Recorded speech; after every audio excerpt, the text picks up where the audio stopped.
All right, ladies and gentlemen, how we doing? Welcome to the Razer Invitational North America, brought to you by Norton Gaming. I am your host, Yeso. I also will be joined throughout the day by my man, Chief Pat. Happy Friday, my friend. How we doing today? Fantastic, Yeso. It is a blast to be with you. I've got my hammerheads in my ear. I'm sitting in my Iskur. I'm ready to rock and roll and see some Brawl Stars. I can't wait. You're very on brand today, and I am here for it. By the way, shout out to the Iskur. I've been sitting in that thing every day for my shows here at Esports Arena. It's been great. I fight sciatica, and that thing's been awesome for my back in between segments. I just kick back in there, watch the show. I've been super comfortable, so I've been loving it myself. But happy to have you here. It is Brawl Stars weekend here for the Razer Invitational North America. It promises to be a fun one, but I want to kick things off and check out our format and how things are going to shake out for the weekend. So break this one down for me, Chief Pat. Absolutely. Well, today we've seen some amazing gameplay making our way to the top 16 teams who will be participating over this two-day event. Now, we've seen 4 teams qualify from each of these two-day qualifiers, and now we have 8 qualified teams, and we have 8 of your favorite influencer teams who are going to be going head-to-head to see who will be crowned our champion. Now, I know for me, you know, I would have played if it was a showdown tournament. 3v3, not really my jam, but I'm really excited to see how these teams shape up, and can the influencers take down these community teams that qualified? That's the big question. But for now, we'll start off with those qualification versus qualification teams before they face the final boss influencers a little bit later on. Definitely going to be a fun one. We will be running through the first round today, and then we will conclude the event tomorrow. So it's all going to be right here at twitch.tv/Razer. You're not going to want to miss out. Make sure you guys are followed and subscribed so you see all those notifications. So there is your format on screen. Those 8 qualified teams versus the 8 invited squads. You can see how all of the rounds are going to shake out as well. And all of these teams are fighting for a share of a $10,000 prize pool, as well as a bunch of Razer products. So definitely a lot on the line for all of these squads. Absolutely. You know, I'm loving the format. Quick and easy, best of threes within the set. My favorite way to watch Brawl Stars and make sure every single match counts. And of course, you know, these prizes are crazy. I'm pretty sure the winning team's taking home not only an Iskur, not only Kishi, not only Hammerheads, they're even taking home the Anzus. I've been using these recently. Very first time having wearable glasses technology. These things absolutely blow my mind. So the winning teams being loaded up, and of course, second and third place being shown some love as well. How am I looking studious over here, Yeso? Oh, yeah.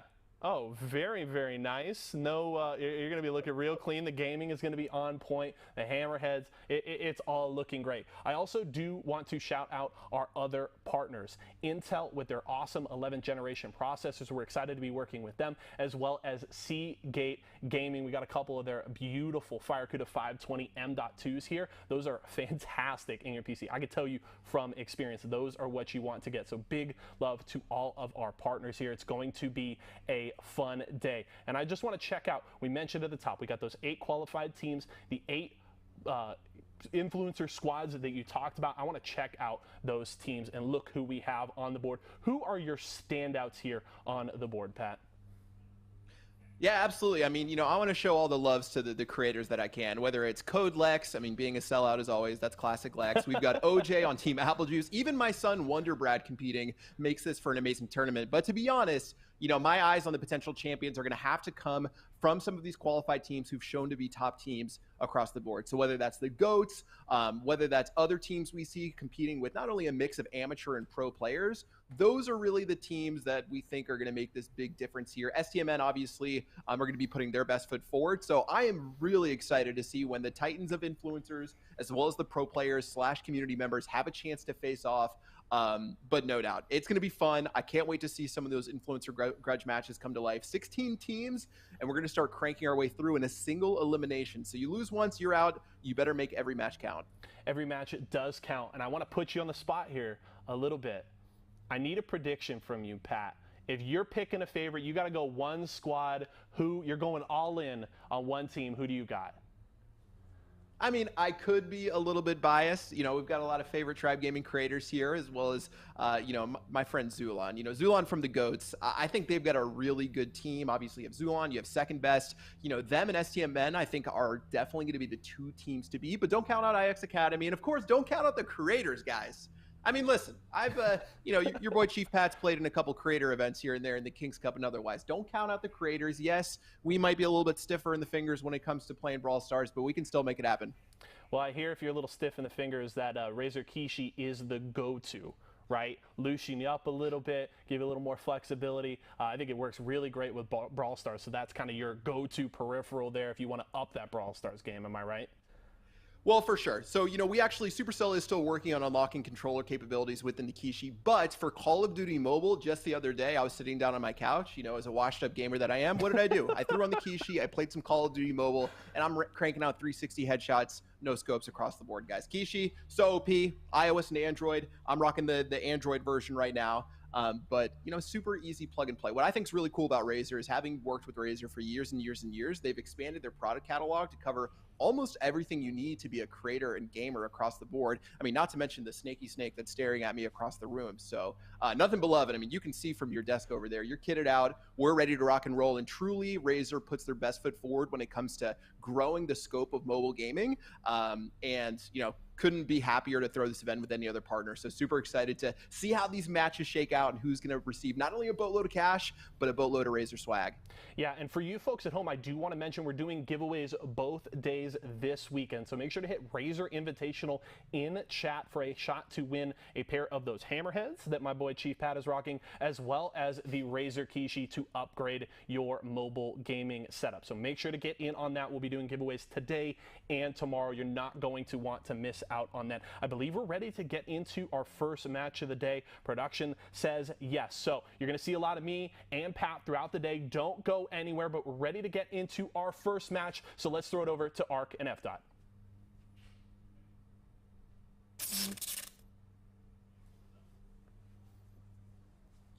Hey, what's up, friends? What's up, Ark?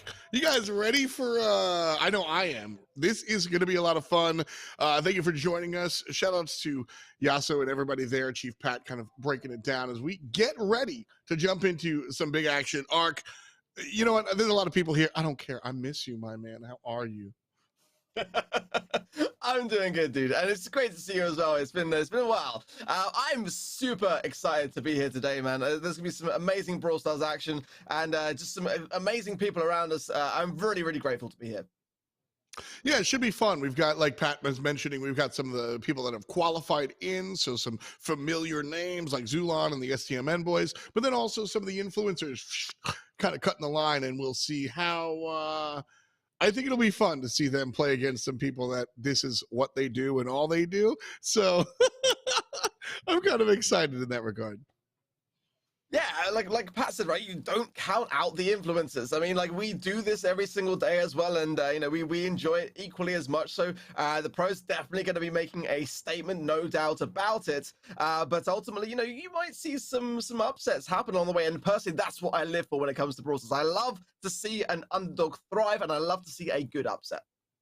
That's the idea, man. You know, I don't like to see any body upset, but competition, I like to see those upsets all day, every day. And so I'm not sure what we'll see here. You know, round one, we're going to do Brawl Ball, Heist, and then Hot Zone if we need it. You know, Brawl Ball is a lot of fun, and I'm glad we're kind of looking at that in round one, because at the end of the day, I think Brawl Ball is a game where, like, I say this all the time, you've got to play Brawl Stars, but you also have to play Brawl Ball, and there's two kind of levels here. So I think this one should be fun.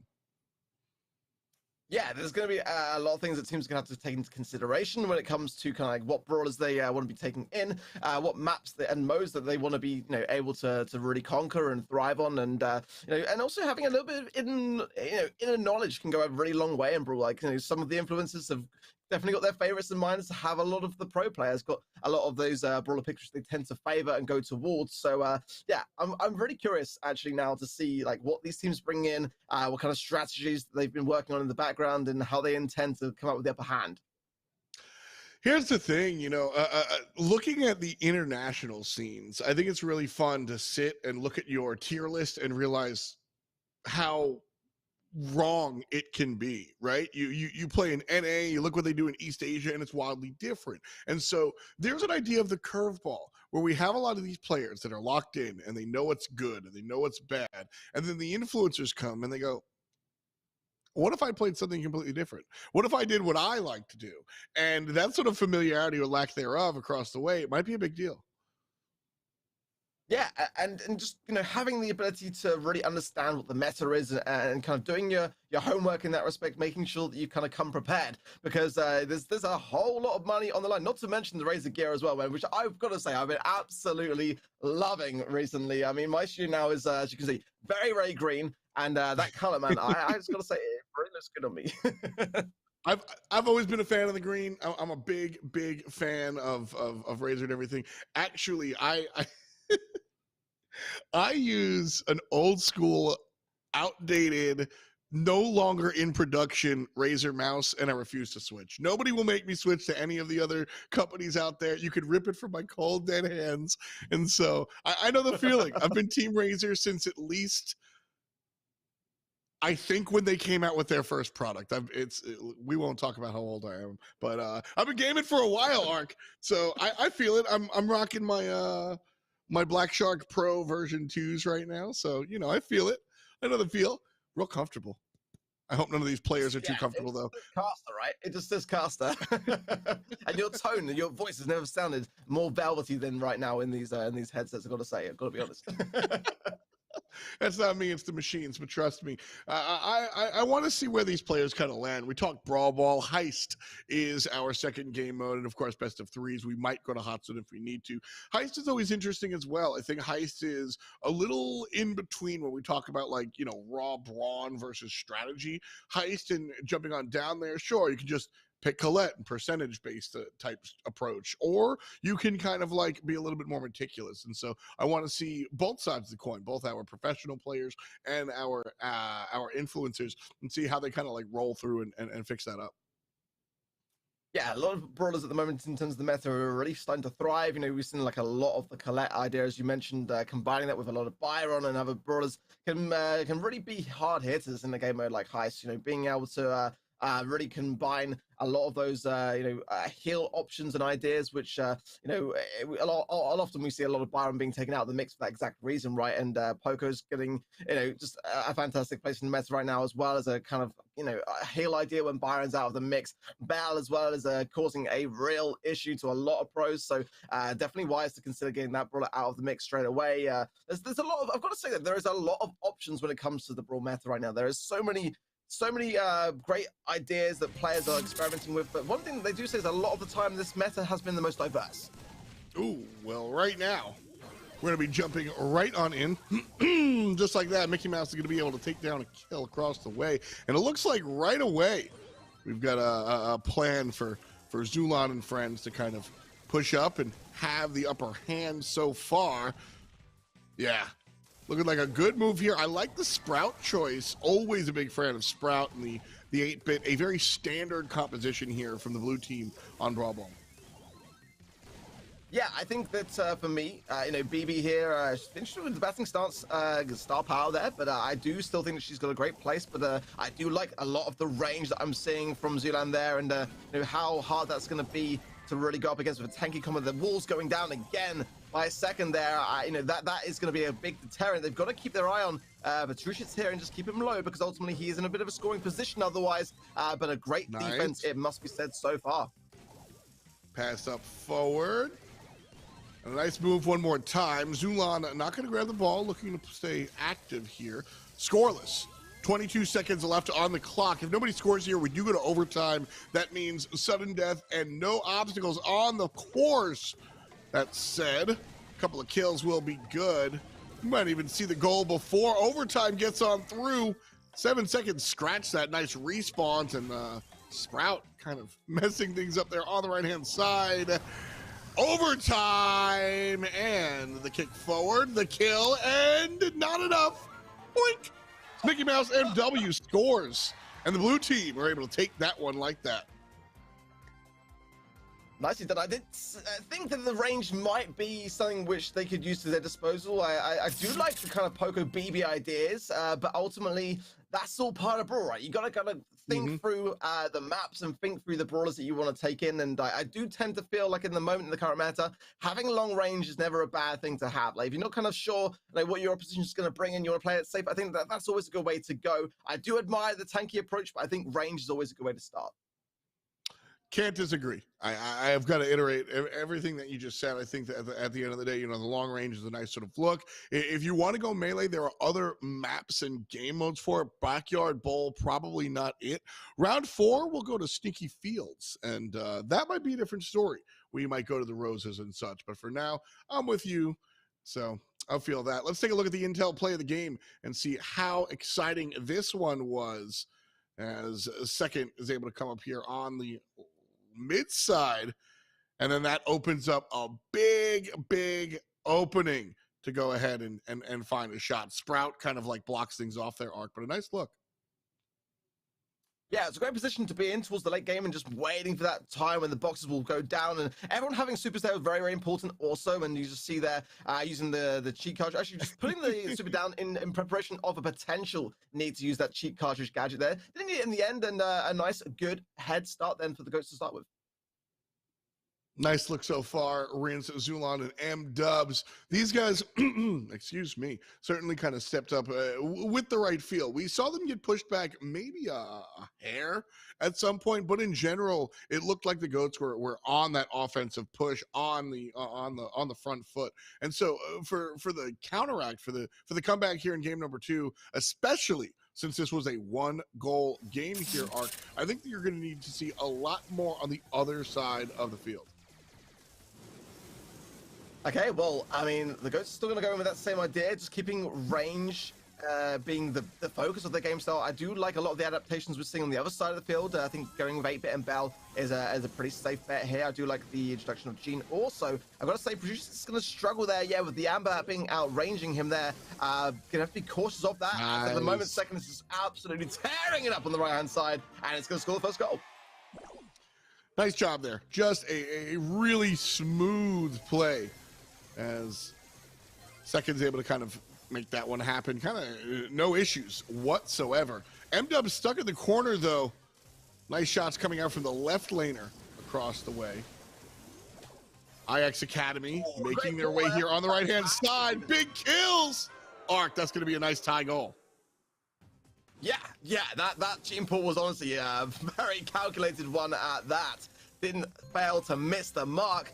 You'll have to see it. 1 minute 23 left on the clock. It's just all tied up now, so it can really genuinely go either way. I do like, again, like I say, the comp choices that we're seeing already today. Good sign that both teams are coming in prepared today. That was the big thing, was this composition for game number 2 so much better looking, in my opinion, for IX Academy. The red team brought, I just didn't like the melee, like you said. Wasn't my favorite approach. Here, whether or not we like the comp, I don't know if I like the gameplay. As Academy keeps getting pushed down, but the pull is big. That will put down MW, and that opens up a new offensive spot here for the red team. Frixie slowed down, but Gene gets to safety. I've got to say, the Goats are in a strong position. We saw this as a bit of deja vu developing almost from the last game that we saw. 30 seconds left, and yeah, look at the pin there from Charles. He is not happy about this situation that he's finding himself in, because time is ticking. In 25 seconds, those boxes are going to go down. It's now or never for IX Academy to get this ball away from the goal to give themselves a great chance going into overtime. Stuck here for now. Left side, good play. Look at Frixie, though. Make the move. Love the attempt. Unfruitful. And now we've got to see these guys stand up tall. But with a kill going the other way, good play there. I like the attempt from Frixie on the right side arc. Unfortunately, he fell, but luckily for him and his squad, the left side of the team won, and so wound up being a 2-on-2. Nobody could push. Now, it's all about the push-up here. IX Gaming lost game number 1. The Academy team, that is. And they're trying to win number 2 here, Arc. What looked like a good spot there for Red actually turns around, and it's anybody's game one more time. I gotta say, I do like the momentum that we are seeing from IX Academy here, and but a missed pull there from Patricia. It's just gonna be a difficult thing to recover from here. At the moment, it is still in play. It's down goes Fricks on the left-hand side. A bit of breathing space then for the Ghosts to be able to push back here, and they are doing so successfully with that ball pocketed really nicely in that bottom right-hand side. We could be going to a draw here. Well, 10 seconds left for the kick-ups. The tanky, oh, the pass! That was insane! Everybody looking at the 8-bit, and then the pass to the midfield, the one-timer. And just like that, Goats are able to climb the wall and take this one. Beautiful play. Really nicely done. I mean, when you get those opportunities in overtime, you really can't miss them, because, you know, they go a long way to really secure the moment there. And what a fantastic shot on goal. Goats coming in that second game as they started, just being very, very resilient and, you know, again, very, very prepared for the occasion today. Yeah, that's good team does good. Let's take a look at the intel play of the game. This one, yeah, undoubtedly. I mean, this just has to be it. See, this is the fun part here. Towards the end, it's overtime. You just got to play, you know, you just got to hit your buttons. There really isn't much analysis to be done here. Second dies in the mid spot, and that allows IX Academy to push up. Things looking good for them, but it doesn't come up Millhouse because Zulan's able to go ahead. And even though Charles wins on the left-hand side, takes down Zulan, MW getting the kill on the left opens up the world. Now it looks like we won't have enough time. You even said right here that we might wind up with a draw. Look at this. Second passes up to MW, knowing that he has super. They charge supers, super pass to super shot, and it's super over as they're able to just kind of take this one. And Zulan gets a kill. I don't even care. It's about the ball movement there for me. Remember, you got to play 2 games? Yeah, that's that second game they're playing. It really did find that little gap, threading the needle so nicely in that overtime. And again, yeah, I do tend to speak too soon. That's a common trait that I have in Brawl. I jinx everything, F. You know this by now. Yeah, I was surprised to see, as I'm sure many of those watching were also, a ton of people coming out today to see how our influencers and teams in the North America region do, and getting things off to a flying start. It's got to be said, Goats are looking very strong today. If you're going to name yourself Goats, you have to be number 1. That's all I'm saying. If this team doesn't win, I will make fun of you on Twitter. Trust me. Because, like, Goats, that's the name of your team? That's what you're saying? I don't know, man. That's audacious might be the word. They've got a lot to live out to, but they're doing a fantastic job so far. I think the IX Academy as well themselves, very, very accomplished team, and they will not be taking today lying down. They'll be coming back with all the fight they can muster going into our next game mode of Heist. Now, GG Mortuary, very similar ideas. We are seeing Bell, and I think that's pretty a wise decision as Master Walrus there breaks up in the mid there, just to kind of give a bit of an opening. But IX Academy know this, and they are doing the same themselves. And a good application of pressure, must be said. The game's still very much in this kind of mid area, despite the early uses of gadgets, as people try to earn their supers coming next. So I like to see, though, this is real classic kind of heist play, right? It's sort of like a bounty adjacent. You pick long range sharpshooters and try to get that. No Colette. Now, Colette is usually selected because of her ability to kind of do percent-based damage and also to get over some of the water traps or whatnot. Depending on the map, you might see her a little bit more. I'm always surprised not to see her on Heist at all, though. This is surprising to me. Yeah, I think, the North American meta does sway towards a bit of Piper in the mid, as, Frixie there tries to get a nice little gadget off of the homemade recipe, just coming short there of Zulan. But I do like the amount of pressure we're seeing here. But Trushitz is very low, has forced back just a little bit there on that right-hand side, 51 HP, and just healing up now nicely. But this, for me, does go a lot of to show just how experienced Goats are. And if you look here, just despite being low on HP, they're all just kind of like taking their time and kind of throwing the aggression over to each player to have their moment whilst keeping everyone in the mix. I do like to see it, and so far the damage is on their side, so it really is IX Academy now that have to up their paces. We're going to the final 30 seconds. Time is ticking for them. That's one of the big deals here, is that you can win this game 99% to 100. And a lot of newer teams kind of come in here and just try to be very, very aggressive. But calculated aggression is the key here. It looks like Academy might have opened the door for the first time. No! M-Dub steps up and Colts the enemy down. Secondary kill a little bit too late here. We've seen, 44 damage done to the enemy heist box, and it looks like that's all they need. Blue team took 2 in a row before, and they'll take a third, one away from taking the whole set.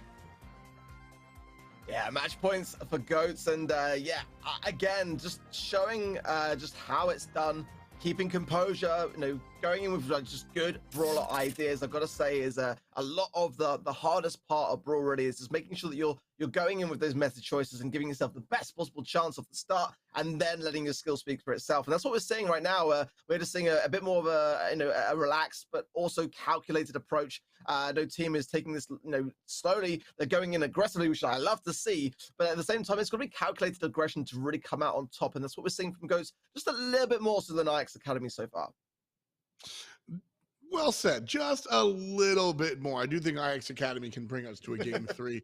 Let's take a look at the intel play of the game here for our first shot at Heist. And, taking a look here, Zulan gets popped like a pimple, but it actually is it's his own team that's able to push up. You see, Betu gets the kill, but then gets too aggressive off of that kill. That allows the team to redirect towards the right side. Zulan pays attention to the left, and while that's happening, you're actually able to get some damage onto the goal. And just like that, I hate to say easy peasy because this was actually a hard fought victory, but from the outside looking in, it looks kind of simple. It really is about the stuff after the stuff. You've got to find your way to the objective after the kills. Nobody cares if you have 100 kills in this game mode arc. If you don't do any damage to the heist box, it doesn't matter. So. Exactly that. You've really got to be cautious around, when you're going on the aggressive, when you're going on the defensive. You've got to get that nice balance there, and that's always a very difficult thing. Like you rightly say, it looks easy, but these guys have been playing the game for years. They have been perfecting their art over time, and I think that goes to show, when they can make it look so easy, just actually how far away it is from the truth. And we see already it's going to be Goats a bit on the back foot. The sort of positioning that we're seeing from IX Academy is a better spot, but they're just not able to really so far kind of make these kills count and sort of confirm them and gain that kind of positioning, as Petruccius on the left hand side does do just that. And a follow-up as well from Frixie. It's going to be the first real sign of aggression that we're seeing from IX Academy so far in Heist. Here's going to be the response push, though. Second gets the kill, and Zulon follows up with not one, but 2 kills. Open season, and the response is bigger than what we saw. Goats right now doing a ton of damage, 42% just like that. So the big obvious push from Ice Academy outdone by a single just like bop on the bottom side. Yeah, the response is on. Look at this. This is where we're just going to see Ghost surely thrive as a final super there from Master Walrus. Zulan surely going to jump in and try and finish and try and find the gap. But yeah, Ghosts are looking so good today, F-Dot. Yeah, this is how you set things up. Game, set, and match going to the friends of Goats. Zulon second and M-Dub. Like I said, if you've been following the scene for a while, you know these players, so it's not a surprise to see these guys do as well as they did. I just said, you know, when you name yourself Goats, you certainly set yourself up. So this performance better keep on goatsin'. Goatsin'? You like that one? You like? It's okay, Ark. You don't have to laugh. That can work, absolutely. But yeah, absolutely. Experience and today that they're gonna there's huge prizes at stake today, so every team giving it their all, but the accomplishment that Goats have had over the years, I think, just came to show a little bit more today than Ice Academy. And these competitions can be very intense. You got to make sure that you're really on point. And nothing against Ice Academy, they just there was just a difference in skill cap that I could personally see, but they gave it their all. What can you say? And that's what we love to see. Got to put it out. That's what we're looking for here. I think it's kind of fun looking at how some of these players a little bit, some of these players a lot of it, but right now these two teams certainly real strong. One last time for this set, let's take a look at the intel play of the game. Go ahead and get those core 3 trios, right? 3 people in Brawl Stars. Okay, guys, don't worry. I don't work PR for Intel. But right here, Goats need no PR firm, as they are doing all the good work by themselves. If you notice on the top left, you see 89%, 11% of damage done by IX after a strong team wipe. And yeah, Second and Friends said no thank you and just stepped up once and did an incredible amount of destruction, and were able to take game 1, 2, 3, 4. That's all we played, but I'm sure if we played more, I could count 5, 6, 7, 8, because this team is certainly one that has put a target on their back. Yeah, they're just finding the perfect angles, just working very clearly, in harmony there. Just great communication all around to make sure to really capture those angles and to get those takedowns, because you do need them to give yourself that opening and that respawn time that allows you to go on the aggressive in Heist. And that's what we saw more so from Goats. They were just able to really isolate the individuals of IX Academy there, get each one taken down one by one, and that's when you see the big damage going down. When you got 3 heavy hitters all equally spread around the map. And the results speak for themselves. Got to get that win right now. Goats certainly looking strong. Again, just a reminder, thanks to Norton Gaming, we're looking at a 10,000 final prize pool. All these players kind of working for that 6K for the first place, along with a slew of Razer products. Not only do you get these dope headphones, but a whole bunch of other things as well. And I'll just talk about it, but you can actually see him. Yasu is here standing by with Chief Pat. Let's take a break.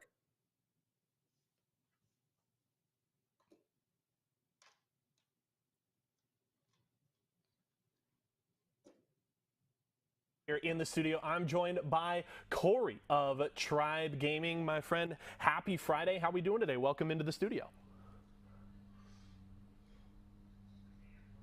Great tournament. Yeah, there we go. We got you. Okay, perfect. No, this is a great match right off the bat, for sure. Yeah, definitely a good start. Some familiar faces out there. Your teammate from Tribe Gaming. Any pointers? Were you happy with his start to the tournament, or do we need we got to go back and kind of lab it to prep for tomorrow?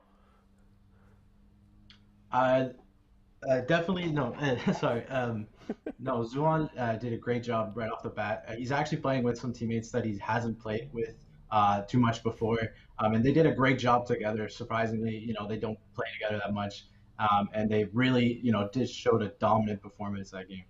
yeah, definitely a strong start to the day from the GOATs boys taking down IX Academy. IX Academy with a strong showing though, good performance there in Brawl Ball, so love to see it from them. But I do want to get to our Seagate save of the match. Shout out to our partners over at Seagate, and let's check out a clutch play that kept things rolling for the GOATs. Absolutely. So you'll see here that IX has full control basically in the mid with their 8-bit turret up. And right now, the GOATs are, on the back foot, but they are holding it down. They're making sure that the other team has no chance to score here. And the ball is in a great spot in the bottom right corner. And they're basically just, reviving and taking their time, making sure that they can't grab that ball and get a goal here. And now you see they get some opening kills and they start pushing up the map. They know that you have to push up the map here. And while Zuan is going to be grabbing that ball for his team, and then they're just going to have full control and slowly make their way up the map and, put this game away right here. You'll see this beautiful shot by Second and beautiful pass by MW. So again, great teamwork. These teams don't play that together or these players don't play together that often. And, they made it look really easy with that nice play, super passing to each other there. Yeah, well done from the GOATs there. Helped them secure that first win in a Brawl Ball. So congratulations to them. And make sure to check out our partners over at Seagate Gaming. They got this awesome FireCuda 520 M.2 SSD that you're going to want to get your hands on. It is the perfect piece to power up your setup at home. Now, we got to choose an MVP, our Norton Gaming MVP of the match to start off our finals here on Friday. Who's your choice going to be, Corey? I'm going to actually have to go with my teammate Zuan, especially in the Heist set. He made some great opening kills as the Piper. Those maps are very slow maps where it's hard to get any damage onto the enemy's safe, and you're going to need a kill to, get that damage, get that control. And Zuan made some great shots right off the bat. And got those kills, allowed his team to push up, and then they just took control of the game, and they didn't make mistakes after that. So it's gonna have to go to Zuan. Zulan looking strong, the tip of the spear for that GOAT squad, so definitely keep an eye on Zulan throughout the rest of our finals today and tomorrow. And if you guys need protection from all of the threats out there while you are gaming and surfing the internet, Norton Gaming is where you want to go. Head over to norton.com/Razer to get a 14-day free trial of their awesome service. Big shout out to them, and obviously they are sponsoring us here with all of our cash prizes. That's $10,000 this weekend, all from Norton Gaming, so we certainly appreciate their partnership. We've got another match though right here on the horizon. Definitely keep an eye on the GOATs as the weekend continues, but we're ready to get right back into it. We got to check out one more thing though, our intel play of the match here for our first one. So here you see again, nice kill by IX, gaining control here, but what GOATs are doing very well is they're not allowing them to push up. And you see Second gets a nice kill on that right side, still holding down mid while his teammate Zuan gets back into the mix. And again, there's a bunch of kills going down, but there is no damage going down for IX. And that is the name of game in Heist. And you'll see that they're doing a great job every single time that they're pushing up. They're making sure that they're defending their Heist safe. And now they get a couple kills and they're able to push up the map. And, at 5 seconds left, there's no way for the other team to come back. And they're just diving in to get that a little bit extra percentage and, secure that win in Heist. Good performance from the GOATs there. And we've got a ton of matches to follow. Still 7 more to close out the round here, but we're ready to throw it back over to Arc and FDOT to get us into the next match of the day. Thanks a lot, guys. Rocking this one here. As we jump in, this is going to be a fun one, Arc. I think one more time, jumping in. I think we have the same maps in front of us. I'm pretty sure. We'll see once we get Your ball first. Heist, GG Mortuary, and then potentially some hot zone parallel plays if we get that far. Let's wait and see. I want to see some hot zone. That's what I want to see. If we get that far, get us that far. Give me a game 3. That's all I ask. All I ask is a game 3. Yeah, I mean, I love nothing more the early stages to see it go all the way. Honestly, in Hot Zone's personal favorite game mode of mine, we see a lot of back and forth in that particular mode. But going back to Backyard first, and we saw in that last matchup between Goats and IX Academy, that kind of long-ranged affair. I think we're going to see plenty more of brawlers like 8-Bit today. They may be combining maybe later on some Byron as well, because that combo is very similar to the Colette Byron idea as well. We tend to see that quite often in Backyard Bowl. Yeah, great to see some other brawlers like BB making an appearance. I do like that kind of sort of heavy up close and personal brawler making an appearance on what is a long ranged map also. So we're looking forward to seeing maybe someone else take the mantle on that idea and try to make it work, because we didn't really quite see it avail too much for IX Academy before. Yeah, it didn't really work out that time around. So we'll see if players kind of stick to the traditional or if they get a little weird, which is always what I'm rooting for. You know, I mean, last month in the BSC finals, we saw Frank at a competitive level in northern, real regions. We could see some crazy stuff. This is the type of weekend to see that crazy stuff as well. Players are, because this is the real deal. We talk a lot about like practice and how you can only practice. Scrimmages are one thing, but once you're on the big stage, it's completely different, right?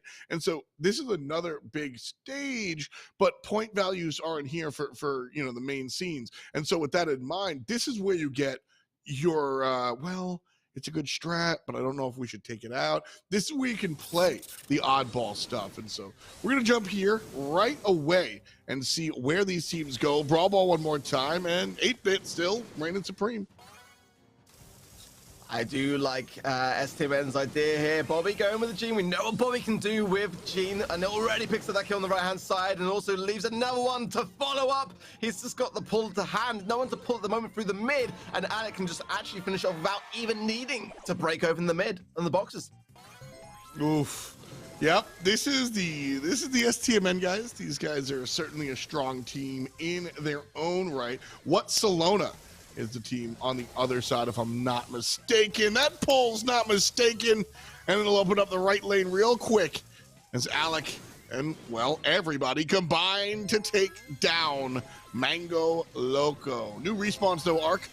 Another pull and another kill leads to the goal.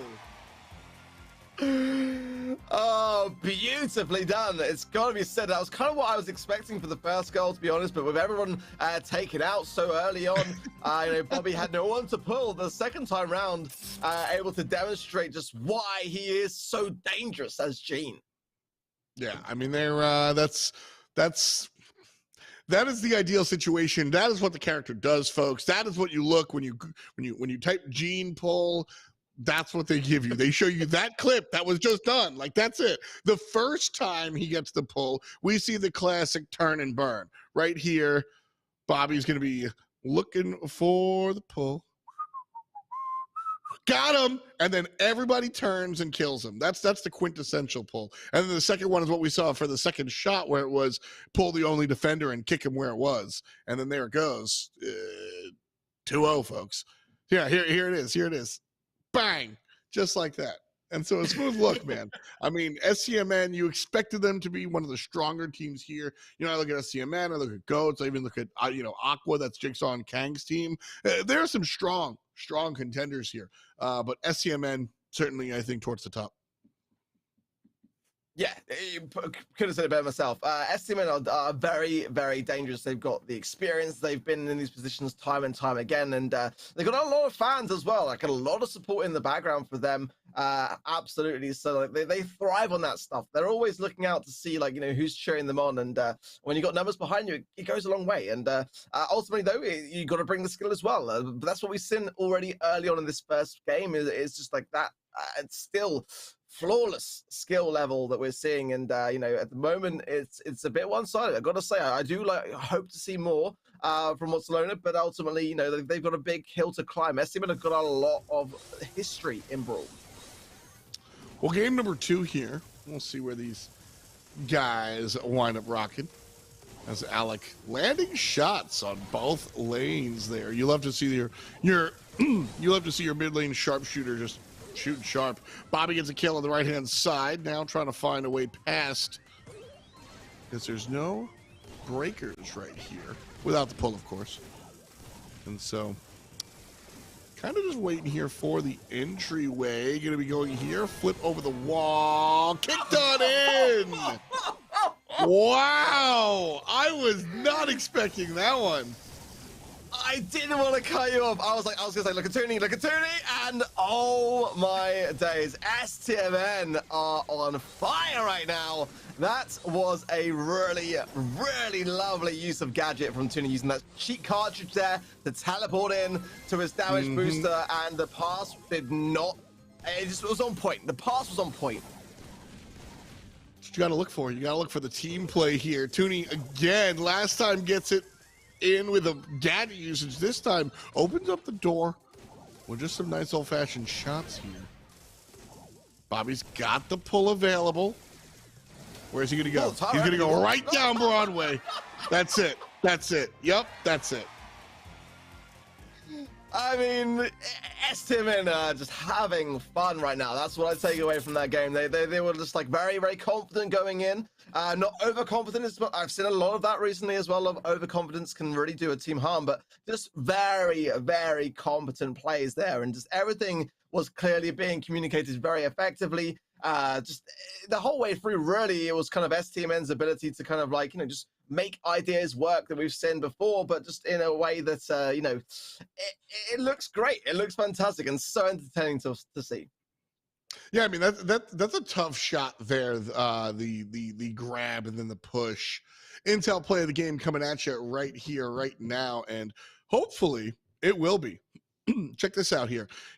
This is the one you were talking about. Toonie here on the left-hand side.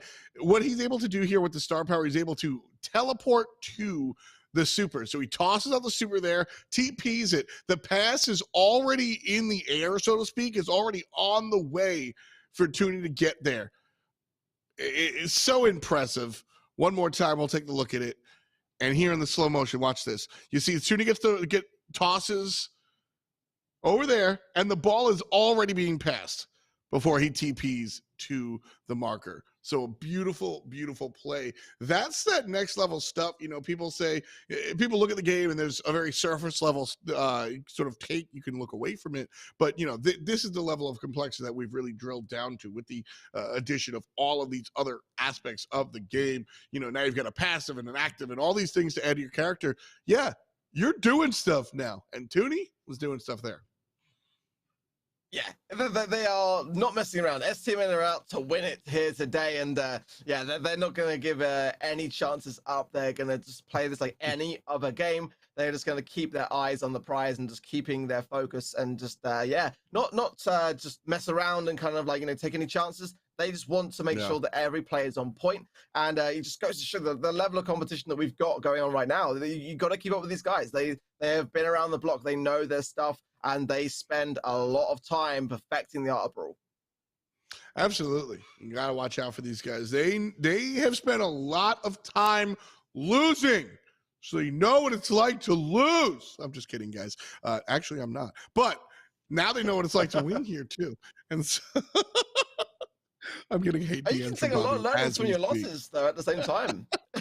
Well, that's the real talk. Moving away from the joke. Like, if you don't learn as much from losing as you do winning, right? There's a question and blah blah blah. But as we see these teams up here, everybody has kind of gotten their rehearsal time, so to speak, whether it's on the BSC or otherwise. So when we look at these teams at this high level, that's what you're looking at. STMN, Goats, these two teams that we just got a chance to see might be the blueprint for how things have to go forward.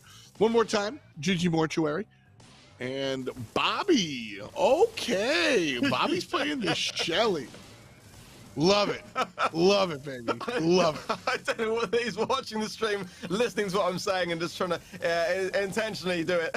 But Shelly, I would say, is not the common go-to brawler for GG Mortuary. But ultimately, with the way the map is designed, it really is down to the opposition to really find those openings, and only really on that right-hand side, D-Gamer playing Piper's got the ability to break open those walls. So already, I've got to say, like, the STMN have got 2 wall breakers, whereas, Kelowna have only got 1.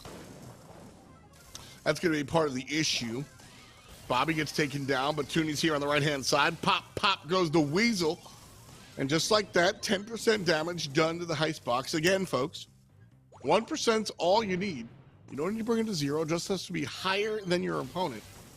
And right now, 10 might be good enough. A big kill onto Bobby, though. This is where red team might want to push up, but what's Melona not able to find their footing? Bobby respawned. Alec gets the kill on the right-hand side, and Bobby returns fire as well. It's a team wipe, and just like that, they're able to make more moves onto the box itself, bringing it all the way down to 53% and counting.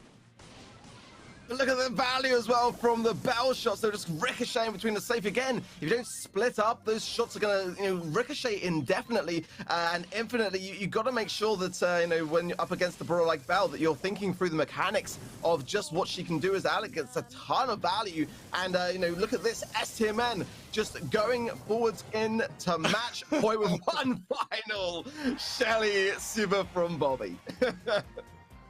The full-out rush. 500 trophies on the Shelly. Okay, I was curious to see how many Bobby had on the Shelly.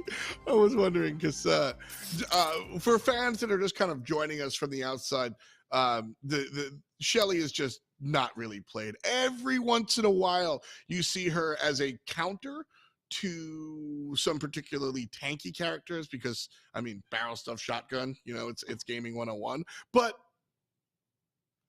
Bobby's having fun. There's no strategy here. He's just having fun. Let's take a look at the intel play of the game here, Ark. This one should be fun to break down. Yeah, honestly, you rightly say, Bobby is here to have fun now. Like, I think in the first round they were playing very, very seriously, but now they're just like looking to just kind of finish in style. And, Shelly, I've got a lot of love for Shelly. A nice takedown there from Alec on that right-hand side. Bobby continuing forwards. Actually super that. I don't think he really needed to, but I feel like it was the extravagancy that he was going for there. But look at these battle shots, again, ricocheting there between the safe and the opposition Belle. And that's the thing. And again, just continuing on against D-Gamer. I don't really feel like what Melona really realized that they were just taking on as much damage as that, as otherwise they probably would have moved aside. But great demonstration there of what Belle's capable of doing in Heist. That's the idea here. One more got to go. And at the end of the day, I think like Heist is one where you can kind of have some fun if you're able to kind of be in the driver's seat. And clearly Stamina right now are in the driver's seat. We're going to drive right back in here. And yep, we've got the Primo. We got the Primo. Yeah. There he goes! Charge. I mean, at the same time, though, it just goes to show, right, how a team like STMN can bring in these kind of brawlers and still make them work. I mean, it's kind of a bit of a meme with the kind of inner brawl scene, I guess. Really, Primo and Shelly not the ideal go-tos here.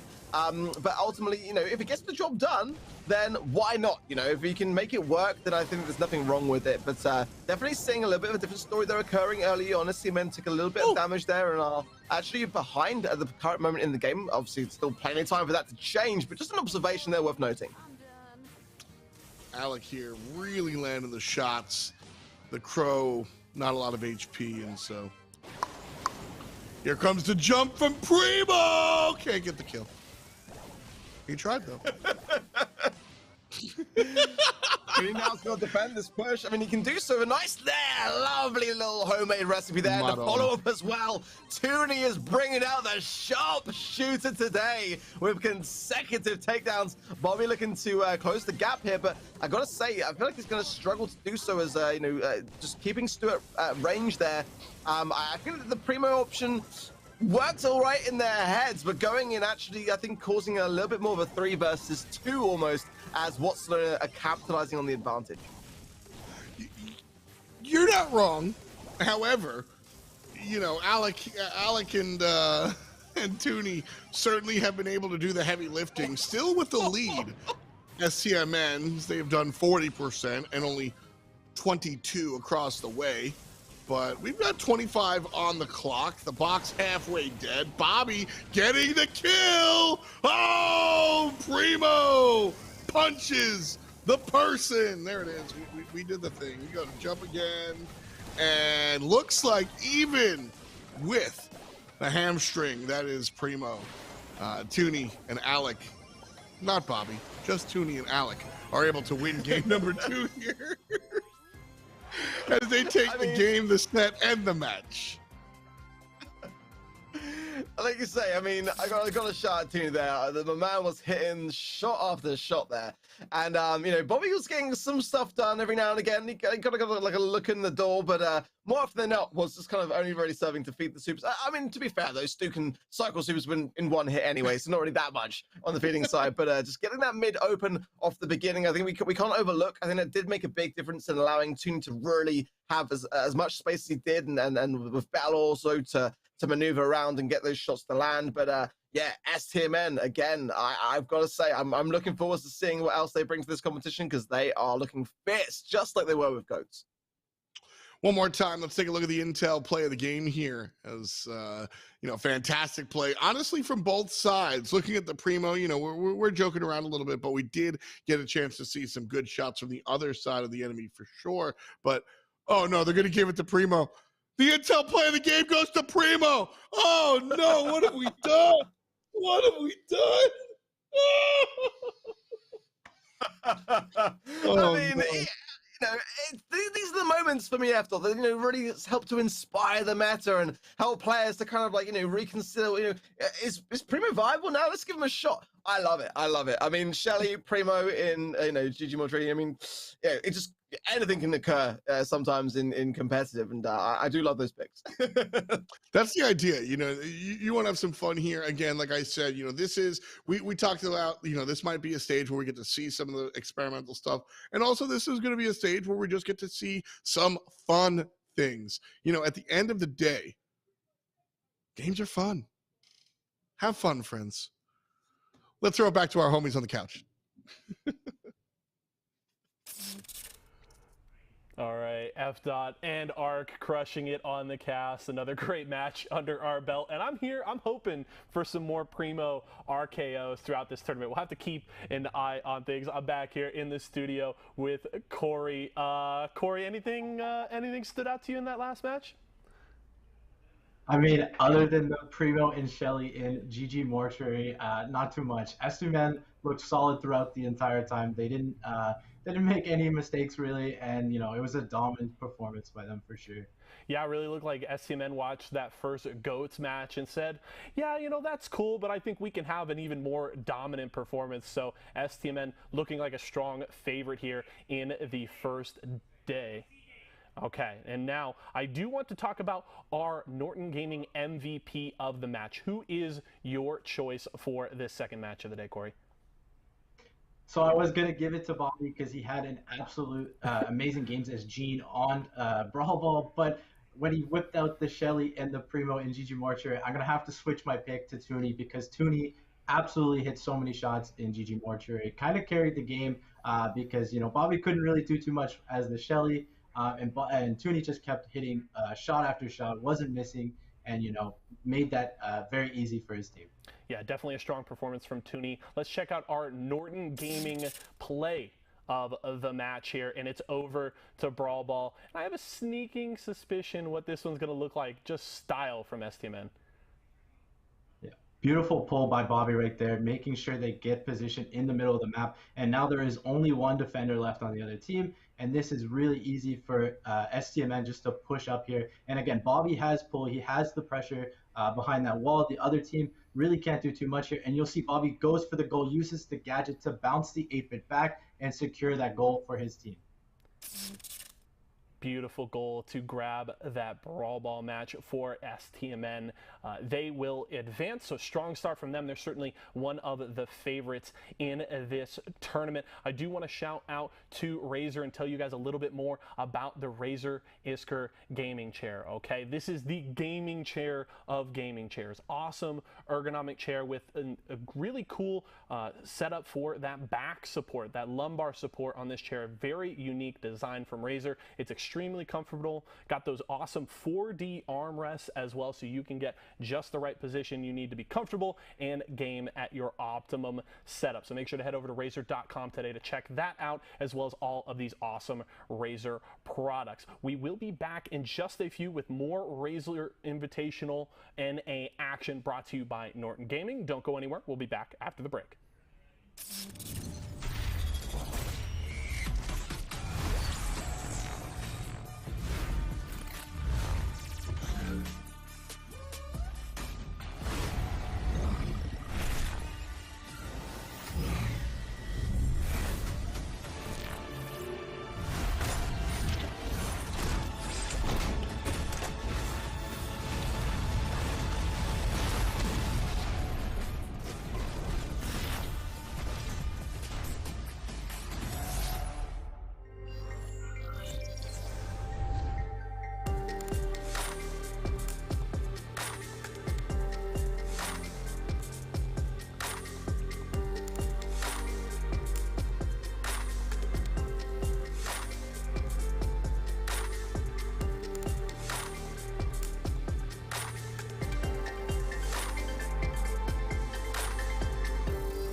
You're gaming across dozens of accounts, all of your inventory is filled with valuable in-game items and personal information. Yet you're just a side quest in the campaign of cyber criminals who have stolen over 13 billion records. You need Norton 360 for gamers, the next level in device security. Dark web monitoring that notifies you if your gamer tag is discovered on the dark web. A no-log VPN to help prevent DDoS attacks or doxing.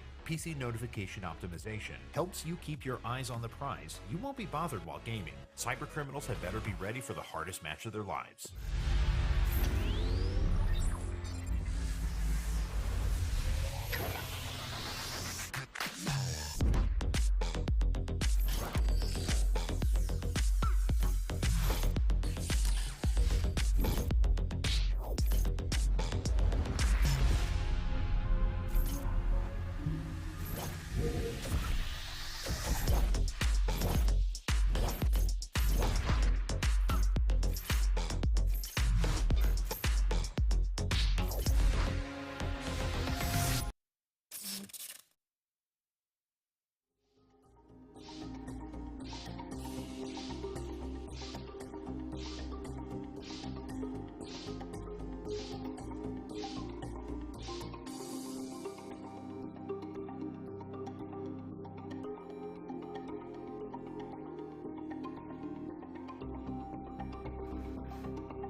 right, ladies and gentlemen, welcome back to the Razer Invitational North America, brought to you by Norton Gaming. Yeso here, joined by man Chief Pat, and I got a little buddy here who says, you know, pretty pogger start I got a to little the day. buddy here too, little Yeso. Intel. We got little buddies left and right on camera. Yes, oh, cat cam. We love it. We absolutely love it. Chief Pat, welcome back. 2 matches in the books. Would you say those are probably 2 of the most dominant ones we're going to see today?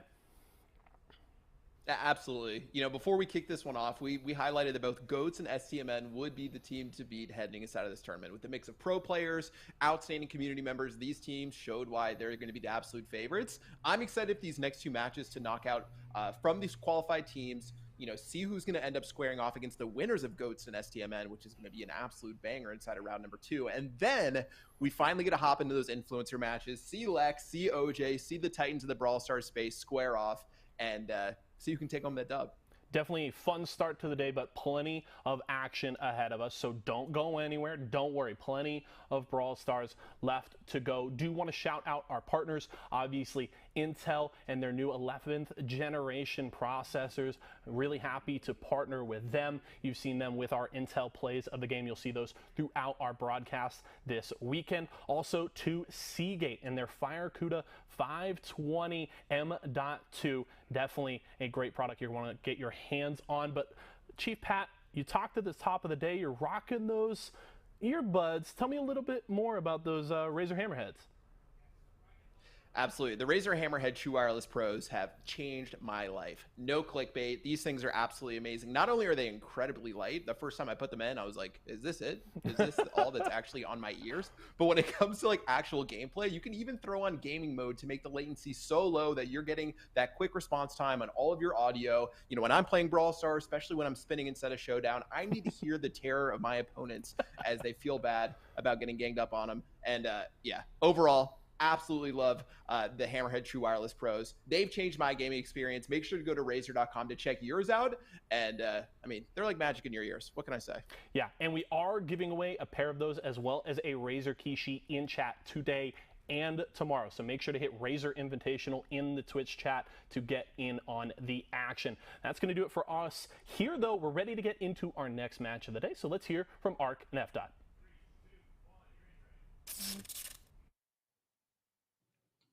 Thanks a lot, friends. Welcome back here to the gameplay portion of our tournament.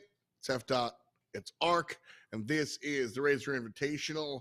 I am excited as we jump into our second portion, Ark. I mean, I think we saw some good players the first time around. Yeah, I mean, some really interesting brawlers being shown around today. I mean, like, I'm curious to see what we're going to see coming up now. We're going to be seeing Aqua be kicking it off straight away with Poco, Mortis, and Jig scoring the goal with BB. No missing around the first 20 seconds of gameplay, and we've already seen our first goal. Just like that, we'll be able to see it. Aqua versus Gallant Esports. Gallant Esports, the team that's being scored on not just once. Ooh, bad pass. Not going to happen this time around. Guerrero with a beautiful Sprout super stops the block. Yeah, great defense is going to be said. As I've got to say, though, this is a very difficult position to be in. Oh, look at this. Saris finding himself inside the spawn as the Sprout will not only lock himself in, but both sides. That's quite funny. Slash out of position now, being double teamed, but somehow gets the pickup. And Zar still going, F-Dot. He's going to be able to get the kill up top. Slash wins down bottom. And then it's going to be able to walk it in that night. Jigsaw takes it to the hole. And, man, yeah, Mortis play, huh? That's, Mortis did the thing. I mean, yeah, if you can close the gap in Backyard Bowl, why not, right? And Zar just going to show just like how great a brawler it is when you're faced up against the Sprout. And Backyard does attract those kinds of brawlers. So Mortis can be actually a really, really good shout, as long as, again, you're being cautious around when you go to dash in and who you tend to sort of focus your attention on. Well, let's pay our attention to the Intel play of the game here as we see some strong prowess from Aqua as they really were able to make it happen. Right off the top, they already have a goal, and this was attention to the left-hand side. Actually, it's probably going to be Guerrero's play. Slash goes to shoot it, And that might have been, I honestly think it was a little bit off kilter, but either way, it's not allowed in because of the Sprout Super. And Gallant Esports just found themselves on the back foot a lot of that game, really, and struggled to really get the momentum they needed. I felt like the combo that they were going in with was a tricky one, with Zal going with such an aggressive idea and Slash being there to support him in that, and he was really able to be left alone at the top of the screen there just to keep pestering on, and that was a great amount of value off the back of that Super 2. Just Aqua again, a very, very experienced team when it comes to esports, and that's the thing. You're gonna be very, very cautious going up against players like this in the North America region because they are so good. Got to watch out. That's the big deal. You got to watch out for these players trying to push forward. Again, $6,000 on the line alongside a slew of Razer products. Shouts to Norton Gaming for providing that. And that's what these players are looking for.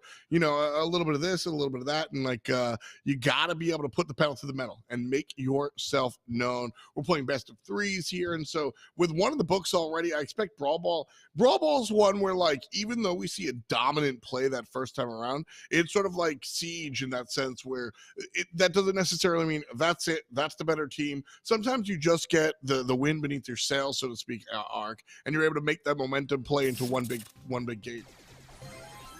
Yeah, momentum can be a powerful and dangerous thing when faced up against. So having that in the sales of Aqua is going to go a long way here. As again, like you say, a first place finish of $6,000 is nothing to be trifled at all. Second place will be $3,000 and third place $1,000. So big money at stakes, and this is why we're seeing these teams just going in all guns blaring to go.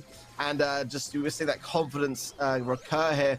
I do like the brawler picks that we're seeing going into this next round from Aqua. I think Stu is a really, really solid option, especially if he can close the gap there on that left-hand side lane. Crow as well, really, really good choice from Aqua. So if they can keep holding this mid and keep the pressure on, I like where they're heading with this.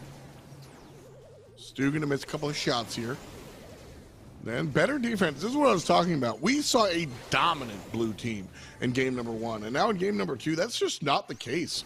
Much better approach here for the players across the way for Gallant, as they're able to lock things down around this midfield.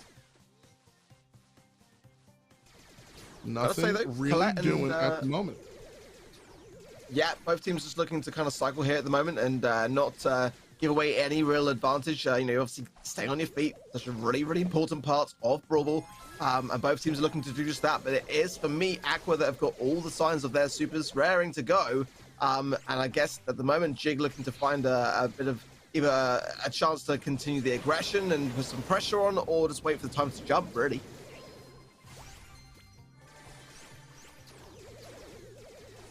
A little bit of help. Guerrero slowly powering his teammates up as he drops the Scooby Snack. And so keep an eye out for that. Ruffs is able to just make his team stronger. So the more time we spend kind of doing this little do-si-do, the higher of a chance there is that red team might have the upper hand. 24 seconds to Arc. They've got to go now. That's a really, really valiant point that you make there. Obviously, Ruffs is able to put down that super, keep that supply drop over to his teammates. And as long as those teammates are staying in the mix, there is just a bit low there for me. They will retain that buff, and that goes a long, long way, especially in overtime. Jig there with the slowdowns, really harmoniously well there with Slash to get that takedown. And look at the positioning here as the pass from Jig comes in with the TV back from Slash. That is still going to be a wrap. Jigsaw scores the final blow. Beautiful play there from Jigsaw, Jar, and Slash. I mean, honestly, I told you that just because one game of Brawl Ball is overwhelmingly dominant on one side of the field doesn't mean it's going to be the same story in game number 2. And I think we saw a great job from Gallant Esports keeping the enemy kind of on their side. They played good defense, but then we saw the victory, the other victory win con, just kind of that last second overtime play, real smooth stuff. If anything, even though game number 2 is less dominant than game number 1, Arc, I think that's scarier for Aqua's opponents because now we've shown that they can win either way, and that's scary. I would tend to agree. Yeah, absolutely. Is that can go a long, long way here. Being able to be resilient and just be resourceful. Just do not underestimate that. Well, right now we're going to rocket towards our Intel play of the game. We'll see how these guys have been doing. The big shining moment was Jigsaw jumping in here on Guerrero. Then there's a slowdown onto the kill as we see Slash from across the map find some shots. But this is it. Look at this. Jigsaw is able to combine, slow down the big boy, and then that allows Slash to find all those shots. We see it quite a lot at the moment in the current meta, just that combination of that slowing Toxin Crow gadget. When you combine it with a long-range hitter like an 8-bit or a Piper or something along those lines, you just get that really nice synergy between the two ideas. And, especially if you're like using like a slowing Toxin on like an 8-bit, for example, they can just like make a slow brawler even slower. It just really allows for those kind of team wipes that you need, especially going into overtime brawl ball. A really, really good idea to save some of those Crow gadgets. You never know when you might need them going into those later stages of Brawl Ball, and that's a really, really great sign of awareness from me and what we'd come to expect from a world-class team like Aqua. I want to see how the teams transition here as we jump over to Heist. GG Mortuary, a much different world. I wouldn't be surprised if we see Hot Zone this time around, because although Aqua looked really good, Gallant showed a strong defense in that second game, and I think that this is absolutely one where you can sort of turn things around, and the style of defense that we saw, that sort of lockdown, they were able to play, rather aggressively, pushing into Aqua's side of the map. I expect to see that sort of reverberate onto GG Mortuary in a way that, we didn't see in Brawl Ball. Yeah, I think you got a really, really good point there, F-Dot. Gallant didn't take that second round lying down too much. They were much more cautious. They seem to be showing signs for me, really, really positive signs of learning from their mistakes. And they kind of were a lot more slower paced going into that second round of Brawl Ball. They didn't kind of, go in that same approach of kind of giving away a goal after the first 20 seconds. Those are really, really good signs. If they can continue along those same lines, then they might be able to bring this to the third and final set. We're going to see some really interesting brawler picks, it must be said as well. Byron making an appearance today for the first time. Nani as well making an appearance for the first time today. So, this just got a whole lot more interesting. There's the there's the Colette play that I really like to see. Big fan of how she comes out here. So Colette, her super, when she dashes forward, she's going to be able to do percentage damage, and it works on the box as well. That's why you'll see players go to this pick. Even if there is no like water trap or whatnot to traverse, that's what you're gonna be looking for. Are these types of these approaches to be a little bit different? But see, look at the prowess coming out from the other side of the map. Gallant Esports not willing to just, like you said, take a lying down. I really think this is one that they could even things up. Still technically losing Arc, but I think it's closer than it seems. Yeah, I mean, Heist is a game mode where things can change in the blink of an eye, and not too much in it, must be said. About 8%, but that's enough. 1% is enough to make the difference. Counter Slash goes in with a nice bit of damage there. Jig there, just looking to heal him up as he pops the gadget as well in the mid to get more additional damage on the safe. This is a good amount of momentum, it's got to be said, from Aqua, but now a couple of deaths here and a couple of deaths there mean that we are seeing a little bit of a counter push coming from Gallant as they start to then try to gain more control over the mid. Right now, still dominantly in Aqua's favor. Maybe I'll check myself. I'm not sure about dominant. But Colt for Colt. 2-on-2. Nobody able to push up. Jigsaw and Slash doing a great job of denying the actual push here from the red team. Because of that, half a minute or so on the clock. And Aqua, Jigsaw, Jar, and Slash, that is, feeling good. That kill's going to make him feel real good, and that's going to be the end of the game. Yeah, there's the final pin to say it all from Slash and Jig. Really, really nice amount of control throughout. Again, I really liked the Colette and Byron as opposed to the other side of the coin being just kind of Byron and Nani Colt. Byron and Colette has that synergy, right? When you combine those two in particular, Colette is a really, really tough brawler to shake, and that really showed for me as Aqua, again, just that same recurring story that we're seeing of these teams that are kind of the more known. Gallant with some prominent signs of improvement, but it's going to be bleak now. It's going to be a really, really tough road for them to stay in this competition because ultimately, they're down. They're faced up against a match point scenario now. Absolutely. You know, back against the wall, this is where you have to put up. However, all you have to do is kind of 1 and then 2, and then you're able to kind of move forward. Hot zone is anybody's game. It really comes down to composition, in my opinion. So we'll see, you know, I would like to get there. I'm not going to say I expect to get there, because I think Aqua did play strong enough for me to, you know, if I needed to, I would kind of put them down. But right now, let's put them up. Intel play of the game coming at you right here. Strong stuff coming out from both sides of the screen, but ultimately, I think it came down to this play. We see the Colt gets killed, and then this defense here on the right side. Like, Guerrero and Steven wanted to push in arc, but, I mean, they just couldn't because of the threat from Colette. I love that. The threat from Colette. Love to hear that. Yeah, I mean, it was a really, really good heal there from Jig. Just keep slashing that right-hand side in the mix, and there. That takedown so important for Jig to win that on the left-hand side, mid lane, sorry. Survives the damage as well, and slash body blocking to perfection. Just keep everyone in the mix in those final moments, you know, despite those really, really low HP moments, which had my heart in my mouth a little bit, able to pull through and be perseverant. That's the idea. You know, you got to bring all the Beatitudes with you. Perseverance, a little bit of respect for the enemy team, and ultimately, you also have to have the confidence in yourself in order to push forward. Right now, some good shots coming across from the other side, but Slash rolls up, gets the 13%. And you see, this is the big adaptation. Colette on the other side as well from Jaws. I think that's a really big play.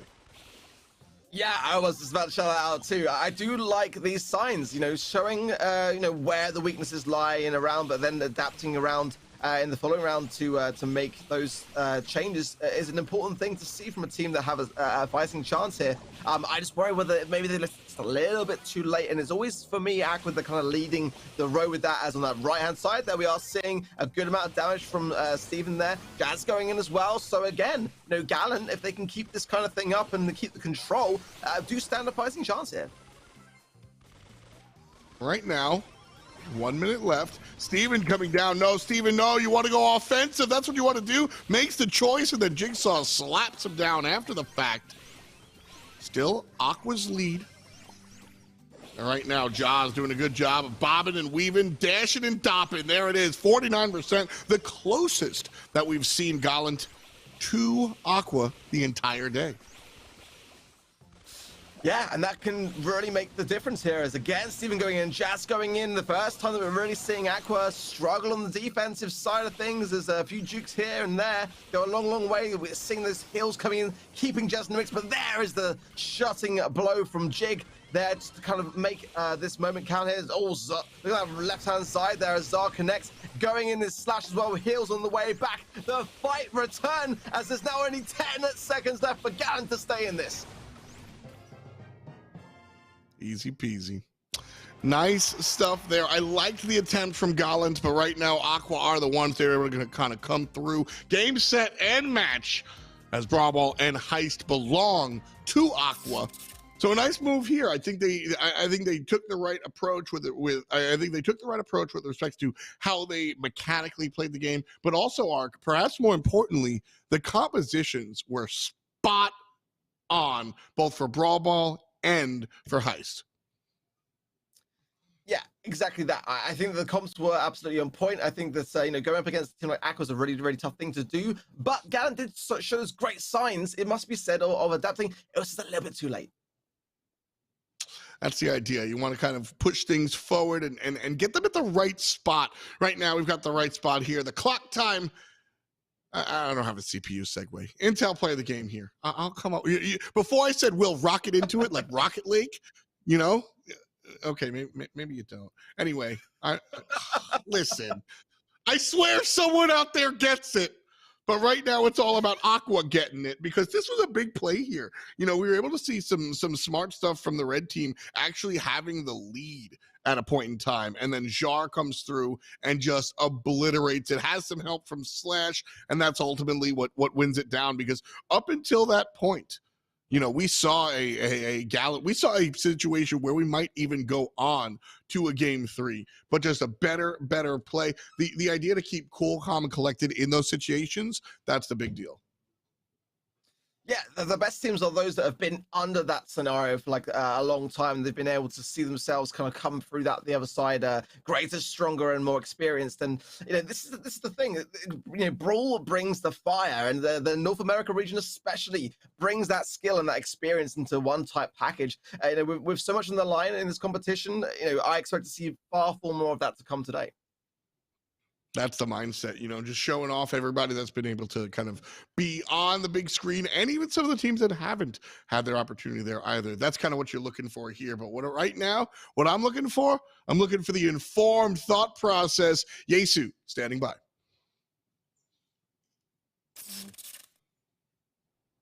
Folks, Yeso and Corey here as we continue. Razer Invitational North America brought to you by Norton Gaming. Strong performance there from Aqua, taking down Gallant Esports, but probably the closest look we've gotten at a possible Game 3 as we see the return of Colette on Heist. Yeah, absolutely. Gallant showed a great second game of Heist there, where they showed a lot of potential to win that game even, but very nice clutch ups by Aqua to ensure that they got the position back and ended up winning that game. But I must say, that was super close last game. Yeah, solid effort from Gallant overall, but Aqua takes the strong 2-0. Let's check out our Seagate save of the match here for our third match of the day. So you'll see here, Zar goes straight in with the Mortis like he should be, change his bats right away. And now this comp by Aqua is just all aggressive, and they're just going to try to get into Gallant's face as much as they can, and they don't waste any time. They push up right away, beautiful dash onto the Piper, getting the bats on and staying alive. That's the most important thing. He stayed alive there, and now they have a strong push, and I think this led to full control of the match.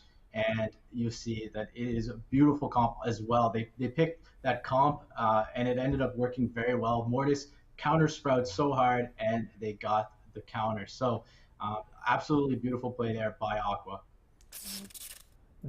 Definitely makes sure to show some love to Seagate, the hardware partner of Razer Invitational North America. Check out their FireCuda 520 M.2. But let's get into some other nitty-gritty stuff. Your Norton Gaming MVP for this match. Who are you taking, Corey? Gonna have to give it to Zar. Zar played absolutely amazing as the Mortis in the first game, but not only the first game, he played Stu the second game. He was always on the aggressive brawler. As Stu, he made some pop-off plays. He always, had the pressure going for his team, made it really easy for his team to push up. And then in Heist, he played Colt, where he absolutely got amazing clips onto the other team. He got a lot of opening kills, and as well, he actually saved one of those games. He had a nice kill onto the Byron, pushed up when they were losing, and allowed his team to just totally end the game with one last push. So I'm going to have to give it to Zar, and he played extremely well. All right, Zar with a strong performance there for Aqua as we check out our Norton play of the match. Norton Gaming play of the match here. Let's check it out. So this is one of the moments where a Gallant actually had decent amount of control. They had the nanny head going into the other team's base, but you see that Jigsaw and Slash are doing a great job of holding it down, making sure that they can't get too much damage onto their safe. And really, this is the name of the game, damage on the safe, and Aqua played it very well. They held their ground, and as well, you see that as soon as they get a little bit of control, they push up, and Zar gets a beautiful clip, as well as Jigsaw gets a kill in the mid, and now they waste no time to get the damage on the safe and end the game. So again, super well played, super coordinated teamwork by Aqua, and they wasted no time to end that game. Definitely wasted no time. Strong 2-0 from them, so they will move on. Big shout out to Gallant. They are done for the tournament, but Aqua moves on to try and get a shot at a share of the $10,000 prize pool we have. The Razer Invitational North America is ready to continue, though. We've got our next match on deck here. Let's send it back over to FDOT and Arc to keep it going. Keep it going. That's exactly what we're going to be doing here. Arc, you look good. No, you. I thought I'd catch you for a loop there. You're like, what? But hey, man, you know, this has been a lot of fun. I'm always there after. I'm ready to go always, dude. usually we're on the other side of things, but you know, it's cool being here together as we jump in. Do we have our first? Are we going to see the influencers out just yet? I'm looking. I think we just. Yeah, I mean, there's a ton of them raring to go today and to prove themselves. I would love to see some big upsets. I would love to see some of the pro teams that, you know, we've seen them time and time again, you know, making the mark on the competitive scene. I would love to see Lex coming in with a crow jump here and there and just ruffling some feathers.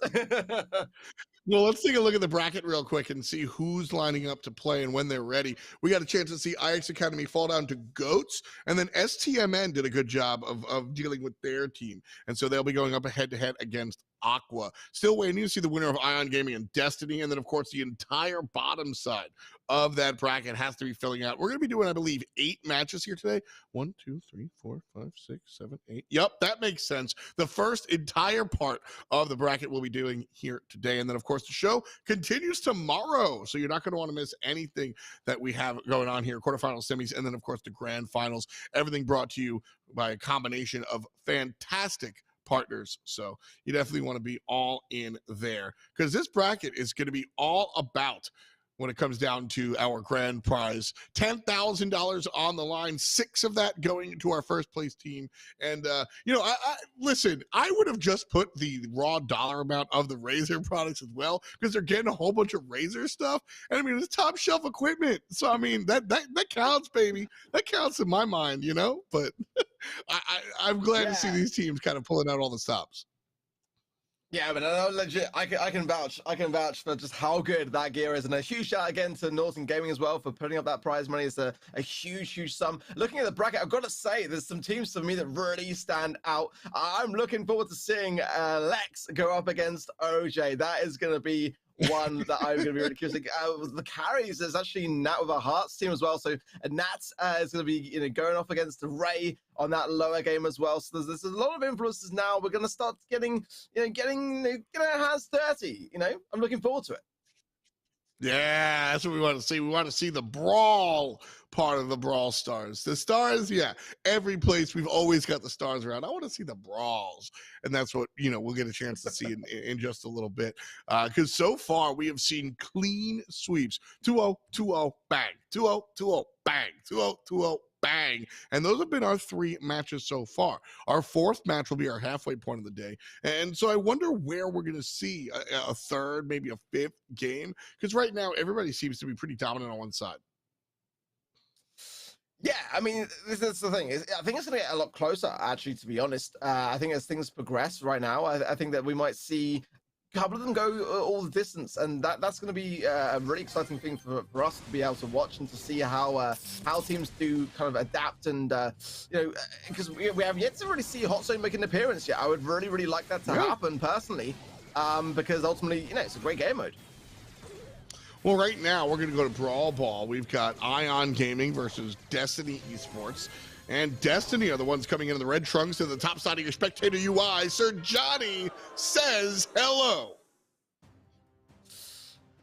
What a start. What a start then. As you know, tendency goals too early on. I think that's a very good sign. Plenty of time, though, still to recollect and to rethink. Learning from mistakes, obviously a key component, but look at that. RBM on the left-hand side with a nice little homemade recipe follow-up there, connecting nicely as well. Look at this team-wide inbound potential. All 3 players down. My goodness me, what a response. That's the way you want to respond. Get hit and then come back faster. RBM here, left-hand side, taking a big chunk from the Sprout player. And they're going to have to watch out there. Payne in the middle side, taking shots from, well, shots. And that's certainly going to be annoying as I cast, but that's certainly going to be something to watch out for, because shots up until that point was a great look. But there, no, he gets to teleport off. He's still a great look. This player on the 8-bit, I got to watch out. 8-bit's in a great spot. And ultimately, if you know how to play him best, then it's going to go a long way, as Barajas there just going down. It's going to put a lot of pressure onto Mr. Oh, the save off the line line, though. It is there, just long enough to bring everyone back into the mix. Great defensive work going on there, but they are still on the back foot. They've got to bring this ball up, and they've got to make a moment count there, as that right-hand side is just completely now open to allow Mr. to do his thing. And look at that lovely takedown of Sir Johnny there. Ooh, shots here, still maintaining presence. The red team kind of made a mistake there, but the 8-bit was able to keep players in back, dodging, not that one. And Payne and Barra have certainly opened the door on the right side. Problem is, the ball is on the left-hand side, and Sir Johnny, well, he's on the team with the goal. If we end here at 0, we do not go to overtime. It is red team victory. And right now, Destiny Esports seem to be in position. RBM is chasing Johnny, and Mateo shoots him down just like that. Red team are able to take it. That's Destiny Esports. Bang, bang.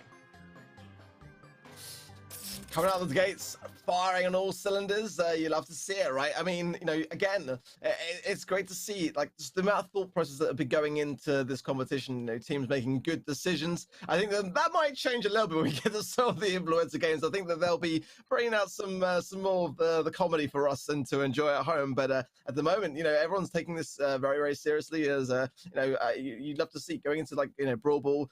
Big method choices and some clutch finishes there. So many, it's got to be said, so many clutch plays today, so many clutch saves off the line and goals being scored. And you know, there's been some amazing moments so far already.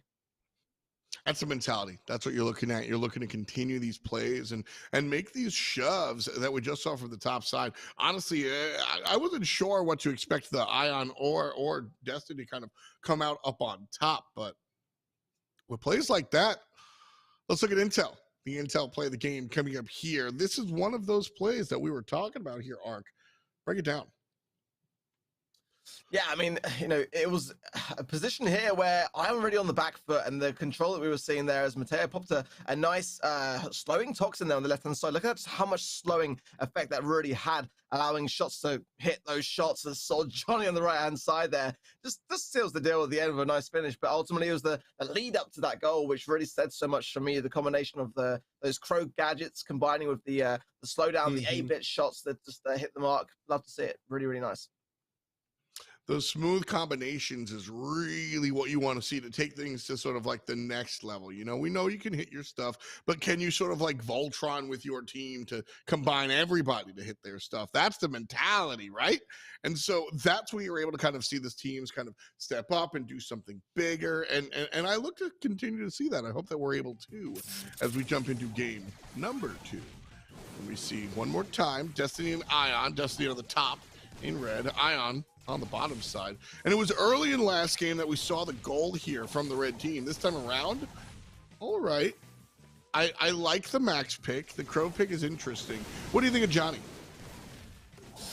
I do like the Yammer pick, I've got to be saying, but I do like the Max picks more. I think that the Max is going to bring an element of speed to the Destiny team there, and I feel like that could be something which is going to definitely cause Iron to struggle with brawlers like Sprout and slow movers like 8-bit, and we see that speed coming into play now, and it got to be said, there's going to have to be a pretty substantial defense from the Iron side here, but they are doing just that. With a pick on the right-hand side from RBM as well.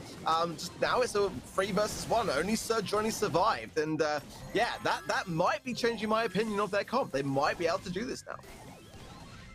That's the mindset.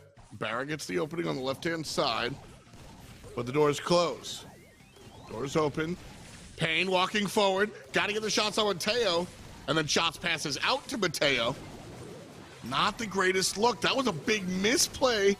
Ooh, blue team might have been able to score. I gotta say as well, on the other side, I kind of felt like, to be fair, like it could have gone both ways. There's a nice throw jump there, went almost a long way. Shots coming back into the mix, trying to make something of this as Mateo on the left-hand side goes down. This is a great opportunity. Going in aggressive is RBM. The pass coming through. Surely that is going to seal the deal for Ion. But 50 seconds left can still be enough to turn the balance. Oh, that's more than enough time to be able to make this one happen. Now let's see what happens here in midfield. Players have to be able to make this one work. A couple of kills here. And the ball back court. Johnny gets a kill on the RBM, and shots can't confirm. Mateo was already pushed the ball up forward, expecting the teammates to successfully win their duel. But unfortunately for them and their fans, not quite. You know, we might be seeing our first game 3. Yeah, it could well be. Look at this. Misa on the left-hand side, just be able to just use the super to great effect, walking that last ball in for a 2-0 scoreline. Things are getting, you know, I mean, Alba's making the appearance, but I gotta say, man, things are heating up right now, and this is getting a lot closer very, very quickly. That's really what I expected. You know, I think coming from the top side of the bracket, you're going to see more of a spread. But as we get towards the middle, you're going to see a little bit closer competition. And so here, going to a game number 3 in match number 4, you know, kind of expected right there in the middle. And so game 3 here on Brawl Ball should be interesting to see where the players go. Compositions, I've got no real beef with. I feel like the Amber couldn't play on defense as well as they expected her to.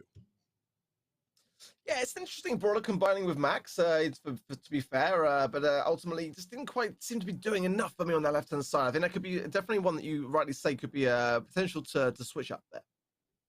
Well, some players were doing exactly what they needed to do, and we caught them on camera. Intel play of the game coming at you right here as we kind of block this one out. And look at where all these players are standing. Yeah, this was a big play coming out from the defensive team, actually. Yeah, I mean, these are the positions that you really want to be finding yourself in, but then Mateo just jumped over that wall just so nicely there. It probably could have gone even further. Maybe it's a really tough one to cause RBM divorce connecting with those shots, but you know, ultimately a great opportunity to get the ball clear. But then the return was just equally as strong, really, the pass through there to Barajas and the pressure being applied to shots. Then Mateo was the next to fall. And then look at this aggression. Just like, it was a very, very valiant attempt to get everything clear, to be fair. But just like the answer back was just so aggressive. There was nothing that could be done. That was the thing, you know, that counter rotation was really, really important. And so you've got to be able to play tennis. You know, it's not racquetball. You've got to be able to hit it back after the opponent actually hits it. And we'll hit game number 3 right about here. And already a push up. Nice plays here from the Sprout to kind of block out left and right side. Kills coming in. It's just Crow. Okay. But it was a good jump in, to be fair. I was kind of expecting as well to have such a cluster to show more of an impact, right? But ultimately, it's enough to keep everyone at bay for the most part now, as Barajas on that right-hand side just kind of getting some protective covering fire. The slowing toxin did affect him as well, so he's forced back into that kind of defensive spot. The damage booster as well be doing him a ton of favors to kind of keep those shots amplified. But for the most part, it's pretty close, neck and neck in the middle part of the map. But this is where one team is going to be looking to find any window of opportunity to make a push. Well, Mateo might be that player. Chop takes down RBM after the aggressive jump. Pain's here. And with the respawn of Barra, that's going to push Red off the back end. And Shots falls down. Not what they wanted to happen. Okay. Like some Sprout clout on the left-hand side. But yeah. Yeah, really solid wall. Just like locking down that side, I think went a long, long way there.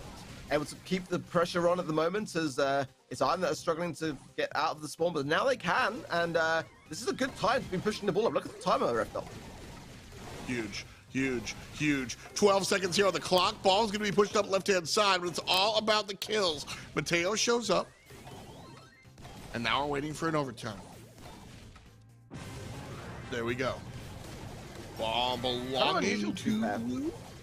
Yeah, a little bit. It's normally going into overtime, you get that period of time where the ball is at a really, really aggressive point, but kind of unusual, like to have the ball in the middle of the map going into overtime as RBM goes in with a nice takedown. Look at these shots followed up from Misa as well. But Barajas there, just left alone, max HP, can't really make a push from that. Yo, big play there from the 8-put, TPing back. And now one more time. Ball stuck in mid. Looking for a... Honestly, right now, we're fishing for a pick, essentially. Just some long-range shot that allows you to push up forward. 20 seconds left here, Ark. And with Sprout covered down, honestly, pushing up now might be the right play for blue team. And it looks like that's what they're gonna do. One kill is good. They have 5 seconds and the timer's going to run out. We're just going to take the draw. I think it's the smart play, to be fair, under the circumstances. It was very, very closely matched. I mean, that's what, we kind of come to expect from the mirror comp, and both teams just playing it safe. I think that's the way to approach that kind of idea, really, especially going into overtime with the ball not really being on either side.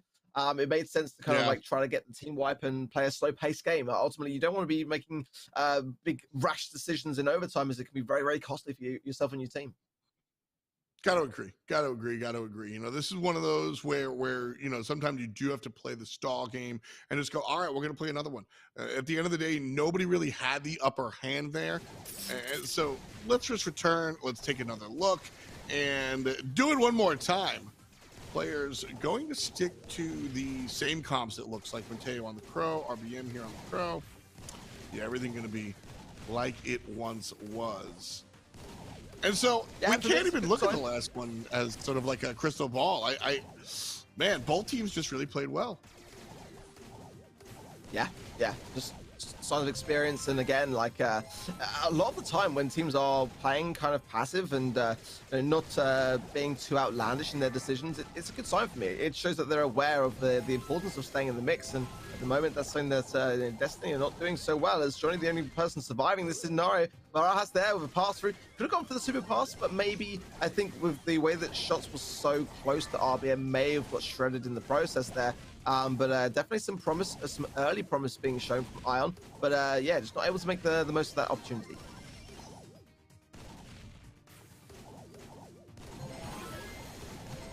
Destiny Esports here, trying to fight their way out of a pocket that they put themselves in. This right lane, a little bit rough, being locked down here by Ion. Or excuse me, by Destiny. Ion is in blue, Destiny's in red. And so, this push here, no, not enough. Not going to be enough. It looks like red team have enough juice, and then they get juiced. They just get shut down as soon as they jump forward. Mateo's going to try it again. Well, he doesn't get shut down, but he doesn't shut down anybody. So it winds up being unfruitful. That said, shots from across the map takes down one. Secondary kill goes their way as well. But RBM does a good job of putting the ball on the other side of the map, taking down Johnny as well. I love that play from RBM. I was always thinking through in my head, thinking that I would have done the opposite. I would have jumped in and got a sprout wall to the face, and he was very, very patient with that and used it to a great effect to get the sprout taken out of the mix there. I gotta say, those players sometimes take a little bit of stepping back and thinking through, and he did just that, as 10 seconds now is a great spot. It's got to be said for Ion to make something of this here. The ball going through to me, so pass back into the left-hand side for Barajas now, who has super now, the ideal person to take the ball. Can he shoot? He's not cut it, and the ball goes straight into the hands of Mateo. Mateo running downfield. Mia gets taken down. Kick to the right-hand side. Saved by Barra. Oh, just barely taken care of. And we've got 42 on the clock. Can we make this happen? Is honestly what both teams are saying. Both teams have one win in the pocket. Neither team has a goal in the game. And so 27 seconds left, Arc. Ball belongs to blue. Can Ion do it? Oh, that clutch player missed. Has super now. Can they make something of this? They're going to place down the damage boost for the additional speed. The question now is, can the pass make it to RBM? No, it's not going to happen. 10 seconds left. Might be enough if Baraz supers this forwards, but the low HP means, Misa's going to go down. We might see another tie here at the... Ooh, yes we will. Another draw. Back to the drawing board. I mean, that game though, honestly, like some of the moments were just so close. I mean, like, we've got the Seagate save of the match coming out later today. I mean, that could be a contender. There's been so many moments similar to it today, but that moment off the line to save the ball, I mean, my heart was in my mouth after. I mean, that was insane. Because we saw that twice. We saw it once on the upside, and then we saw in post overtime on the bottom side. I mean, these are the moments, man. Insane. Yeah, I mean, like it's kind of like it could be frustrating for both sides because they are doing so much to try to extend themselves into a position of power, and they're just so closely matched. They just can't find any opportunity to get that goal. I mean, there's been opportunities, don't get me wrong, on both sides, but just to confirm it, to finalize it, everyone is just fighting on to keep in the mix it. Certainly a little wild here as we jump in one more time.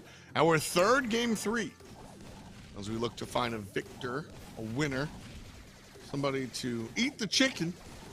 But right now, 2 crows here. And so, I mean, is this the comp? Why do we have identical compositions here? I guess that's the big question. Yeah, I mean, I guess for me, there are options. It's just like when you're kind of seeing some stubbornness in your opposition occurring, you kind of get the feeling that they're not going to be switching. And then that places you in a bit of a position of like, you know, do we take that risk and try to kind of go with something other? It's the mind game approach, really.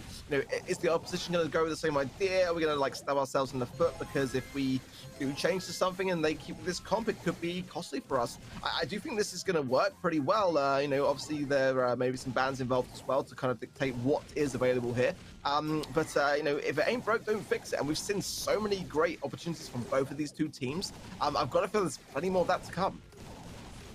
Gotta keep hoping. That's the mindset. Right now, RBM hoping that doesn't happen again. Picks up the ball, gets destroyed. Mateo jumps in, passes to himself. Won't be able to get the LeBron poster play, though. Ball in the mid.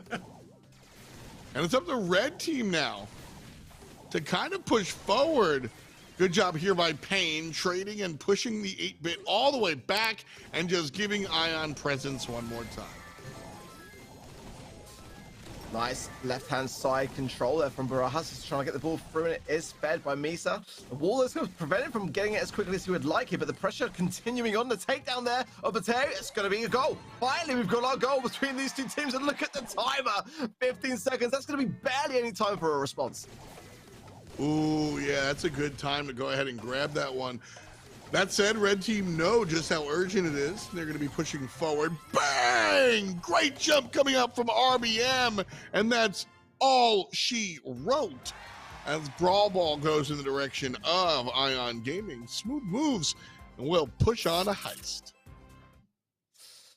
Man, that's a fight hard for it, though, right? I mean, that honestly, like, could have gone either way, and I would love some hot zone. I would love to see the comeback here going into Heist next, you know, to really go the distance. Definitely the closest matchup we've seen today, I would go as far to say. Both of these 2 teams just really giving it everything they've got right now.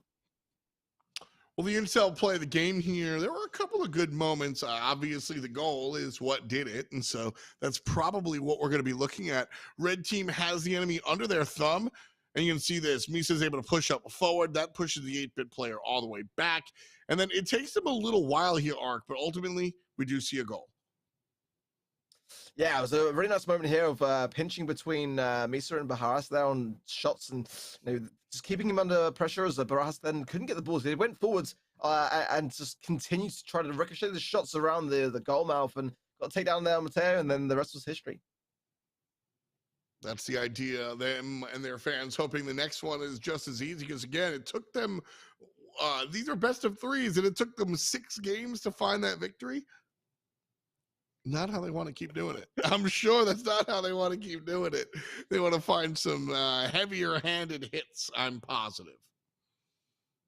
Yeah, I think that, you know, for me, like, I just kind of feel like the team who dares wins a lot of the time, and you know, being stubborn in Brawler Comp is the safe bet to go along with, but ultimately, you know, you can then falter against a team that are kind of like more open-minded to kind of making those kind of drastic changes when things aren't going their way. So it's a risky game. You got to think things through and really kind of like, you know, you do have to sometimes second guess yourselves as to whether this is the right call to make a change. Ultimately, yeah, no, for Ion, it was the right call to remain with that comp, and they were able to come out the other side cleaner.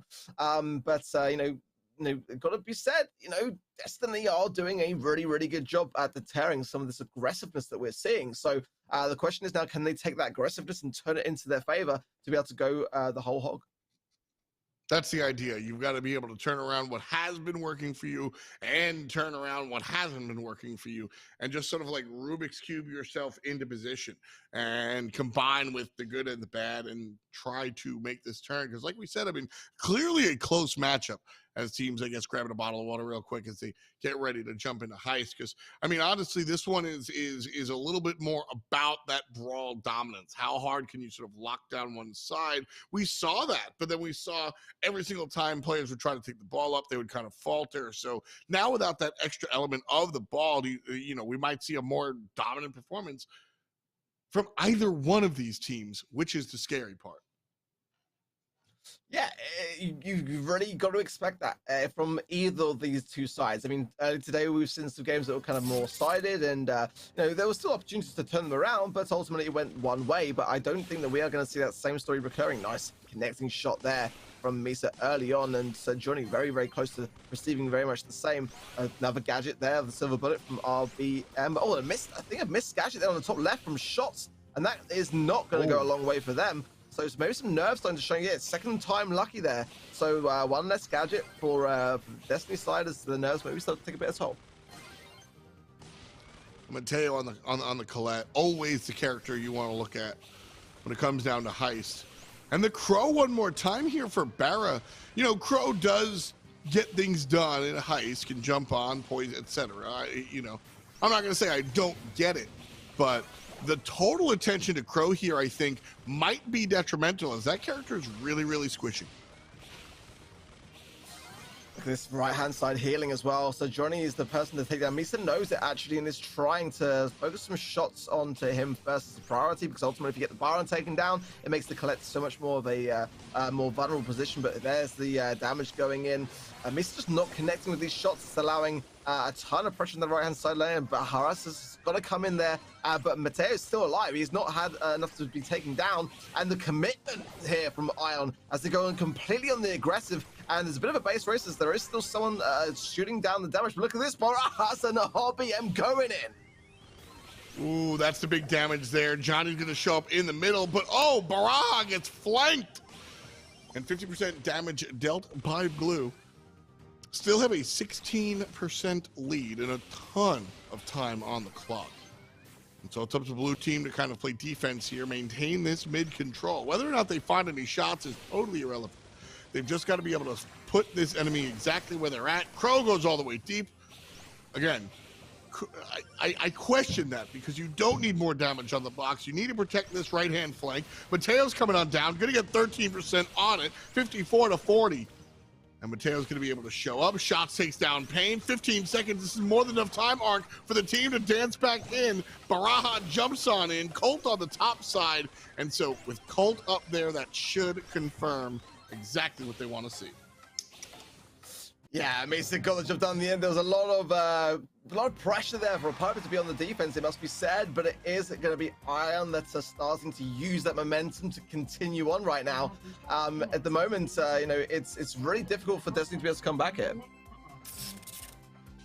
That's the mentality. You know, you got to find a way to kind of come back here. You say it's going to be tough. I agree pretty wholeheartedly. I think at the end of the day, you know, some of the composition picks, you know, we're at a level of competition where everybody can generally hit their buttons, hit their shots, find their gadgets, and find their guys. At the end of the day, you've got to be able to find the power on the board, so to speak, the X's and O's, and the composition really got to pay a lot of attention.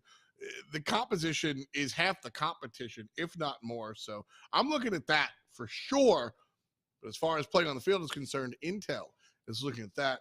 The Intel play of the game coming at you right here.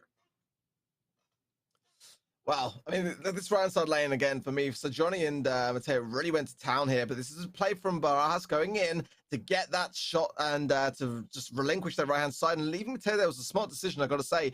Colette left alone is not really the worst of things when you've got all three players going on the aggressive there. And, you know, that takedown there from Sir Johnny did sort of try to just deflate a little bit of that, but great shots from RBM and Barajas there. And just, you know, forcing back Mateo in the end to really, you know, just come off the offensive and go back on the defensive. You know, like I said, a little bit scary there almost was the team in the lead going for more offense, win more. Always a dubious proposition. And so we'll jump in here into game number 2. Right now, decent shots there from Johnny across the way. You love to see it. The Golden Piper coming out. Know that Johnny's going to land the spot. I do like the nanny introduction, gotta be said, from Destiny side of things. Is it going to be enough, though, to be able to defend this onslaught? So Johnny falls back, and a very important takedown, though, to keep RBM at bay, so Johnny can heal up, as can Mateo. Mateo's be looking for that peep as well, like from being able to force back then Ion when it goes out. I assume then running the warp to be able to TP onto that safe, so look out for that making an appearance, but he's got to get that super first, and he's a bit on the back foot in that respect.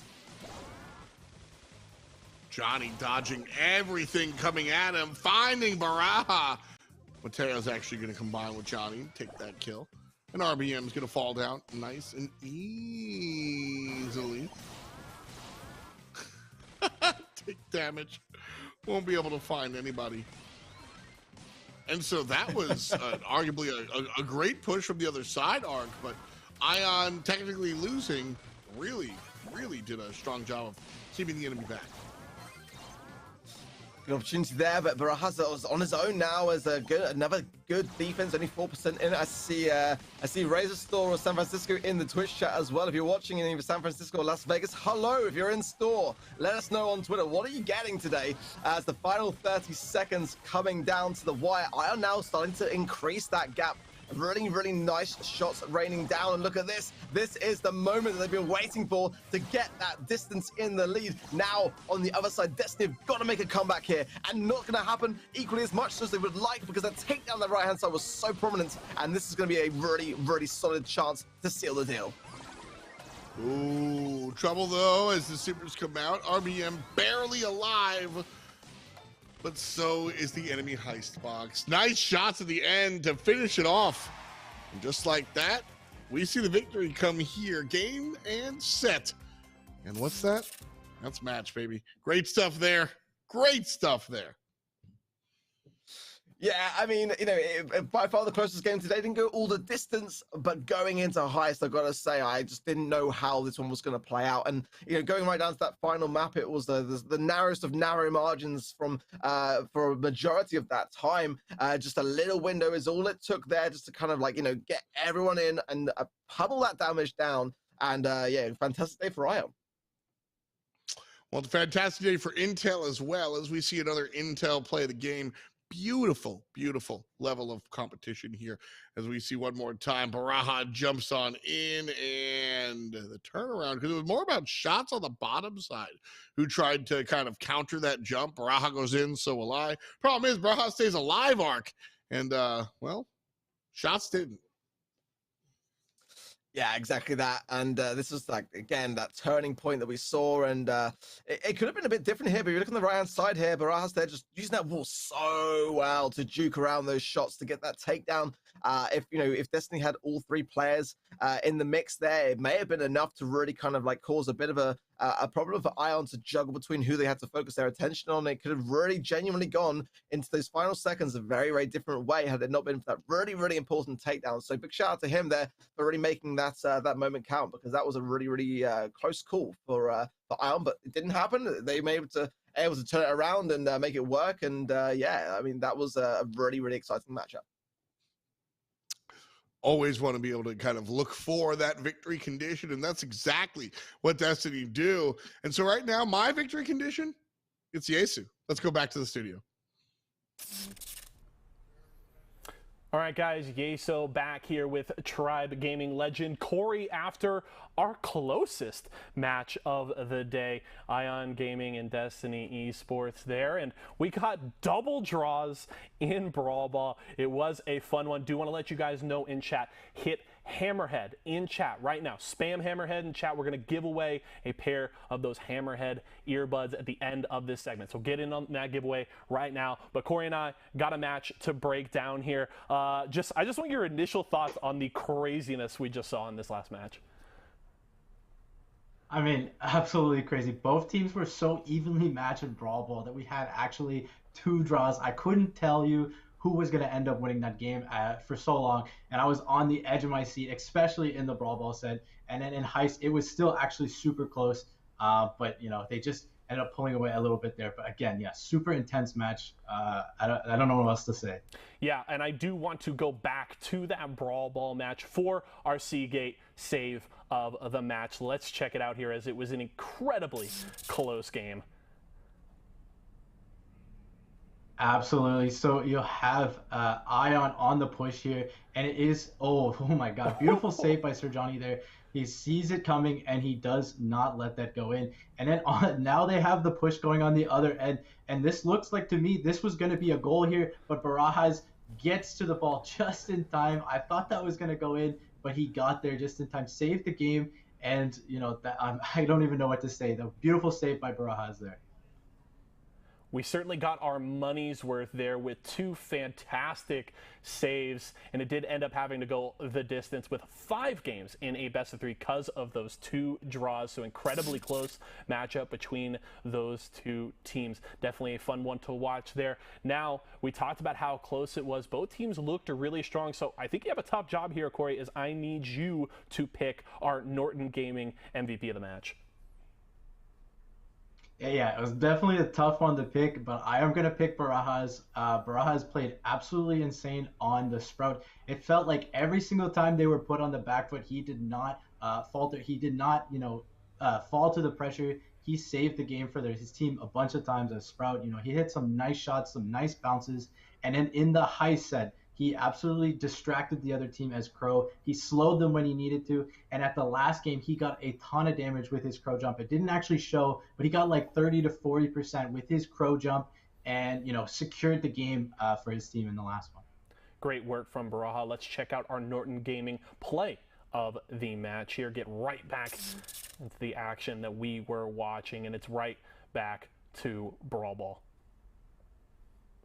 Yeah, absolutely. And again, nice wall there to block the 8-bit in, and he is slowed. So the 8-bit really didn't have anywhere to go. Unfortunately, they did get slowed back, and so they couldn't take him out there. But again, right now it's pretty even control, but some nice shots by Barajas to take out Mateo there. And he is staying alive for a very long time, even though he's getting pinched super hard.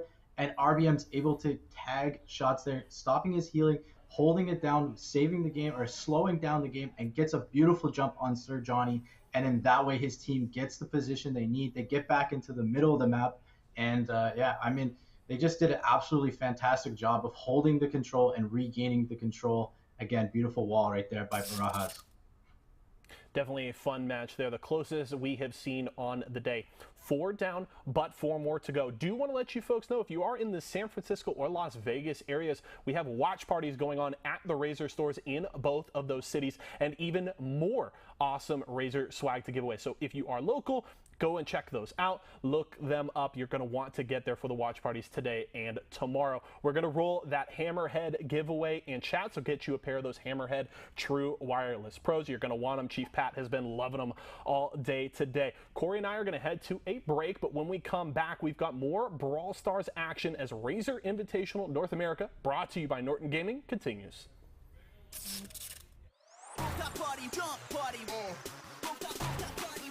Make it clap.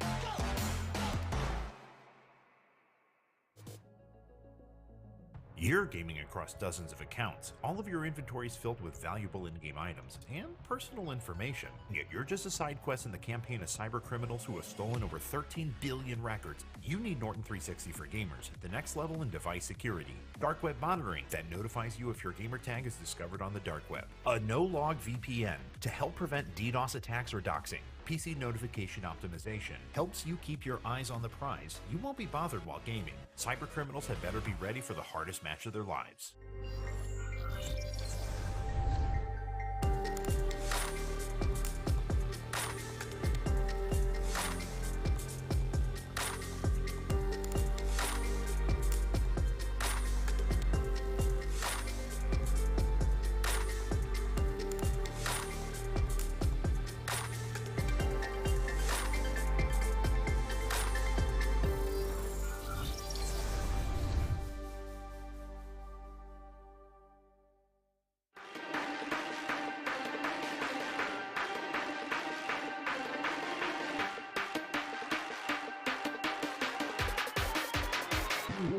Let's go boom.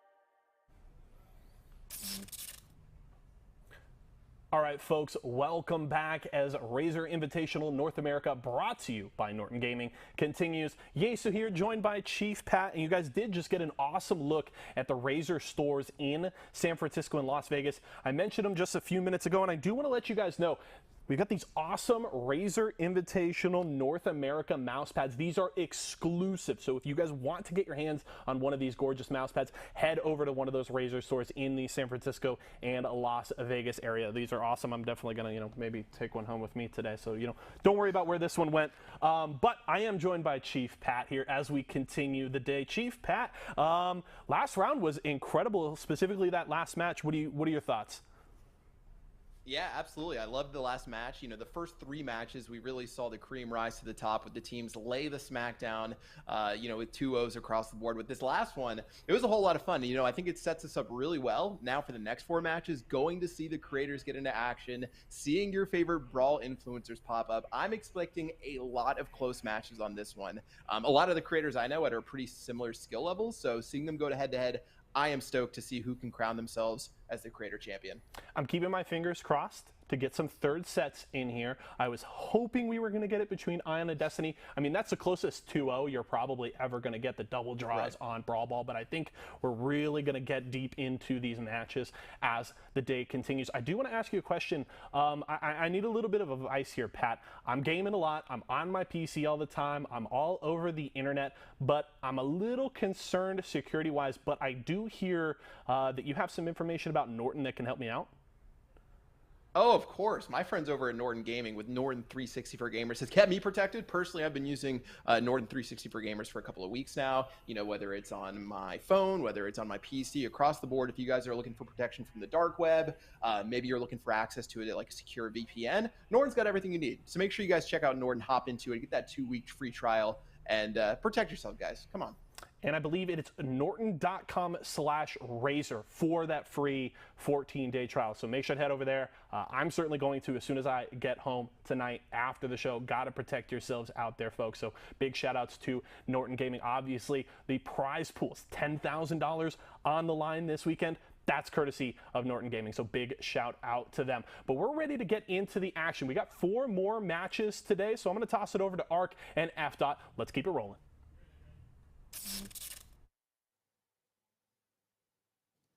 Welcome back, friends. Excited to jump on in. F. here. My man Ark as we get going one more time. And Ark so far, like I said, halfway through the day.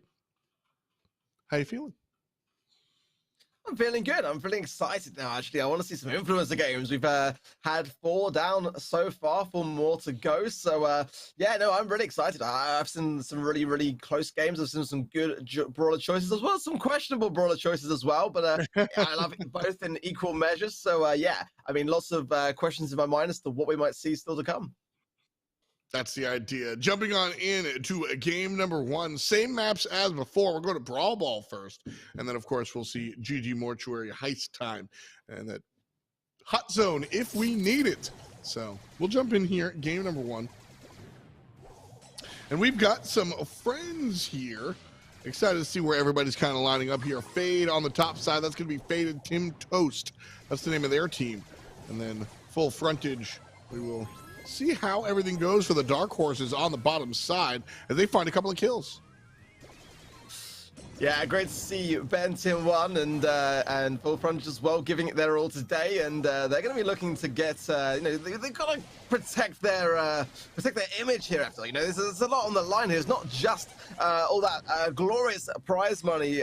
Big thanks to Norton Gaming on that side of things, and the Razer gear. It's also content creator pride on the line here. I thought. A little bit. You're definitely going to hear these players talk about this one way after the fact, I am sure. But right now, red team, Faded, trying to push up. Nice kill! Fade is open. The pass doesn't go the correct way, but that's okay.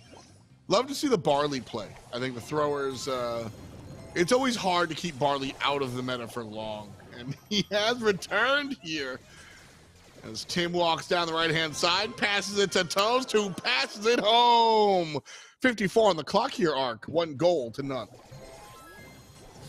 I see done a lot of pressure then for the response. You know, it's going to take a lot, but ultimately, you know, Luffy and Solar, they're very accomplished players, and of course, you know, Full Frontage, you know, will have a lot on his mind here, as he's going to want to get one over on Benton One here.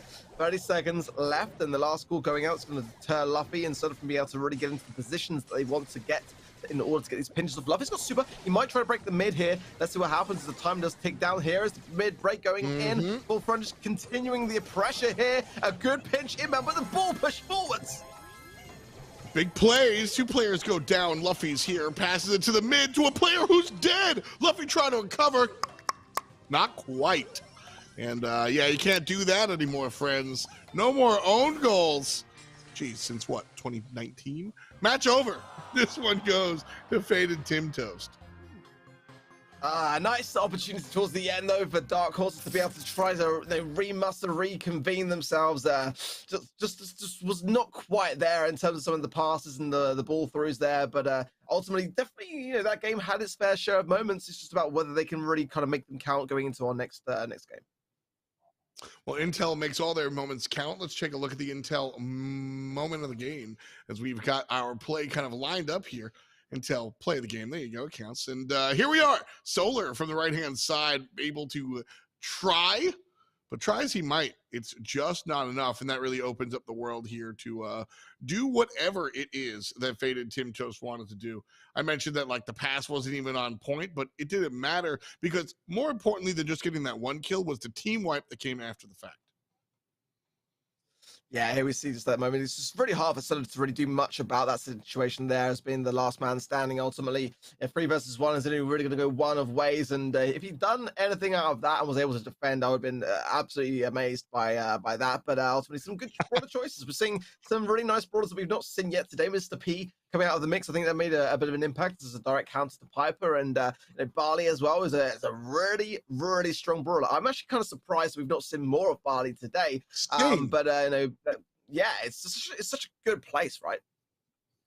I mean, I guess the idea is that, like, with Stu and Ruffs and all these characters up there, it's kind of hard to go down to Barley. But I mean, when I say go down to Barley, I mean, we're still talking like A tier, right? Like, this guy absolutely recently had some changes and is the guy to look at for sure. So we'll see if they keep going with the Barley as we jump in here to game number 2.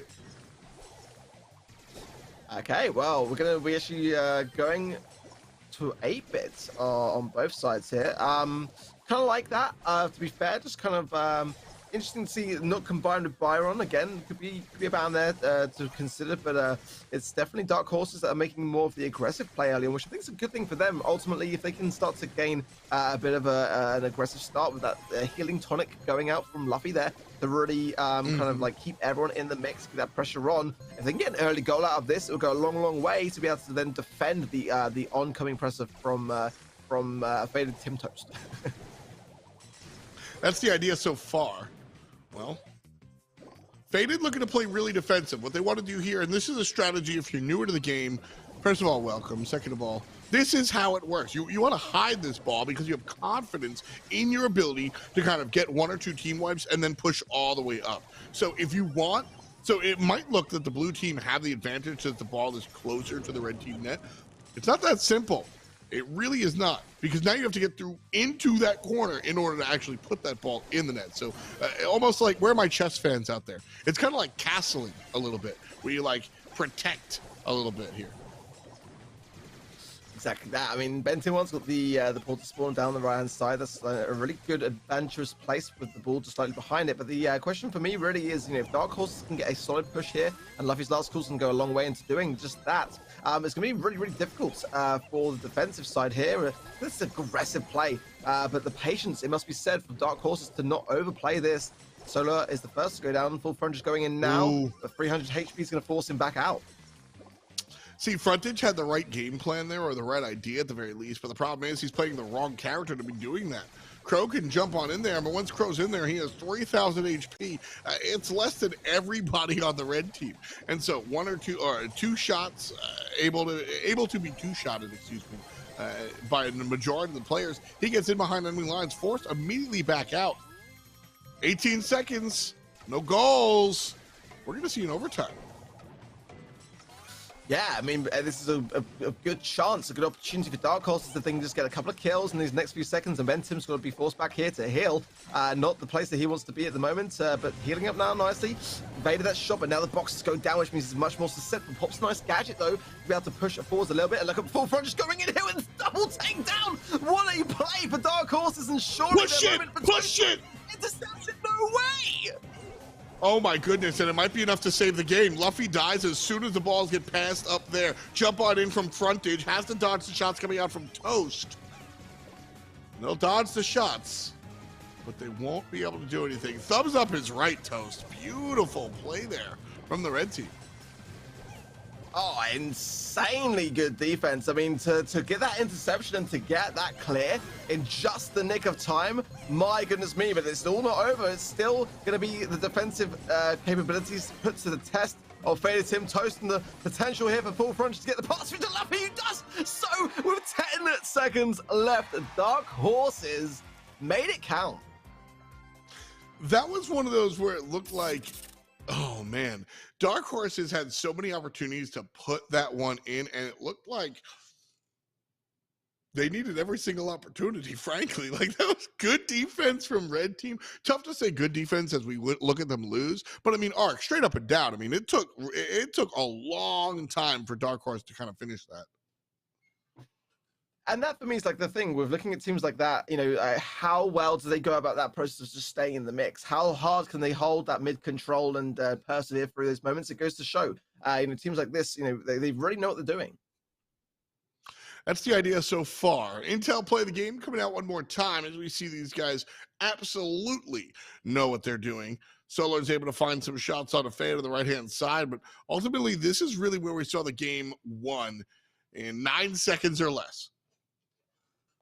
Yeah, honestly, this was a really difficult position to find yourselves in on defense. Fade can really do so much, staying in the mix, staying alive on 1,500 HP, and just there, those shots not quite enough to stop Luffy from getting the pickup. It was a good awareness. They were going to have to juggle it massively because Full Frontage had the ball as well at the same time there. So there was options available to Dark Horses to be able to do stuff and run with the ideas really that just at the end of the day, just tying things up. And, this is what I said earlier. We both said right after, it's like that now things are getting to this stage in the competition. It's going to get a lot closer as many more things at stake now. And not just that big prize pool, not just that Razer gear, but also content creator pride as well. And again, huge shout out to Norton Gaming as well for putting up that prize pool. Yeah, you don't want to lose on the Razer Stager. That's really it. No, thank you. Because I mean, this will be for the fans at home a fun tournament that you've kind of watched. For all the players playing in this one, this is going to be one that, you just don't want to get beat by Nat. That's pretty much it. We'll jump into game 3 here. Our first game 3, as we see Faded versus Dark Horse. All right, prediction time, Ark. Who takes game 3? It's so closely drawn. I mean, if I'm looking at just the brawlers, I do like the Sprout pick, although Barley is in a very good place. I mean, this particular map does lend itself nicely to Sprout. It's going to be really all about how Luffy can get those last calls out there to really put some pressure on the map. I do like the introduction of Gene as well. So I've got to hand it a little bit over towards Faded Tim Toast's team on the top red side, just simply because if they can make the use of what they've got work, it's going to go a long, long way here. Well, so far, the idea is to keep it a short way. Nobody's really stepping into that melee range. And a good super from Luffy completely takes Fade out after the pushback. Not enough room. Solo doesn't have enough HP. That's why we're not seeing the full in all commit. Luffy doesn't get that memo. So the crow dive going to be good enough. Fade feeling good about that one. Fade, you just respawn. You're not allowed to spam a pin. Come on, that's your teammate. I gotta say that I think Benton made the right call as well, swapping out Mr. P for Crow. I think it's a wise decision here. Mr. P had a fantastic meta previously, but now with a few nerfs in play. A nice pull from Toast as well. Somehow still able to stay alive there with the support full frontage now on the hunt going towards the goal. A great chance for Dark Horses if they can make this count. No pull from Toast. Full frontage just couldn't quite make it count as the respawn came in there, just shutting him down. Oh, man, so close, yet so far. Ball kicked into the mid. Scholar. Avoiding it. 25 seconds left before OT arc. Will we get that goal? I'm going to wager no. I think we are going to have to wait till overtime. But again, one win for each of these teams. So whoever takes this one takes the set. Oh. Chance here. Full French can stay alive to stay in the mix. It's going to be tough. This is a good timed push. Overtime inbound and Toast's pull here. Fade also with the super side of things. There for support. Could throw down the wall. Saving it though. Potential super shot then for him. But at the moment, it's a good return. Defense side from Dark Horses. Fade tosses it. Try to get the kill on a full frontage. Trying and will. Pass to the mid side. Pass to the fender. Pass the pigs. Game 3 goes to Fade, Toast, and Ben.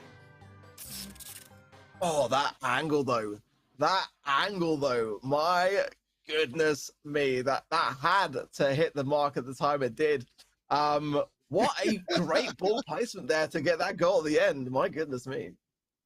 Yeah, I mean that was the smooth. You know, if that doesn't wind up on our intel play of the game, it's just because they didn't have enough time to cap that. So let's see which one they give to us, and it is that play because you know this one was so dirty. Overtime kind of pops out here, Ark, and I mean the rest is history. Yeah, I mean, it's honestly really great to see such a high level of competition already between the influencers. Again, they really want to give the pros a run for their money, show them what they're capable of here. And here's the pass from Fade here, or was it the shot? I'm just trying to remember now. It was the shot from Fade. Look at that takedown. Look how close that was between the takedown and the shot going off. Massive credit to him to find that moment and to make it count when he did, because it could have gone another way. Yeah, scary stuff coming down to the wire, but ultimately these guys are able to take the victory and look good while doing it. I mean, that's the dream, right? It's one thing to win the game, but I mean, you know, where are my Johnnies out there? That's me. I want to win the game, but I want to win the game my style with flavor, and that's right there. That's what we saw with that one. As a smooth move kind of brings us out of the brawl ball and into Heist one more time. GG Mortuary should be a fun one to watch these teams bang around on. Yeah, I mean, and again, I think this could be one of those matchups where we just kind of see very similar decision-making, very similar kind of play styles with very little in it. Both of those teams in that last matchup just really holding their own and doing really well and persevering under pressure whilst going on the aggressive in that same way as you have to do in Heist. You've got to really get that balance between the two. And I'm really excited now. I think that this is going to be a really close matchup. Both teams giving it their all right now. Trying to see that, you know, as we jump in, sometimes it's a really big shift. We see the teams neck and neck on brawl ball, then we get into a different game mode, and it's wildly different. I don't necessarily expect that. I think that we've saw enough approaches in Brawl Ball to kind of expect what we saw there, evenly matched squads looking for similar things on the field and then coming up with a couple of wins.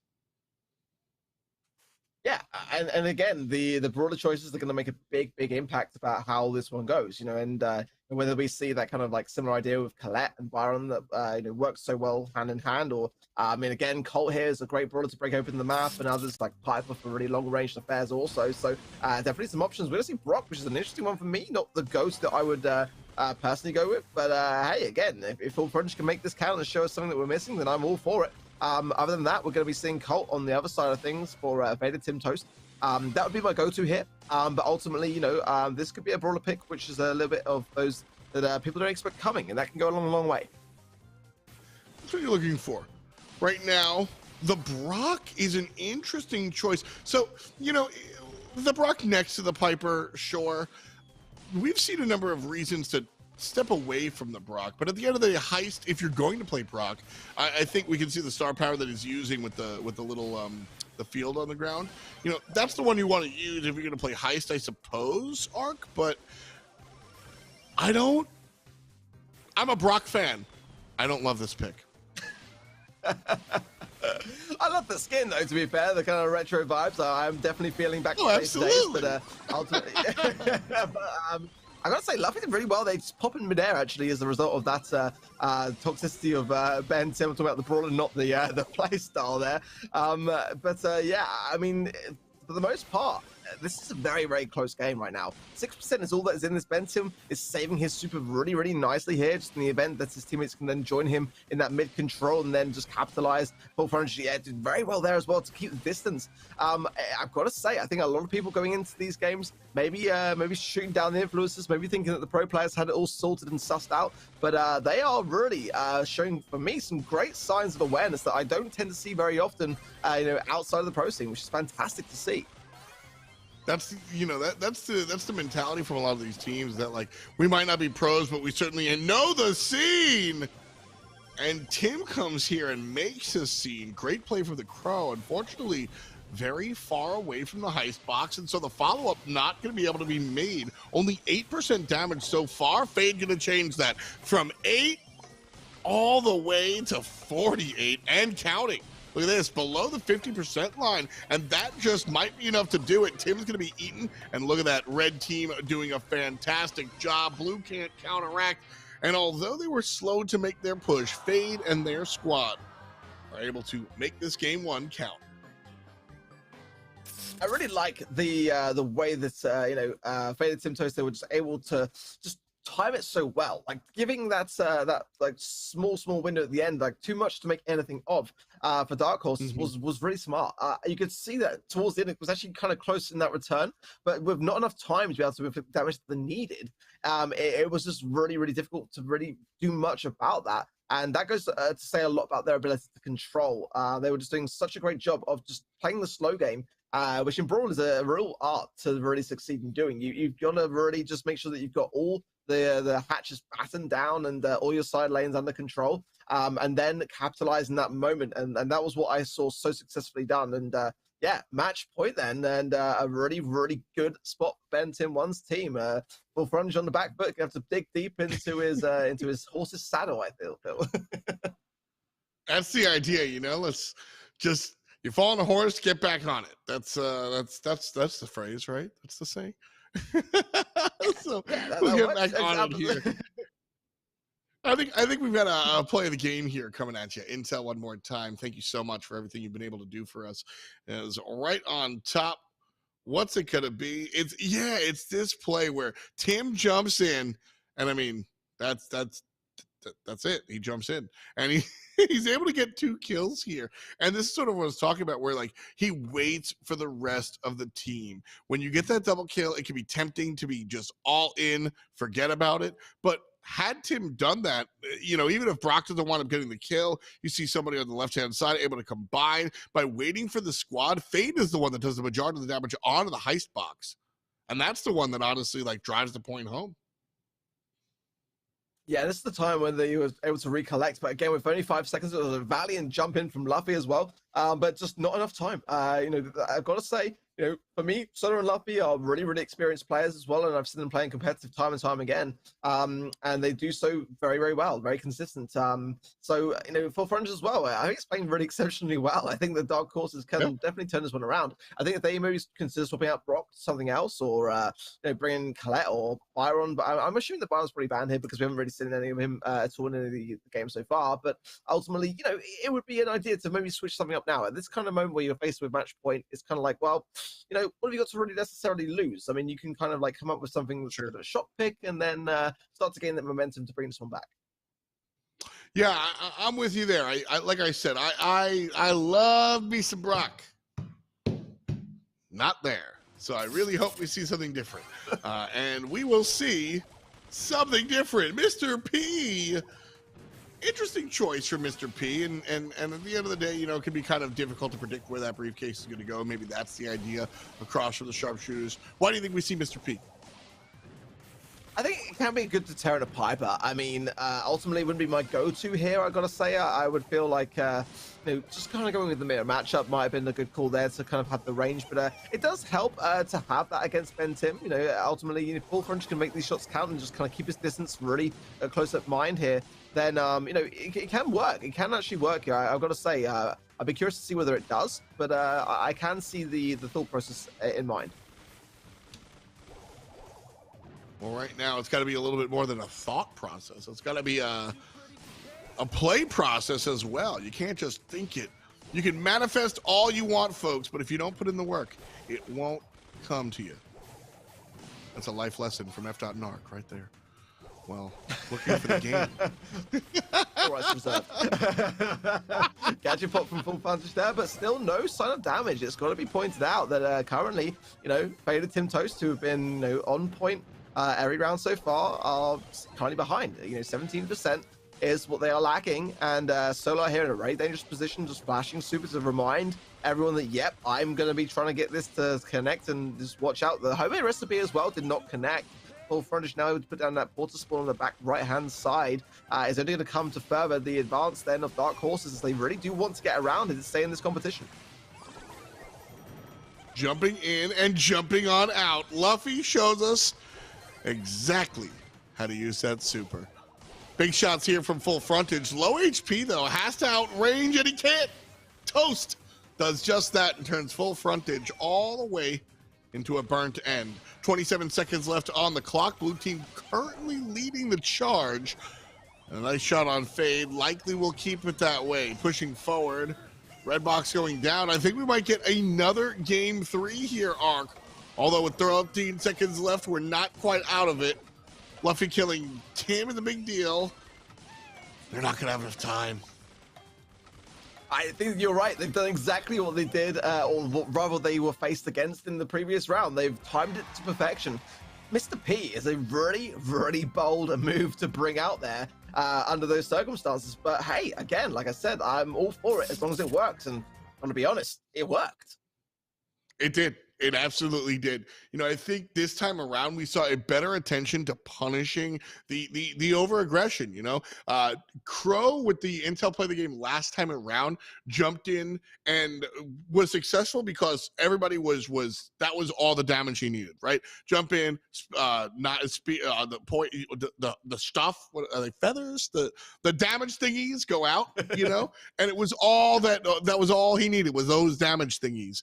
He tried to do it again this time, and everybody had more HP, so they were able to kind of like fight him back, and the daggers weren't enough, and that attention to being able to just spin around was really, I think, the difference here.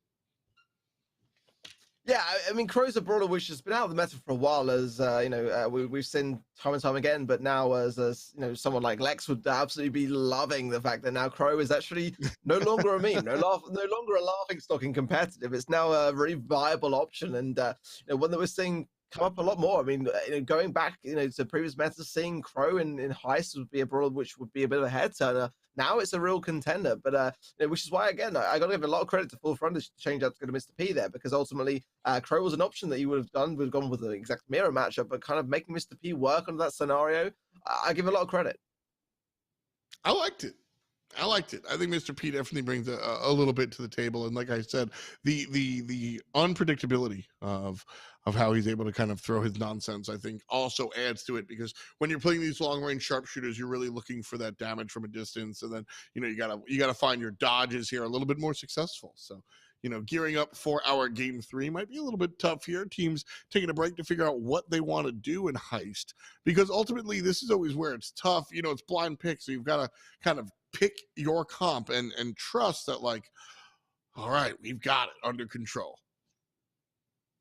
So much to consider, honestly, going in, especially when you've got so much on the line and so much to look forward to in this competition, right? I mean, I would love to be that guy to go all the way. So, every decision that teams make matters. Every single brawler that they decide matters. Star powers, gadgets, so much to consider here going into our next matchup, and the mind games as well can definitely play a toll. You got to consider like what you might be faced off against, what you might want to consider preempting when it comes to your kind of counter comp ideas here. So yeah, definitely a lot of things that both teams are gonna have to consider as to whether they want to kind of continue on the same idea. For me, I've got to say I did like that change up from Dark Horses. It's kind of more on the side of like Faded Tim Toast as to how they're going to respond to that, and whether do they do the same again? Do they adapt and then realize that they've made the wrong decision? We are still. Oh, look at this! Huge changes here. Oh! We're gonna see Edgar coming into the mix. We're gonna see BB, and look at that left-hand side of Solo just doesn't care.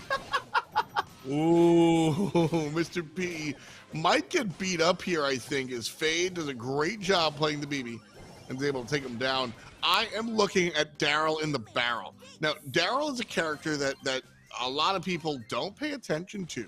7,000 HP and a ton of up-close damage, usually reserved for, I forget the name of it, the one that has the water trap right in front of the heist box, but Daryl gets it done, sort of the old-school Colette here with respects to heist. Yeah, really nice way to put it, actually. Yeah, it definitely does feel a little bit to me, though, in that same respect of being a brawler which had its day already kind of passed, and Colette now being more of the front runner. Could be that Colette's actually the ban, and that would make a lot of sense if it were to be the case. Mm-hmm. And, at the moment, I've got to say, I do like the range of Dark Horses. I think like Daryl is going to struggle against that, and Fade also with this big tanky brute comp that's coming in Toast on the left hand side doesn't even seem to be something which is too much of a deterrent. But with a nice takedown on Luffy, it might be that Dark Horses want to reconsider the strength of that particular brawler. Fade coming in as well with that speed, a really great chance now for Faded Tim Toast to respond. Here's the problem. Blue team have been so successful. 8%, the only ones, the only bit left here as Dark Horses trying to push forward. Luffy gets jumped on, popped, walks forward. That's a better idea. Jump forward and look for the shots. No, they're going to defend. Oh, Luffy gets chased out by Fade. The kill goes both ways. I gotta say, I think there's a lot of body blocking there. Solo with the damage coming in, and you know what that means, F-Dot. We are gonna go to a little bit now of something that we've yet to see today, and something that I am super excited for the first time. Hot Zone. I'm excited. Oh, yeah. This is, I talk about Brawl Ball being very, very different from the other ones. I look at Heist, Siege, Gem Grab, and there are a lot of the similarities there. Brawl Ball tends to be a little bit different. Hot Zone is, I think, more similar to the other game modes in that it's kind of equal parts objective versus fighting, but it's very different with respect to who you want to bring to the battlefield. I talked about how composition is the competition at this level of play. When it comes to Hot Zone, I mean, this is where you see some of the oddball picks. Yeah, and this is what we've already seen already with Ben Tim's team, is that ultimately they're not afraid of those kind of big up close and tankier options. Like they're able to kind of like really make not just one brawler change, but a whole entire team change when it comes to their brawler choices. So that going into Hot Zone is a dangerous thing. You've got to really be on your guard, massively so, because Hot Zone can go in the blink of an eye if you're not cautious and careful. You got to be really kind of considering, how you're going to retake control if you lose it, and how you're going to gain it if you don't have it, right? So a ton of things to consider now. And again, the first time that we're going to see it, it just goes to show how close these two teams are. when it comes down to the wire. And you know, I think that again, a lot of people watching will be kind of as surprised as you know, they are to see it. That this is the thing. Do not ever underestimate. I mean, it was Chief Pat right at the very beginning of the stream. Do not underestimate the influencers, because they have got so much pride on the line now. That's the idea. Obviously, I don't think I'm offending anybody. The professional players are probably a step ahead of our content creators. That said, the content creators come through with their own skill set, their own sort of like wonky approaches. You know, I mean, you know, just the other day we were making fun of Siege Mortis. Now Bobby makes us afraid of Siege Mortis. Well, there might be some content creator, there might be some influencer, there might be some YouTuber out there that has a weird oddball pick specialist. You got to be ready for it. And so while we haven't seen that here just yet, we have seen sort of multiple approaches to the game, and we've seen some cool dubs. Yeah, exactly that. We've seen some amazing moments today as we've been going through them as the streams progressed. And, you know, I think that the one thing that I will say, though, going into some of the later games is that, you know, some of the content creators do have a little bit of favoritism, shall we say, towards certain brawlers. I wouldn't be at all surprised to see Lex bring out some Crow, Nat bring out some Tick, and, you know, various other ideas there to be seen. But at the moment, no, not going to see too much except Crow on the side of Full Frontage and Dark Horses. They're going to see Barley coming back into the mix from Luffy's side of things. Jesse as well is a product we haven't seen too much of today, but one that does really work well in parallel plays right now. And this is the question now, is like, do teams choose to go on this super aggressive? We are seeing not really that kind of play style at the moment, as Full Frontage is capping on the left, bottom left, and then on the top right as well will be Ben Tim 1. So watch for when those zones are 50% each, because that's when the aggressiveness is going to start to come into play. I am not loving the Crow pick. I think the Jessies are fine. I think the thrower is fine. You know, I look at our Amber girl, sure.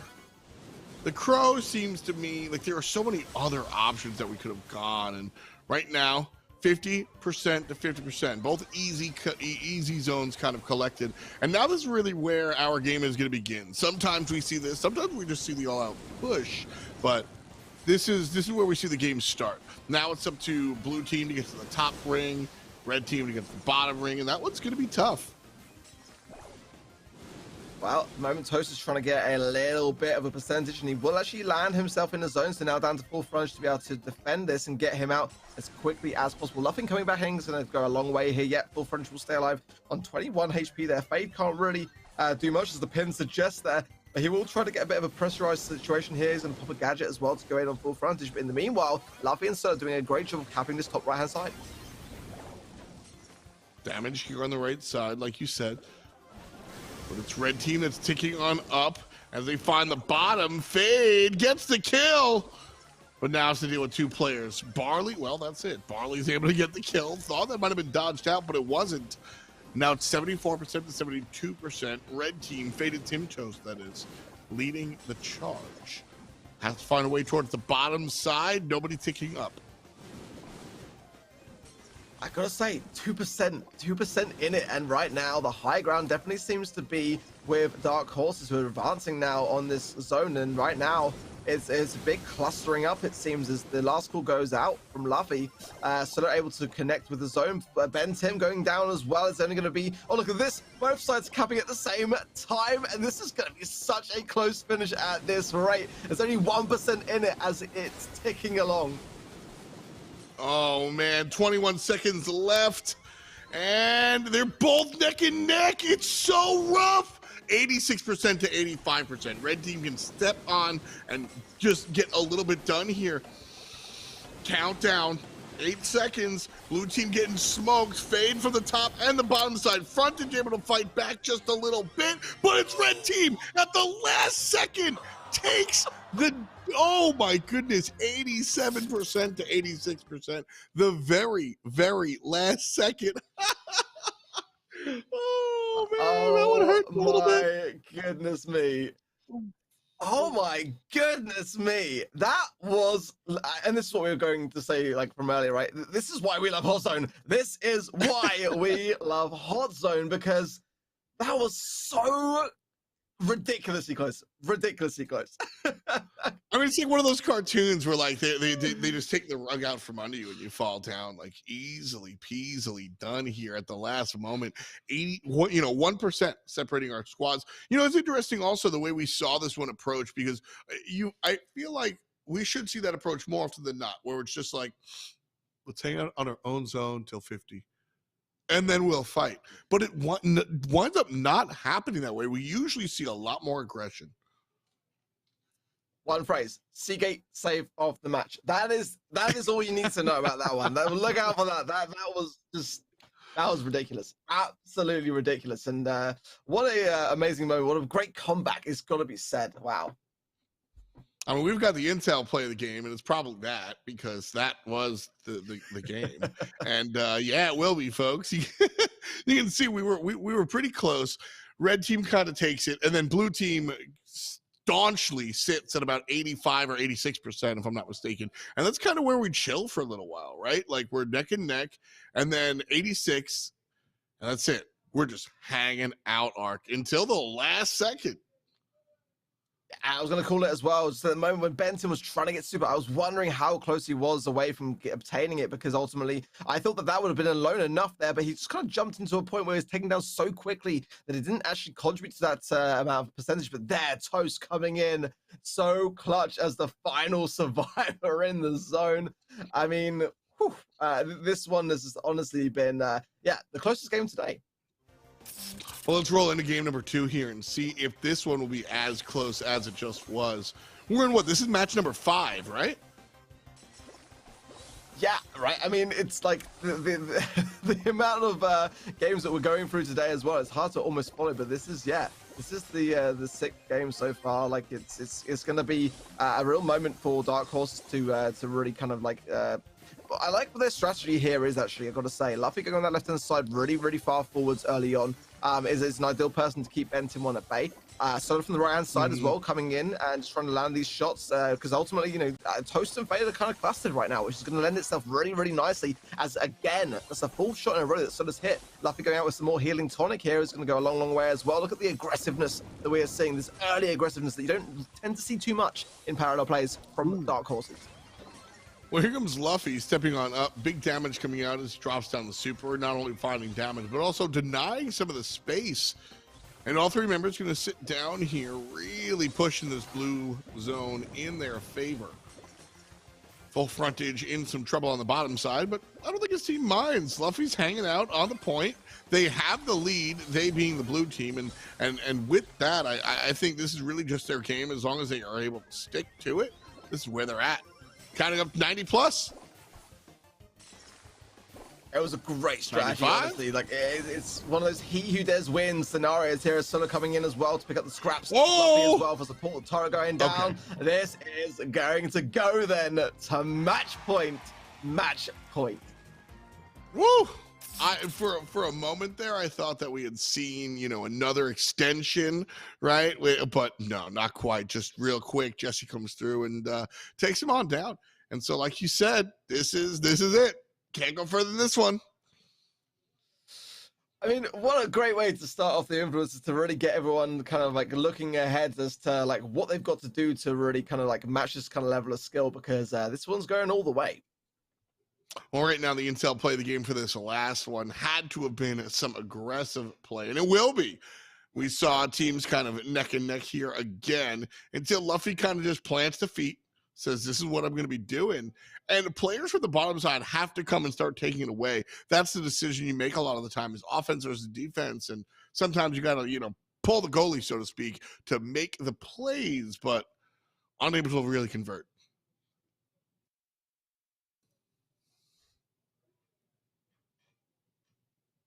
Yeah, tough stuff there so far as we kind of, look towards the future there. Arc having some issues. We'll bring him back in just a moment. But our players certainly not having any issues. We've seen guys and girls kind of find themselves on top time and time again. And as I said, we're just the halfway mark. We've got about 8 matches to go in entirety. And we've got 4 of them down. This is number 5. And it's the first time that we're actually seeing 3-game sets. Not just 3 games, but also 3 sets. Games are the little ones, sets are the medium ones, and matches, well, that's the big kahuna. And that's what we're looking at here for players to finish off the big kahuna. We had not only just 3, we had 6 in our first game, in our first set. Then we had 3, and now 3 again.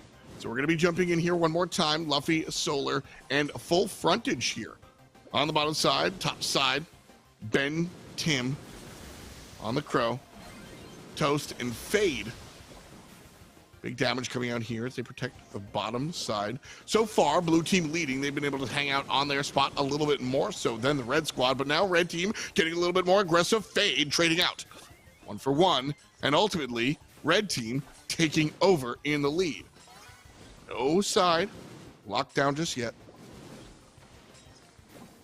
A little bit of a lull in the action as teams re-communicate, trying to figure out what their strategy is going to be one more time. Red team still staunchly in the lead, but blue team here picking up the pace on the bottom end. Separated by about 5,000, or by 5% rather, and with blue team stepping forward, that's going to be the full capture of the hot zone by red, which means we're tied at 51. Both teams have one little bit on the enemy's quote-unquote zone, and so they've got to keep pushing forward. Red team looks like they're in a better position. Big damage coming out from Amber, but Fade falls down. Luffy, with a great attention to target prioritization, turns and burns, baby. And now we have the race. Red team stepping forward, gonna get 1 kill so far. Fade gonna follow up, find a secondary kill. The third one, full frontage, bang! Down it goes! Red team now pushing forward 10% and counting as the blue squad can't find their footing. Luffy and Skull are just barely alive. To help you out. Ark has returned. Thanks for 100 Mountain, dude. Yeah, Wi-Fi flipped out there, but seems like I came back at a good time because honestly, this one is so neck and neck. But look at the control we are seeing on this left-hand side lane now as they're starting to be able to increase this gap. Man, this one was neck and neck. Ark, I know you missed the early stages. Don't worry, I got you. Because the red team has stepped up now. But boy, they were actually behind the 8 ball in the early stages.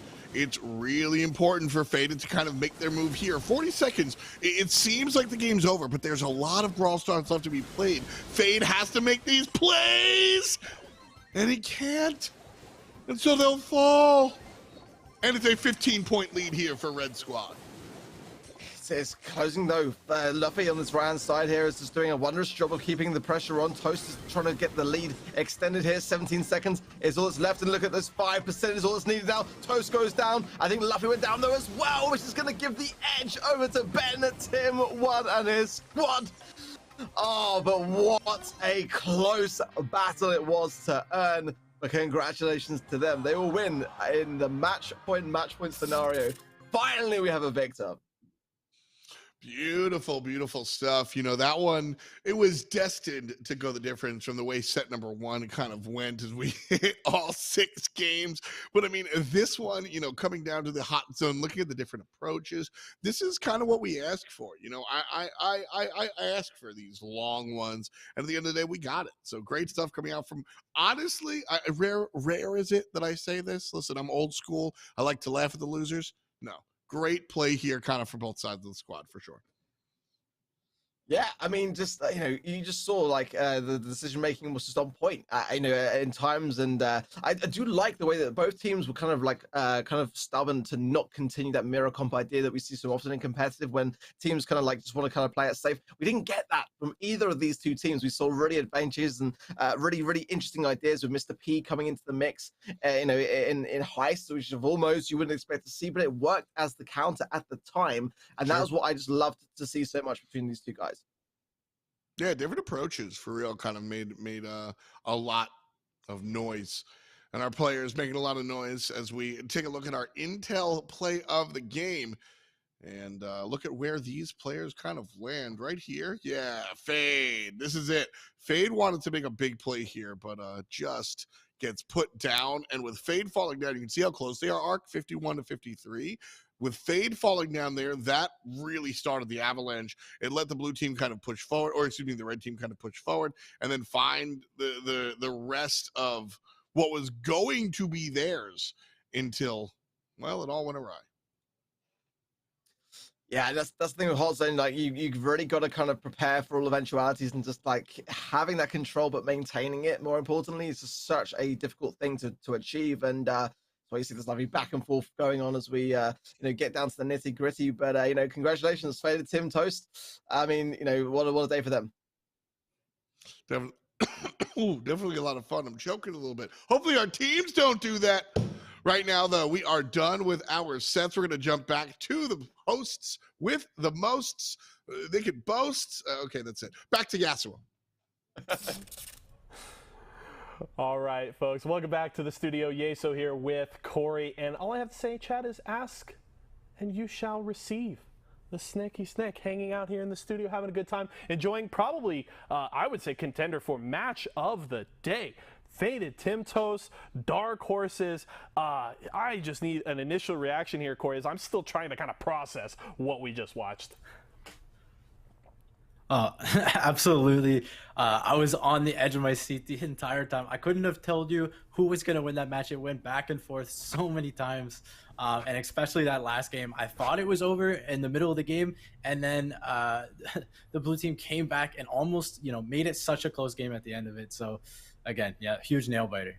Definitely an incredible finish there, going the distance in the match, going the distance in every single set. We finally got Hot Zone, and it absolutely delivered. Production probably had a hard time with this one because there were a ton of options, but let's check out what we chose for our save of the game here, our Seagate save of the game. Let's check it out. So right off the bat, you see it's such a close game, 74 to 76%, almost basically tied. Red team is just winning by 1 second here, and it's very hard to actually get them out of your zone. And they do a great job. They take out Toast there, and they have the lead by 1%. And this is where I had no idea what was going to happen next. They had to defend this zone, and with all three people coming in here with 1% lead, I didn't know what was going to happen. And look, Ben gets his jump in, he goes down, and I thought that was going to take the lead, and it wasn't quite. And Solar gets another kill, and then Toast just gets in there with the last second to save the game. And yeah, they won that right there. I can't believe how close that actually was. Incredibly clutch finish to that game of Hot Zone. Faded Tim Toast looking extremely strong, and Dark Horse gave them everything that they had. It's probably a difficult decision because we had a full 9 games, right? Incredible performances across the board, but I got to challenge you, Corey. Who is your MVP for the Norton Gaming MVP of the match? This was definitely a tough one. I honestly went back and forth deciding who it is, but I'm going to have to give it to Toast. Toast played absolutely insane throughout the entire series. Very consistent play by him. And on the Jesse, he was hitting a bunch of shots. He was clutching up some crazy defenses, and ultimately just kind of saved the game for his team and played extremely well the entire time. So great job to Toast for the Norton MVP of the match. Credit to Toast. We'll definitely have to keep an eye on him as the tournament continues through the weekend. But let's check out our Norton Gaming replay of the match here as we go back one more time, and it's on Hot Zone once more. Yeah, obviously it's going to be in the Hot Zone because these games were so close. Every single one of them was extremely close. And again, the percentage is so close. 2% difference between the teams. You have Luffy pushing up that right side, trying to get some percentage in for his team, and a nice slow there gadget by Toast to take out Luffy. And again, Ben jumping in with the slow gadget. Now Fade comes in with the double team, and this is where they sort of get a huge lead in the Hot Zone. They have full control, and they just made it work very well here. And again, you just see there that they gained the control they needed. They got the percentage lead they needed, and they secured that game. Well, that was our 5th match of the day. We've got 3 more to go, but the bar has definitely been set high there. We've got our 6th one ready for you, so let's send it over to Ark and FDOT. I think they got their damage thingies ready to go for the next one. Definitely got my damage thingies ready to go here. FDOT and Ark one more time as we jump in Ark. I'm excited. Number 6, 7, number 6. Yeah, 6. I had to think myself then as well, actually, to be fair. We had so many amazing games already today. It's like there's a lot to keep up with. Yeah, this is honestly like the best part of the day for me so far. And gotta say, a massive shout out again to Full Frontage and to Benson one as well. That last module was super insane, but hold on to your hats because we've got plenty more where that came from as we get into even more influencer gamers coming right up. Yeah, let's take a look at the bracket and see where everybody's kind of standing, because this is really what we're talking about here is a couple of different players that we haven't seen just yet. Bomb Squad going to be coming up here, and Apple Juice. Bomb Squad is that's APOC, Ollie, and Orange Slices, and then the Orange Boys is Kaka March and Wonder Brad. Then we'll see Apple Juice and Code Lex. Apple Juice is Lukey and Orange Juice, and then Code Lex is, well, yeah, it's Lex, and Lex and some friends there, Dumpling and Anthony the Blue Yoshi. So should be fun to watch there. And then, of course, Ray Squad is going to be none other than Heistwix, Ray, and then Shine. And then the carries, it's Flower Mate, Tylo, and Nat. So we'll see how those players kind of work out there and make things happen, because this is the fun part of the tournament. Like you said, Faded Tim Toast to Dark Horses all the way to the end. And I hope that we see more of that. Yeah, we've got already some rivalries occurring, and I love that in Brawl Esports in general. But when it's with influencers, it's even more entertaining for us to watch, right? I've got to say, I'm really looking forward to seeing which side's going to come out on top here. There's some very, very, very good players and influencers in Brawl, right? So I mean, Lex and OJ especially, I'm very particularly excited to see how that one fares, because those guys are super competitive.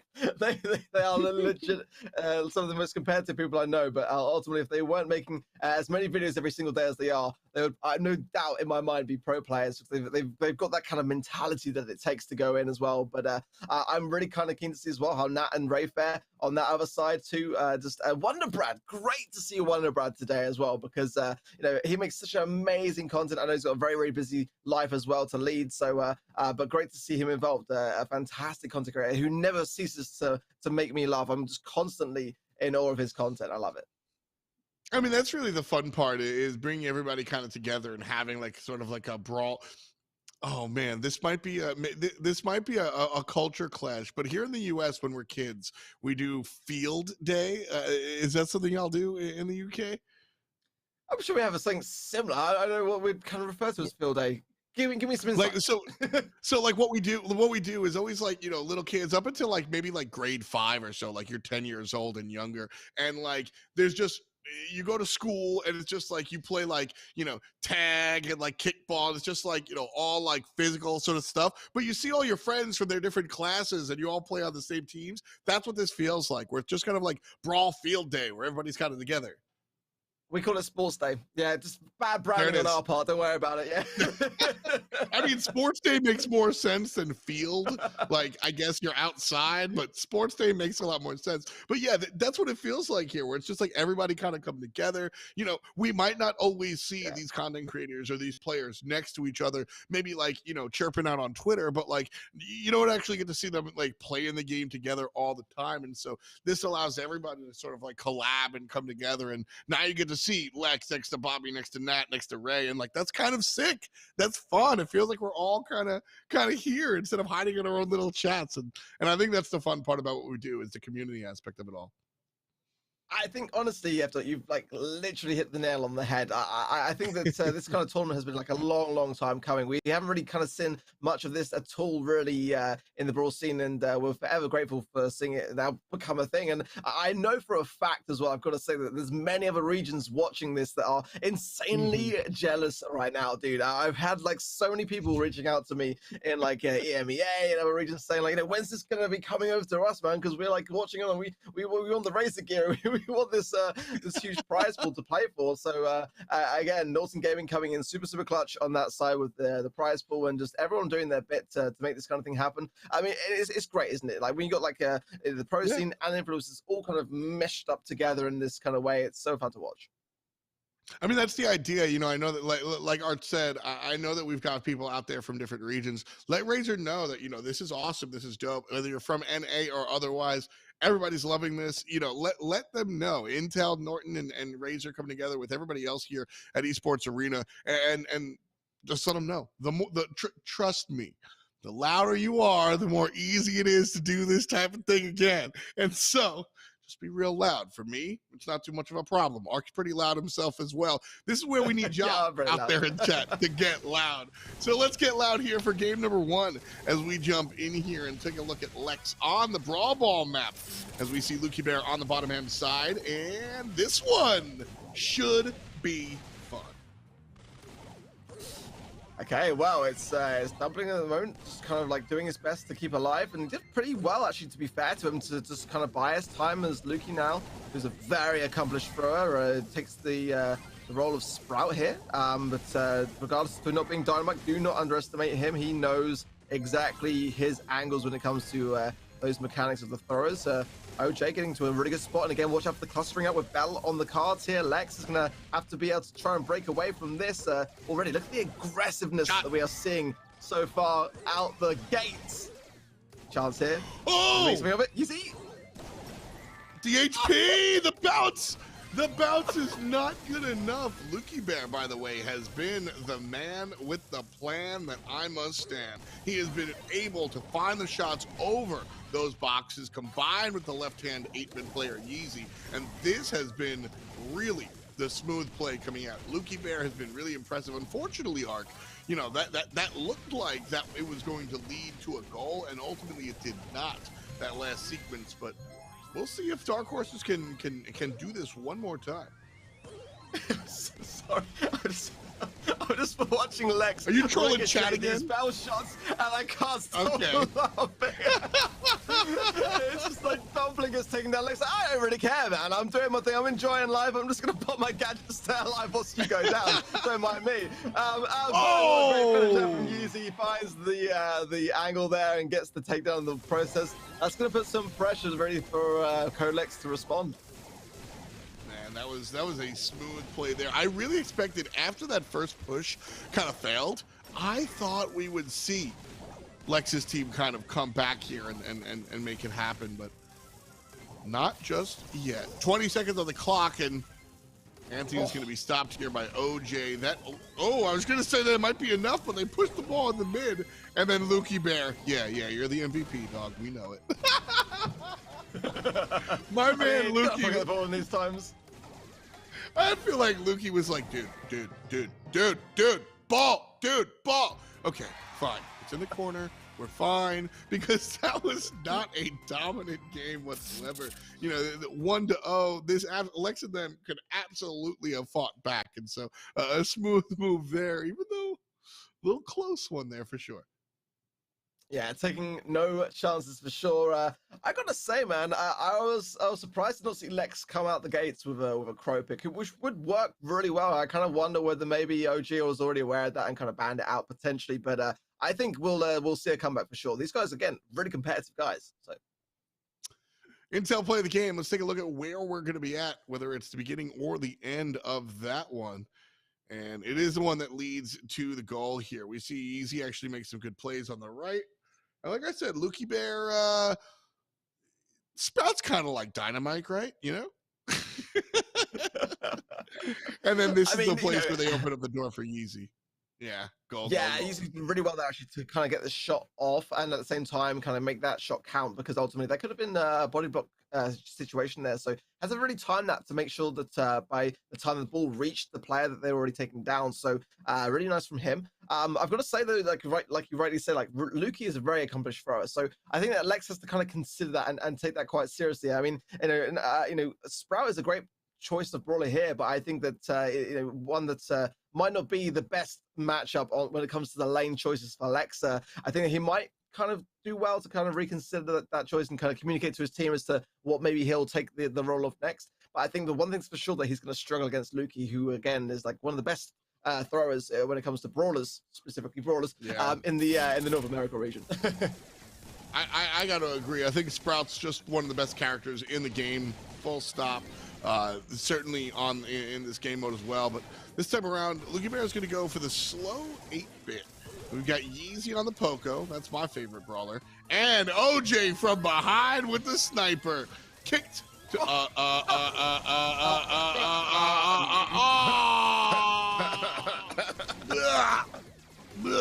Rose. Bad play. Can they recover? Lex I know, has he's all the doing a pretty good job. HP in the world. Easy go, can he do it? Can he do it? No, the Sprout Wall just to be safe there. Look at the pins. Dude, what a perfect pin from Yeezy. He's like, well, I did it, boys. Unfortunately, there's nothing else I can do. Oh man, that was so funny. Bit of a miss from Team Apple Juice, so aptly named as well. What we said. Don't get confused as well because we've got Orange Boys later on with Wonder Brand. There's actually not Orange Juice's team, ironically, to worthy to say. Nice connecting shots from Lukey, but ironically, Lukey swapped out to 8-bit. At the same time, that's exactly what Lex has done. So he's trying to avoid the Sprout matchup, and he's just kind of found himself in the same position of having the exact same brawler as Lukey. Well, now you're stuck a little bit here. I don't. Okay, Lukey Bear gonna TP. Nice use. Kick the ball forward. Lot of brawl ball to be left played. Still 0-0 though. Lukey gives it to Dumpling and then tries to provide the damage, but Lex TP's back. Now Yeezy waiting, has OJ here. Just a hair of HP, but it's just enough. Now OJ gonna start healing. Where's the opening? Arc is getting tough. I mean, this is the chance ready for, OJ just push the ball through a little bit towards these boxes, in my opinion. I think that with overtime approaching, as long as they can hold their ground, then it could be a good position for them to find themselves in 20 seconds time. But ultimately, if Code Lex's team can sort of re-establish themselves and get that control back, then it could really be something that Dumpling can use to his advantage into overtime. Look at that, popping shots off of the pass room. Oh, and it does. Dumpling, can he make this connection? Oh my goodness me! What a finish! What a finish! Lukey Bear there. So I actually like that choice. It clearly didn't. It wasn't executed correctly, but I like the choice of going for the Piper. Right, you turn around, you go for that. If it's gonna be, that's how it's gonna be scored. But you've got to hit your shots.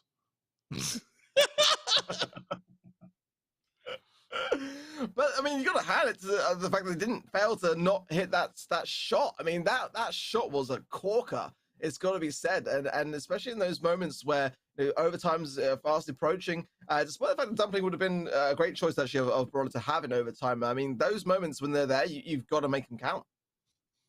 I wonder if that's going to be our intel play of the game. We've got it keyed up for you right here. We're going to take a look right about now, and it will be. Yeah, Lukey Bear, look, he turns around. He has the right plan. Take the shot to Dumpling, but Dumpling's just able to survive a little bit, one wiggle.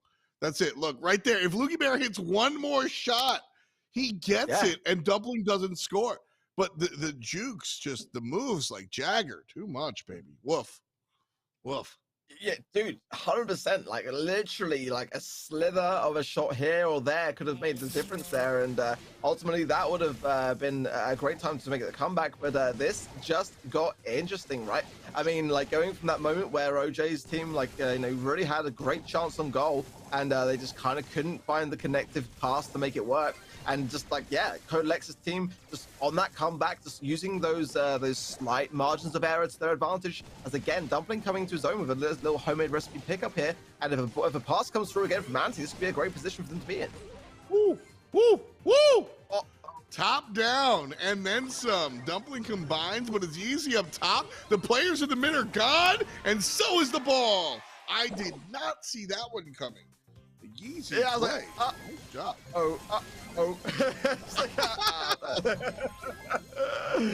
I mean, I wasn't sure. Maybe the respawn could have been there to be, to defend it, but ultimately it wasn't the case, and I think it was a little bit of a misjudgment there.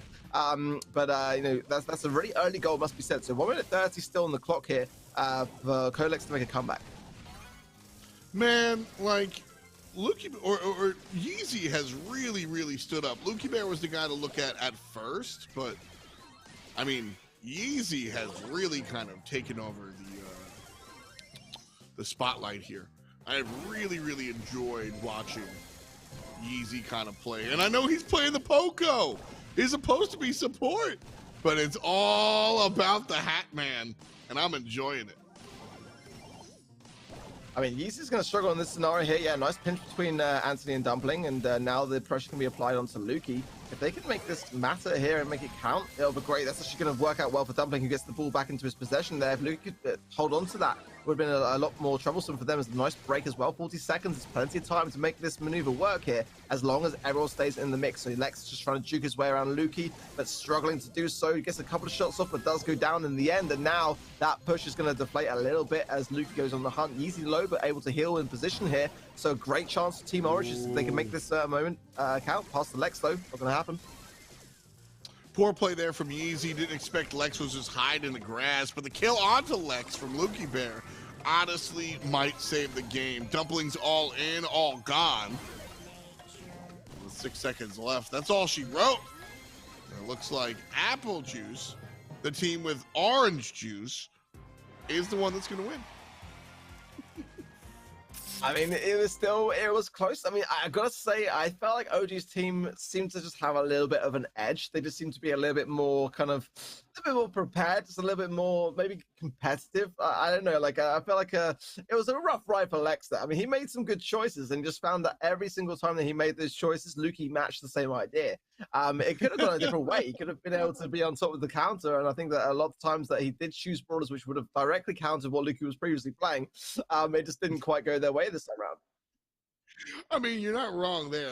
I think that's the big deal, is that you're just not wrong. A lot of the right choices being made here by Lex that were just wonderfully countered across the way. Again, I think that's kind of a unique situation for Brawl Esports, is that, like, you know, both teams kind of know who's banned out, sure, but then you blind pick and then you run into whatever they've got, and you've kind of like got to guess you've got to play the game. We've all played this one, like, does he know that I know that he knows that I know that he knows that I'm gonna go the 8-bit pick? And then before you can spend too much time, you're already in game and like, oh great, awesome, he does. And like, so it's a little bit rough there. Intel certainly smooth, and they're bringing us our Intel play of the game here. Some of the standout performances from either team right in front. Yeah, and for me, you know, I gotta say that moment there was easy with the screeching star then for the takedowns, and just, yeah, Dumpling was breaking and just spending all his time with that, and just didn't quite realize that in the other side of the field, Yeezy had an opening which he just made count, you know, like that was the key moment there, that double takedown there, and just if Dumpling had maybe come back a little bit, I think he had a couple of gadgets there which he may have been able to use to encourage Yeezy to drop the ball actually, but just maybe a little bit of communication needed there. For me though, I didn't see too much of really on Colex's side was the utilization of Bell. And that was something that OJ was doing so well. Was like utilizing Bell right now, who's a really strong brawler in the mix. Definitely might be a consideration there. It's obviously not a banned brawler. Going into Heist, you know, I think Colex could definitely consider that particular brawler as an option. Yeah, when we go into Heist, you want to think long range. You certainly want to think like along those lines. So I would expect nothing less, honestly, than that sort of direction coming out from either of our teams. So I would like to see it. I hope that we do see some of that, some of the stronger picks in this tournament setting, because, you know, it's real competition, and you do get to see, you know, what's lurking in the depths of the meta, right? This is where you get to kind of show off your best selections and see what can happen here. So I want to see a different kind of change of pace here as we jump into Heist for sure. Yeah, I think we will. I think absolutely, you know, Lex will not be taking that defeat lying down at all. Like, I think that he'll be like, you know, secretly, I don't know, I've been kind of curious to see whether they're actually filming in the background as well. I want to see the reactions from Lex as you know, OJ gets him taken out every now and again, and see OJ with his fist in the air, you know. But yeah, I mean, ultimately, again, both of these two teams are very competitive, right? So they're going to want to get the best possible outcome. They want to prove themselves, and that's going to go a long way going into Heist. Definitely a chance then to bring this one back, as we saw in the last round, right? You know, the last matchup between Dark Horses. You know, there was definitely a moment in Heist for them to make that comeback count, and taking it to Hot Zone is definitely going to be on the minds of Codex right now. All right, well, Lex going to fall down real quick. The Brock coming out. These players try to bring out the long-range characters, but OJ here on the Bell, and Lukey Bear breaking out the final wall, and so already some damage being dealt to Code Lex's box. Apple Juice in the lead at the moment, 15% and counting, as OJ finds another kill onto Brock. Yeah, it's a great spot here. Luke just connecting really nicely onto Dumpling. Lex just getting a couple of shots. He's running down the star power for Incinerary, so watch out for that. Just trying to get some map coverage. But again, nice pick up there with the rocket fuel gadget. Gotta say, Lex doing a good job of hitting these shots. But I don't know whether Brock's the meta here, but Lex is definitely making it count. So if he can, again, that bell shot, he needs to separate from his teammates. Otherwise, again, Dumpling is gonna go down. This is hilarious. Lex obviously has run into fewer bells since her release, as it's quite apparent that he's still not quite spotting the interactions. Lukey Man, though, certainly spotting those long-range shots. Couple of follow-ups from beyond the arc. And that'll do it. Game done. One away. Taking. I just feel so bad for Tumbling, man. Tumbling has been taken out so many times because Lex is just like, what? I'm just chilling. I'm getting to position. What's wrong? Oh, you're dead? Oh, that's because of the battle shots that are just constantly ricocheting between us. Okay, I'll make a mental note and then back into Heist and the same thing happens again. Oh, Lex, I love you so much. I love you so much. Well, great stuff there from the other side of the field. In all honesty, okay, Apple Juice. Apple Juice is the team with orange juice on it, right? Yeah, okay. That is, yeah. We're, yeah. What else would it be? Thanks, please. Yeah, of course. Listen. I'm sure I've had worse, but I can't remember it, so blah you, OJ.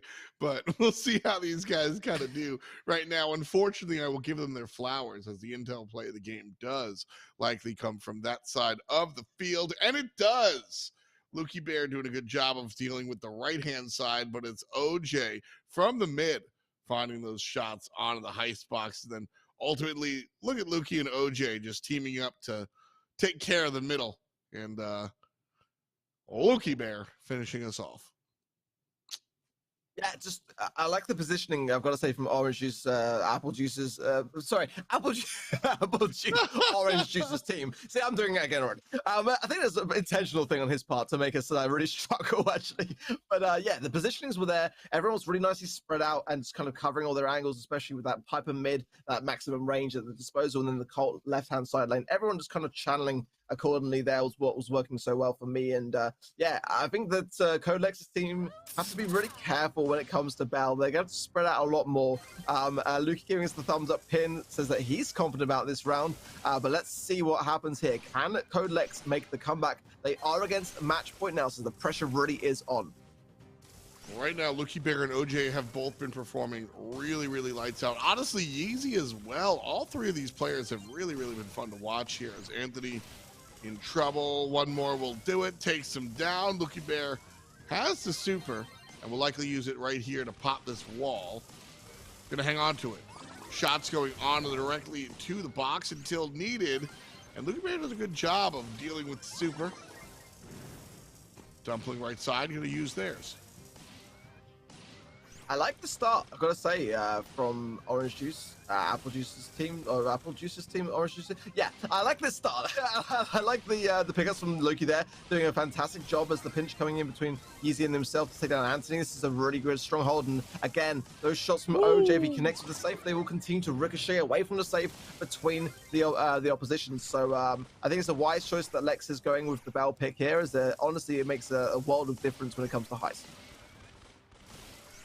About a minute to go, a little bit above that. Blue team, the only one that has been able to gain footing, and a whole bunch of it. Over half the box already dead. Meanwhile, red team having some trouble here. Lex and the boys can't really find their footing on this game mode. This has been dominantly in Apple Juice's favor. Look at OJ just saying in the spawn. I don't know whether that's intentional or whether he might have had a disconnect, but ultimately, like, he still just sat there. And I've got to say, Lex is capitalizing on that fact. He's pinning now to indicate that he's back. But ultimately, yeah, they definitely conceded a fair bit of damage in that moment there, and that might come back to haunt them. Maybe a little bit. Probably for some fans at home that think it's dirty. Not me. Not me. I don't hear a whistle. Keep playing. I like to see it from Lex. Unfortunately, it might not be enough here. Blue team had just done such a fantastic job of getting this damage here. What is it? 66% done so far. And oh boy, that's gonna finish us off. 8% left. The victor, the spoils, Yeezy, OJ, Lukey Bear. Game, set, match. I gotta say, I know there's a disconnect. I personally hope it wasn't a disconnect. I personally hope that OJ was literally just like egging on Lex. I hope they're in a VC somewhere, and he's just like, dude, I'm not playing.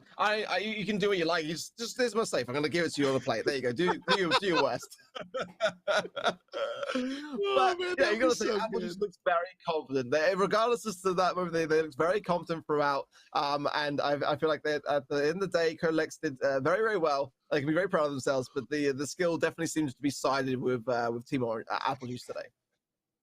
Maybe he's sitting there playing and then switches apps to like Discord or something, goes, haha, you lose, and then switches back to the game. I can see that totally happening. Because right now, but you know what? Trash talk is earned.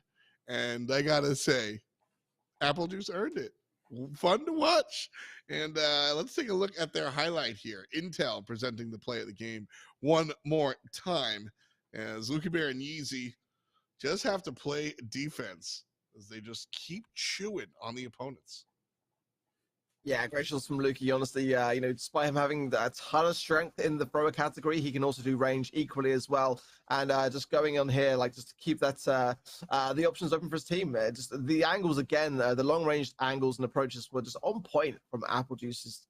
Again, God, it would only be OJ that would do something like this. The name is Team Apple Juice. It's just like, it's such a head turner. But yeah, I gotta say, I liked a lot of what I saw from them today. And yeah, they will be knocking out Colex's team. F's in the chat for Lex, and yeah, we love Lex. We love Lex. But it's this again. This sort of competition brings people together, and it's all in great spirit, and that's what we're seeing from everyone today. It's fantastic.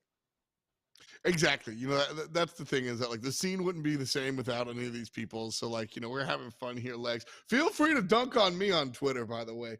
I know that we're dunking on you guys, but if you want to, there's plenty of stuff to make fun of Arc for. Me, it's a little bit harder, I know. But it's easy to make. No, I'm just kidding, guys. But I'm already having a blast this week. I got to take a brief break because I'm having a little too much fun. But our casters, Yeso and Corey, hanging out. All right, everybody, Yeso and Corey here, back in the studio as our sixth match of the day is done. The Razer Invitational North America, brought to you by Norton Gaming, continues. Corey, welcome back. A little bit of fire there from F. Your thoughts on the last match we saw? Definitely a great match. Apple juice, orange juice. I'm going to mix them up a little bit here for sure. But they definitely had a solid performance. Lukey was hitting so many shots as Piper. He didn't only just prove that he's a great thrower. He can play any brawler inside the game. And OJ and Lex both are, influencers, but I think they showed that they can hang with the pros. So great game overall. Yeah, I mean, it's great. Definitely a fun one there. Shout out to our partners over at Seagate Gaming, the hardware partner here of the Razer Invitational North America. Let's check out our Seagate save of the game here for that sixth match. We'll get right into it here as we look back at Apple Juice and Code Lex. So we're hopping back into Brawl Ball here, and I believe this is going to be a crazy one where they almost get a goal here, and OJ stops. I'm almost going to call him Apple Juice, but OJ stops the goal there, and they end up saving the game. They're making it still 1-0, and then Lukey is just going to corner that ball to secure the game, and there is no way for Code Lex to come back in that game. So great save there by OJ, for sure.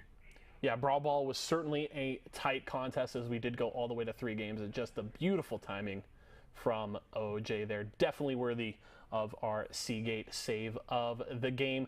Are you going back to OJ, though, with your Norton Gaming MVP of the match, or is it somebody else? It was definitely a toss-up between OJ and Lukey. They both played absolutely insane. OJ with the bell shots, were absolutely insane. But I am gonna have to give it to Lukey. Lukey, as Piper, was not missing a single shot. He was taking the enemy out. Every 2-tap he could, he was hitting them. And then as well in the Brawl Ball set, when he was playing a thrower, he showed why he is one of the best throwers in the game. So Lukey got the Norton Gaming MVP of the match from me. Well, perfect. Lukey there with the Norton Gaming MVP leads us right into our Norton Gaming play of the match here. Let's check that one out. So we're going to be bringing it back to Heist here. Now, this is what I was talking about with Lukey hitting shots. He hits 2 shots onto the Colette, taking Colette out, as well as he's going to be hitting Lex here, and he's not missing a single shot. He double taps Lex, takes him out, and as well as hits the Piper, and this is where he secures the game for his team. They just go all in, and there's nothing Code Lex can do at this point. Again, great shots by Lukey to secure that game for his team.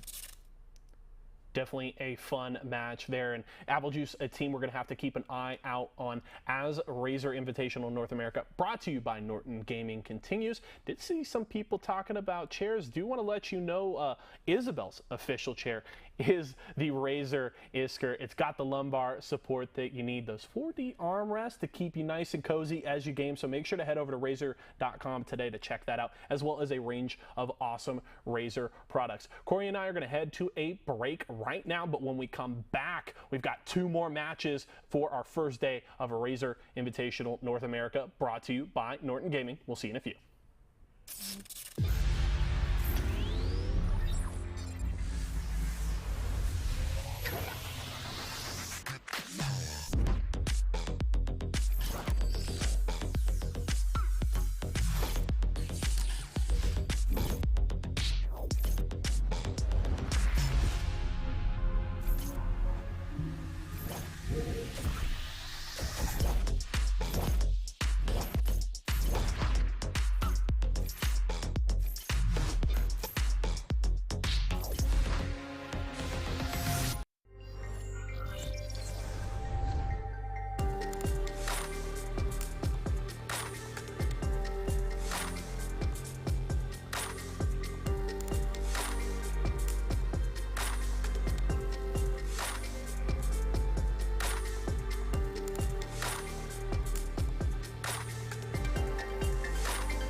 You're gaming across dozens of accounts, all of your inventories filled with valuable in-game items and personal information. Yet you're just a side quest in the campaign of cyber criminals who have stolen over 13 billion records. You need Norton 360 for gamers, the next level in device security. Dark web monitoring that notifies you if your gamer tag is discovered on the dark web. A no-log VPN to help prevent DDoS attacks or doxing. PC notification optimization helps you keep your eyes on the prize. You won't be bothered while gaming. Cyber criminals had better be ready for the hardest match of their lives.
everybody, welcome back. Razer Invitational North America, brought to you by Norton Gaming, continues. It is Brawl Stars weekend. I've got Chief Pat joining myself, Yeso. I did see someone in chat requesting, you want to check out the jersey? We got that beautiful Razer jersey right there. You guys like that? Hope you do. I didn't even know you had legs. Right, I was just a stump over here on the couch. You know, I was just hanging out with my Intel boys here. Pat, another incredible round there. We go the distance. That was certainly a fun one. How are you feeling here 6 matches in? Oh, I'm loving it. These influencer battles are absolutely amazing. So much fun to see my friends duking it out, having a good time. We still have 2 more left, so let's see. You know, my son Wonder Brad's coming in here, and of course we've got a Nat on the sticks as well. So excited to see it all go down, and hopefully we get some fireworks. Now, I do have to ask, because I think you're looking pretty sharp here today. How does everything look through those specs? Oh, they're gorgeous, man. The Anzus, honestly, for me, I've never messed with smart tech before or any sort of wearables, even from like a watch perspective. But these things, shout out to Kang and the team over at Razer for sending me. These have been a blast. We just filmed a team try video with them, and being able to hear audio through these and have a spiffy pair of glasses. I mean, come on. What else can you ask for? These things are amazing.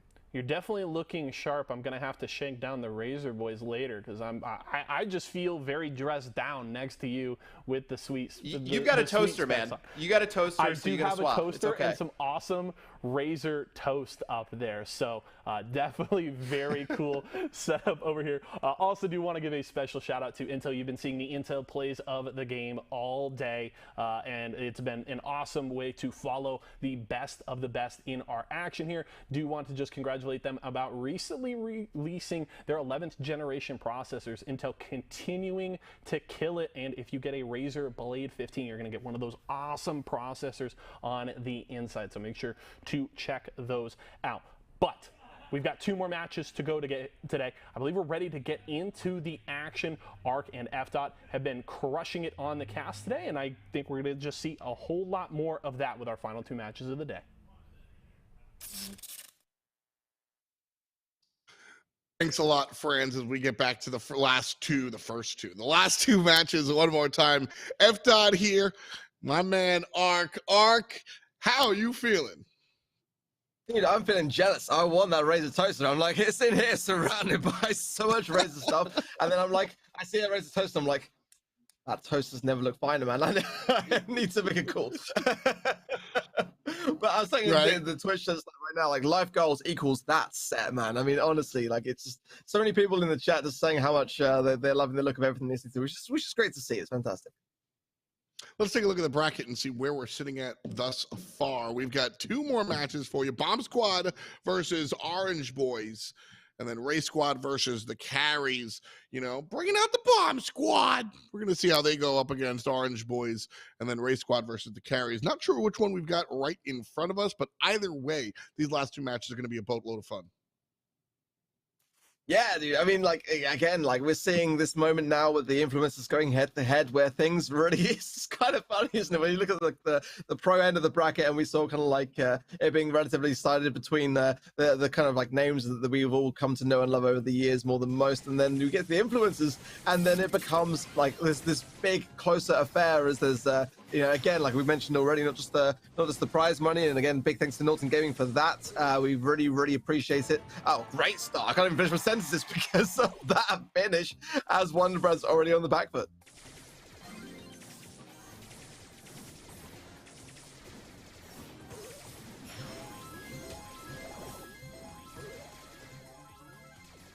Right away, Ollie's going to be able to make that one happen, and APOC can't. They thought they were just going to be able to run and shove, but not happening here.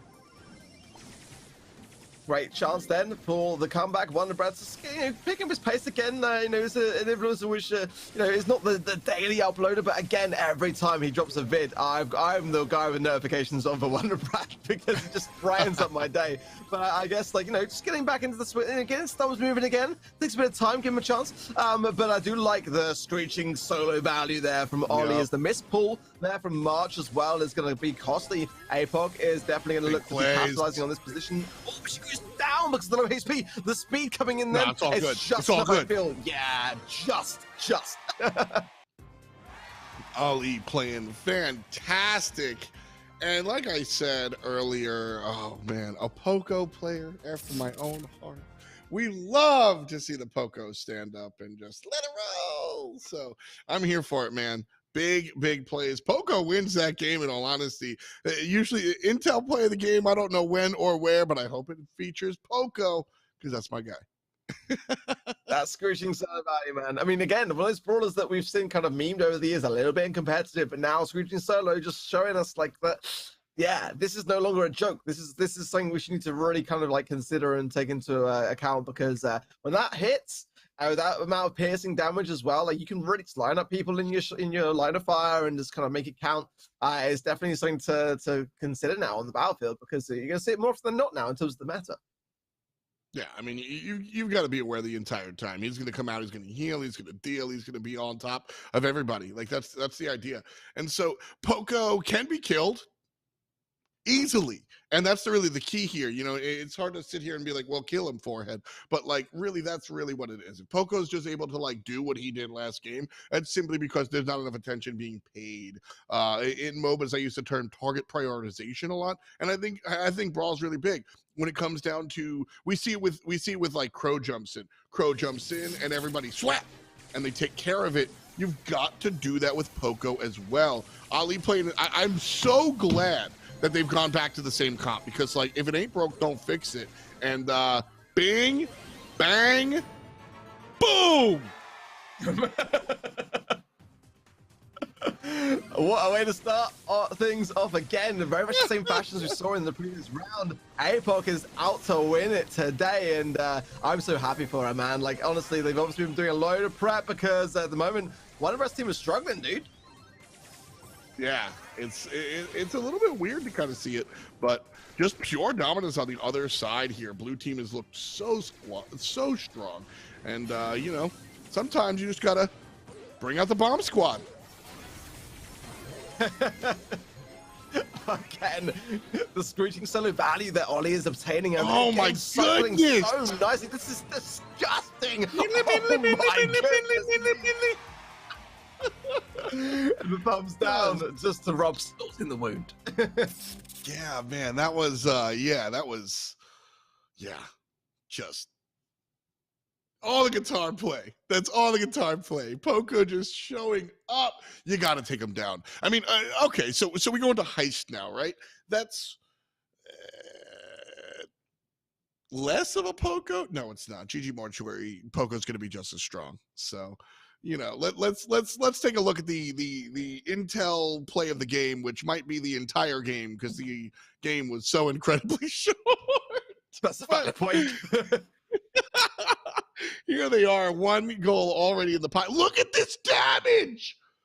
Just look at this damage! Just like, oh man, he's got the Squire Strat out there and is just playing power chords to the brain, like over and over again. I mean, that like I said, you to take a serious esports approach here, you can't let that happen. You have to kill the Poco. Just kill him, forehead. I get it, but like, you got to kill him, man. Like, you really, that's it. You just got to kill him, dude. Yeah, you got to think through the broader comps in that respect too. Like, you know, kind of Poco is going to be really difficult to counter when it's like a close range brawlers. Having some distance between yourself and that, you know, you kind of really need to consider maybe some breaking of walls to kind of like really open up, back up or even more. But again, like the best of three is such that you know, it doesn't give you much time to recover. You know, Warner Bros. Team are gonna have to rethink a little bit going into Heist, kind of like what they're gonna be doing in terms of their playstyle here. Because yeah, gotta say, Bomb Squad are dropping just that, bombs, and they're gonna have to respond quickly. Otherwise, this war is gonna be over. Tough, you know, and I think that's where it's leaning. You know, earlier in the day, we got a lot of like 2-0-2-0 bang, 2-0-2-0 bang, and I think that might be where we're heading. You know, no disrespect, just calling a game a game. At the end of the day, I mean, what I'm seeing out of Bomb Squad has been really impressive. Yeah, explosive. Okay, all right. Oh no, that's it. No, you can cast yourself. That's all you are. Oh no, I'm chilling. I'm done. Get me out.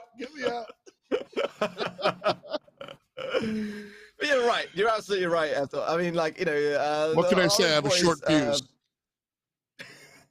We could go on all day, right? I mean, you know, but you're right. You are right, 100%. You know, at the moment, Bomb Squad are the team to beat, right? They are just being far better at using space, better with their choices, and you know, Orange Boys need to respond to that. They need to kind of like take a bit of the leap out of the aggression that we're seeing from Bomb Squad and try to flip the balance a little bit into their favors. And you know, Heist could be their final game mode. They could be leaving the competition if they don't start to make some changes. So I think that they have to be open to that idea, and change is always a good thing in Brawl Stars. You know, I feel that, and this is something that, like, listen, you know, and when we, you know, Brawl Stars, MOBAs, fighting games, people have talked the salty run back to death. You were confident enough to take this composition in, so even though you lost, should you change it? Should you stick to your own guns? Right? You know, that one can be tough here. You know, how do you respond? At the end of the day, ooh, we are gonna see the Dynamite, obviously.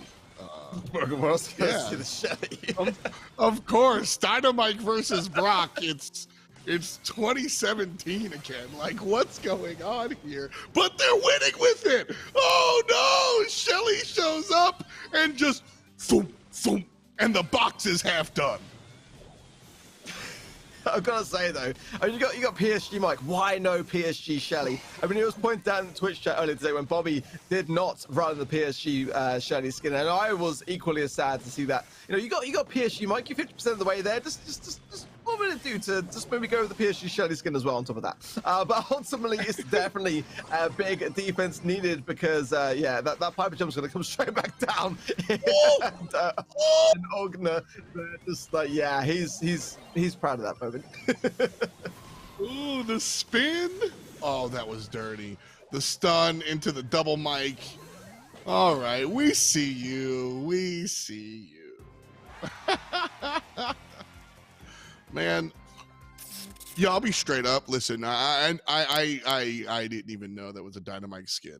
Like, I like, you never see Mike in these games. And so, like, you know, I knew from the throw animation, like, I knew it was Dynamite, right? Like, but I was waiting to come to the end screen because I didn't know what the flavor, the gimmick of the skin was. Because, like, who plays Mike? But I mean, if you win with it, it's still not okay. Intel play the game coming at you here. Ark, break it down. Well, I mean, that pin for me kind of says a lot. You know, there's some great value, it must be said. The majority of the time, despite having a stronger comp, we saw a lot of the time, yeah, Orange Boys just in the back of their spawn, the thumbs down pins and the crying pins. I mean, like, you know, I don't need to really talk at this point. I think the pins are saying it all for me. The stun gadgets as well connected really nicely from Ollie a lot of the time. Wonder Brad was a victim to that quite a lot of the time as well. But, you know, I mean, there's still time. There's still time to turn this one around. It's not completely over yet, but at the moment, I do like to look for a few signs of promise, and I haven't really seen too much of it so far from Orange Boys. It's been a pretty one-sided affair so far. Yeah, this was the fun section where you know, you just see a whole bunch of dirty play. You know, just yeah, strong stuff. Like you said, technically the reverse sweep could be real. We could see it. You know, we could see a lot of things.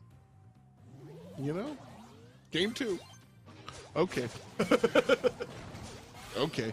Mortis and Wonder Brad's bringing out Mortis as well.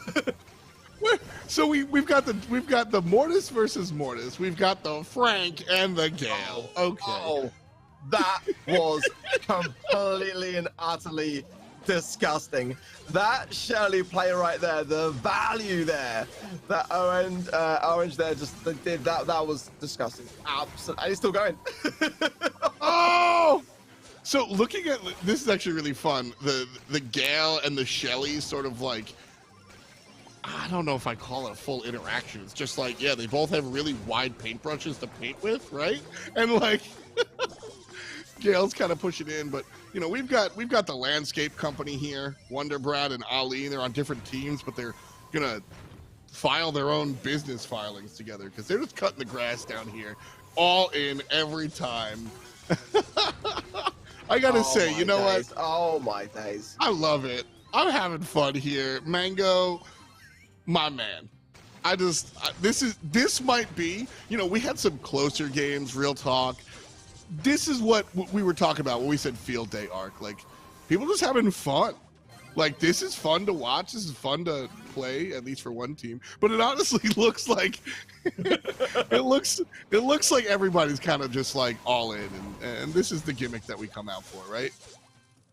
I wish we had cast the cam. My mouth has been dropped this entire game, dude. Like, literally on the floor as I'm watching Mortis and Shelly, and it actually looks super entertaining to see. There's definitely a trick here that the are missing, because Shelly and Mortis meta and Heist, I kind of like it, dude. I'm not gonna lie, I do kind of like watching oh, we have got cast the cam, there you go. That is like, I have been in awe of this comp. I have got to say, this is entertaining. Like I say, again, another great thing about this competition is the way that teams are approaching it, and yeah, having fun. That's what this is all about, right? Yeah. I mean, this just like straight up, thanks to everybody for doing that. It was just good fun. The winning team pulling out everything, and and listen, I like seeing Gale. Nobody, they always leave the old man at home. Sometimes you gotta hang out with Grandpa. Okay, I'm here for it. Call your grandparents. Very deep. Very deep. But yeah, no, you're right. I mean, Gale has a lot of attributes which lend itself really nicely to maps like they're being able to jump over the river and such, and to be able to apply that pressure, combining with Mortis, that stun mechanic. I think it was a really, really fun thing to see. Yeah, Mortis definitely gets a little bit of help from his friends here. Let's take a look at the intel play of the game as we see how these players do it to the core. Wonder Brad on the left-hand side, and it do not matter because APOC just freezing out Frank. Just kidding. Frank gets the kill. But then Shelly, that's the one you went nuts about. Shelly, like, just, did the rest. I mean, how often do you ever see Shelly with a squad wipe in Heist? I mean, this is what I live for, dude. It's like, it's something you rarely get to see. And again, back to back, that push mechanic there with APOC, almost lining everything up yet again for another continuation of that onslaught. It was just so fun. I saw someone on Twitch saying it was painful to watch. Dude, I was far from pain. I was like loving every minute of that game. It was great fun. Great fun. No. There are painful games of Brawl Stars. Don't get me wrong. When you're sitting there for the thank you for adding the blue star. That's all I'm saying. That's all I'm saying. Let's take a look at the bracket. You ever watch those old school bounty matches? You're on replay number 5 because nobody wants to step out of the back line. Yeah, I do. I remember. Ray Squad versus the Carries are going to be coming up next. Funny story, I thought the blue star may have been inspired by someone sitting off to your left, actually. So I'm glad you appreciate the mindset of your co-caster. I believe that. Right? 100%. Yeah, absolutely. I saw the blue star and I was like a caster or an esports person definitely came up with that because so we will not see any bounty. We've got bounty in round 2, which will be tomorrow, so you don't want to miss it. Ray Squad versus the Carries, our last game. We're going to jump into it, but first, let's go back to the couch. All right, Yeso and Corey back here on the couch. We'll allow F. and Arc to collect themselves after that last match before we get into our final one of the day. Corey, did you enjoy that one as much as the boys seemed to? I definitely enjoyed that one. I was just laughing just as much as Arc and F. were. I can't remember the last time I've seen a Mortis in Heist, but 2 Mortises in the same match in Heist. I've never seen it before. And that was actually a blast to watch. And I think it goes to show just what F. was talking about, as well as Arc, that everybody's out here to have a good time. Sure, there is quite a bit of cash on the line. Shoutouts to Norton Gaming, a $10,000 prize pool, as well as a ton of awesome Razer products. But at the same time, you can fight for the prize and still have fun. So all of the players mixing things up a little bit. We love to see it. Your choice, though. Norton Gaming MVP of the match. Who are you taking this time around?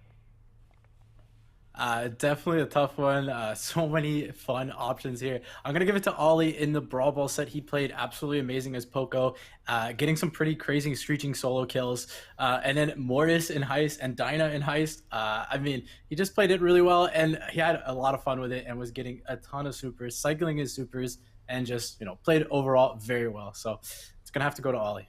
I couldn't agree with you more. I'm here for any Poco player any day of the week, so we'd love to see it. Let's check out our Norton Gaming play of the match here for match number 7.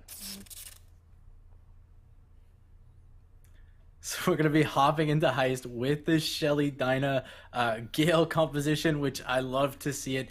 They actually made this work so well. I thought this was going to be a little bit of a different story, but you see Shelly gets in there and just destroys them right away. And they get so much damage with the Dinah and the Shelly on this save. I mean, I don't even know what else to say.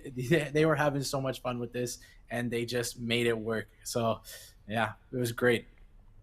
Well, I think all we can ask for is a little extra spice in our final match of the day. We're ready to get into it. So Ark and F. I'm going to hand it over to y'all. Take it away. Let's close out the final one here.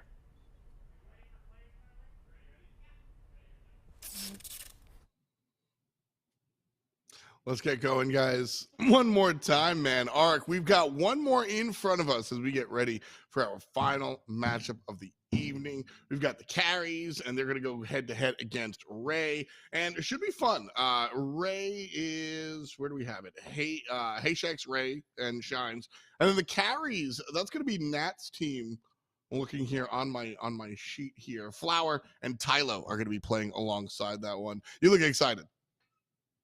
Yeah, dude, I honestly can't wait to see how this one fares. I mean, on paper, I would say, like, Razer Squad have kind of got an edge, and I mean, Shine is a really competitive player and streams a lot on Twitch and on Treble as well. And he's got the competitive spirit, and I don't think that he's going to come in today alongside Ray, giving not much of an open window. And I don't know, I really would love to see a big upset here. I think that Nat's team has also got a great chance of doing some good damage. And Nat likes her 1v1s and stuff. So like I've seen the inner beast that lies within her, and I think that let's see how it fares. I expect to see some Tick. I expect to see some Mortis and some Dynamite and other brawlers to just add to the mix and add to the chaos.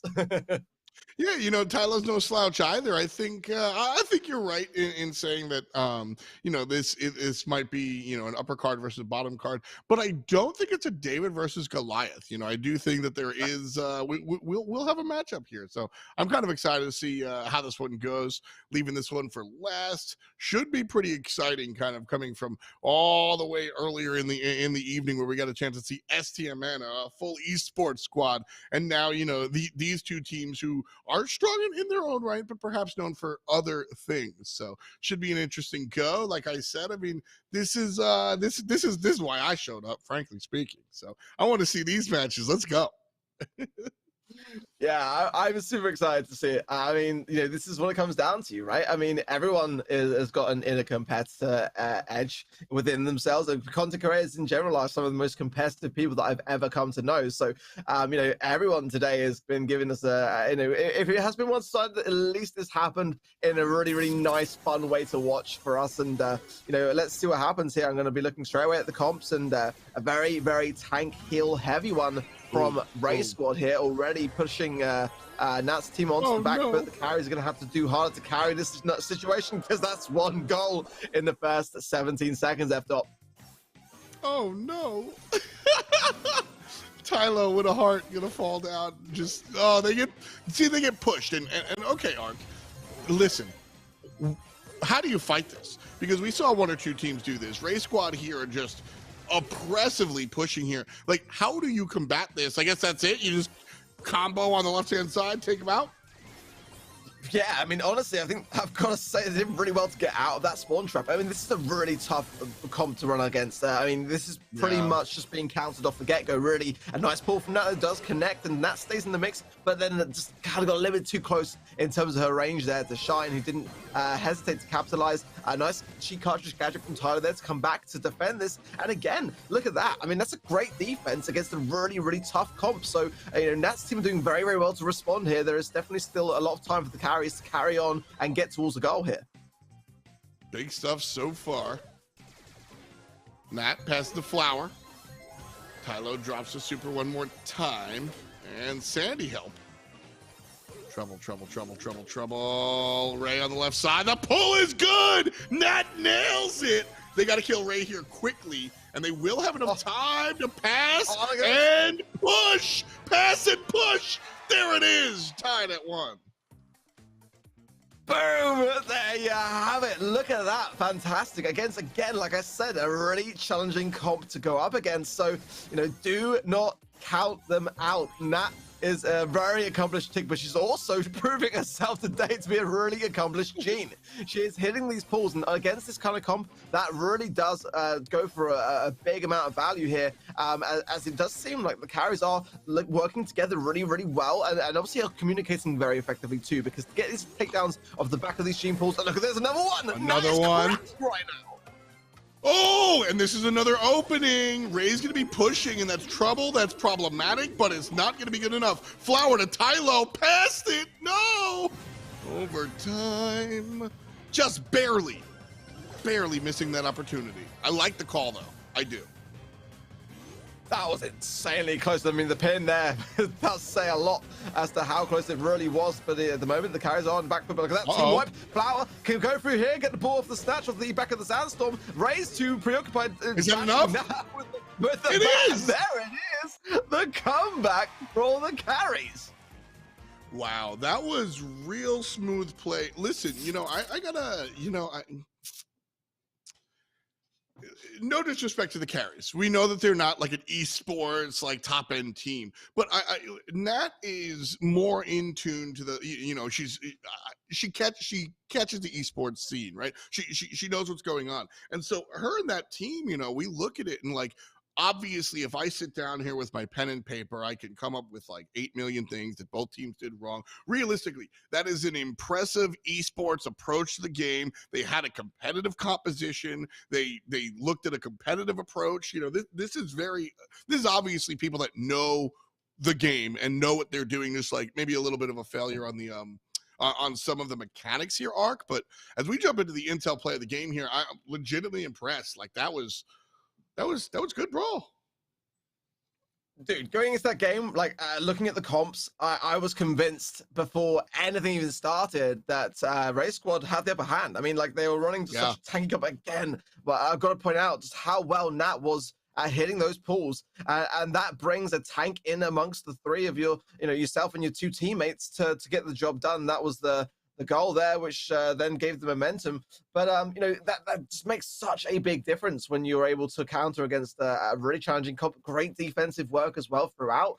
I've got to say, I think Ray's worried now. I think he's genuinely worried. Nat is bringing the fire today, and you can't deny it. Absolutely. Like I said, you know, this a lot of what Brawl Ball or Brawl Stars in general, Brawl Ball specifically is strategy. Your composition's important, and obviously hitting your shots is important, but your overall strat is perhaps the most important deal. And watching the supers combine, Tylo's use of Sandy there was real chef's kiss. We're gonna give all the credit in the world to Nat and the pulls, but making sure that Sandy super came out when it did, that's top level stuff there. Oh, it's Flower, not Tyler. My mistake. Everyone working and doing their bit, you know, that's the thing. And it's going to take that again, because like I say, you know, Shine, very, very competitive. Ray, again, very competitive, but Nat has yet to miss a pull. And Flower, bit of a miss shot. Disaster for Flower. The pin says it all there. Ooh, that's gotta pack a sting. Yeah. Oh no. And now they're in kind of a bad spot here. Nobody really, I mean, a gene pull will clear open the mid, but nobody really able to do so on demand. Flower inching up the right side, taking down easily. Force back here though, they've got to be. I mean, ultimately this is a great chance for Raze Squad to be able to return some fire here. Barley is going to do work against the 8-bit turret too, so Ray can close the gap enough to get that target lined up. And yeah, and that's already showing the crying pin. As again, defense is not where you want to be. Shine getting a bit aggressive on the left-hand side there, but it's going to be able to find some cover at the same time, but trying to pinch this between himself. Oh, but Nat again has just yet to miss. She is doing so well. I've got to say, I mean, she's the biggest advocate for Tick, but I think that she's starting to see the light and turn towards the Gene Lab. You're not wrong here. I think that might be the case. That passes up to Sandy, who's going to pop the super. And this could be trouble. Ball on the right-hand side. 8-bit, though. 1 billion HP. And chewing through that's pretty tough. Tylo takes down Ray. And then Tylo falls. Oh, no! The pull! The big one! And it's a good kill after the fact. More importantly, Ark, the opening in the middle. Nat has no chill right now, dude. She has got absolutely 0% Turbo chill. sweat. Yeah, man, you can see just how much she wants this right now, and these passes and these pulls are on point again now. That's got she could go for the shot. She could go for the pull there, and she didn't quite connect. All in. It's looking about the best set I've thought is gonna go to the carries. Oh, man. Now with a heart, now with a dart, she went right all the way in, kicked it right in there. Like, that was smooth from the carries here. You know, I think, you know, that came out to play, real talk. And, hey, yo, I'm impressed. That's what I gotta say. I am impressed, legit impressed. Now, if you're watching this VOD back, because I know you're right now busy and focused entirely on the game at hand, I will pay the gems needed for your name change to Nat with no chill. Like, legit. Like she is just pulling out all the stops right now, and with the supportiveness of her team to back it up as well. I think everyone's playing exceptionally well, but Gene there just making a huge impact against a lot of competition. Yeah, that's really the big deal here. I think when we look at Brawl Ball and how successful they've been there, it's a lot that has to do with the composition, not just the Gene. That's going to get a lot of the, like I said, a lot of the love here. But Flower on the Sandy was real important, really big play. And so when we move to Heist, it's the same thing where, again, I think teamwork makes the dream work, but very different competitions. I don't think that the comp that we saw in Brawl Ball is the comp that's going to work in our next game mode. And so the approach to the game is the same. Stay with that whole, like, Ocean's 11, you're the hacker, I'm the safe cracker, I'm the face, right? Everybody's got their sort of role. Like that. Love it. Want some more of it. But you've got to try so hard to continue to change things up as you move into mode number 2 if they want to close it out here. Yeah, Heist, like you said, is going to be a very different game mode to approach. They're going to have to be thinking through how they're going to do that with different brawlers. A Gene off the cards here, I think it's going to make a big difference. Absolutely. I think we've got the intel play of the game coming up here to take a look at some of the cooler moments of that last one. And here it is coming up. And one more time, scoreless, because there was only one goal. And it's the push. I know this play arc. Yeah. I just want to point out the Nats in the Twitch chat just saying this is the next set, right? We've won, right? Yes, Nat, you've won. You can barely believe it yourself. You've got through Brawl and now you're about to play in Heist. Yes, it's the next map. But yeah, honestly, you know, I'm a little bit biased. I'll admit I'm definitely giving Nat too much of the credit. Tyler and Flower are doing fantastic jobs here, and the whole team chemistry, it's got to be said, is there for Nat's team. Like, they are working really well as a unit. But again, like you mentioned, like, how is things going to develop into Heist? You know, how are these brawlers, which are not really the meta in our next Heist map, how are they going to fare? They're going to have to, like, do equally as well with brawlers, which I feel like they may then struggle with potentially. We'll have to see. Yeah, I mean, we'll see. At the end of the day, whenever you're playing a game like this, you know, I don't know if I have enough time to get on my my metagame soapbox, but essentially the idea of the dojo, your metagame is dictated a little bit by the game creator and the patch notes and how strong the actual character is, but also how strong your top opponent is. That's why when we look at North America, Europe, EMEA, and all the mainland China, all the other regions, they have slightly different metas, because at the end of the day, if you're playing against Queen Nai, they're very good at different characters than STMN is in North America, and what YDE is playing in Europe is going to be very different than what the other things are. And so there are very similar characters that we kind of see in the same ring, but Now here in a content creator cup type deal, it's the same thing. Your best players and your best characters, their skill ceiling might be a little bit lower than others, and so you've got to play the game in front of you. And so while the tier list might dictate something a little bit different, your skill level is lower, your opponent's skill level is lower, and so the difference between those tiers are a little bit more muddy. And so as you come in, if this character is higher on the tier list than your best, at this level of play, it is better to go with your best than what somebody much better might dictate is best. And so I don't want to see the same composition from Brawl Ball Arc, but what these players are comfortable with will be better than what everybody in YouTube comments wants to see them play, because their favorite professional player in their favorite professional region told us that's S+ tier. So if you're good at Tick, you can sort of play it as long as you have the composition around it, right? It's all about the teamwork around the individual. And so, all right, they gave me enough time to go on my meta spiel. But essentially, it's the tale of the dojo. You know, you only are playing against the opponent directly in front of you. You can't think in the theoretical, in the theorycraft world. Otherwise, I mean, do your homework at home. It's time to play the game here.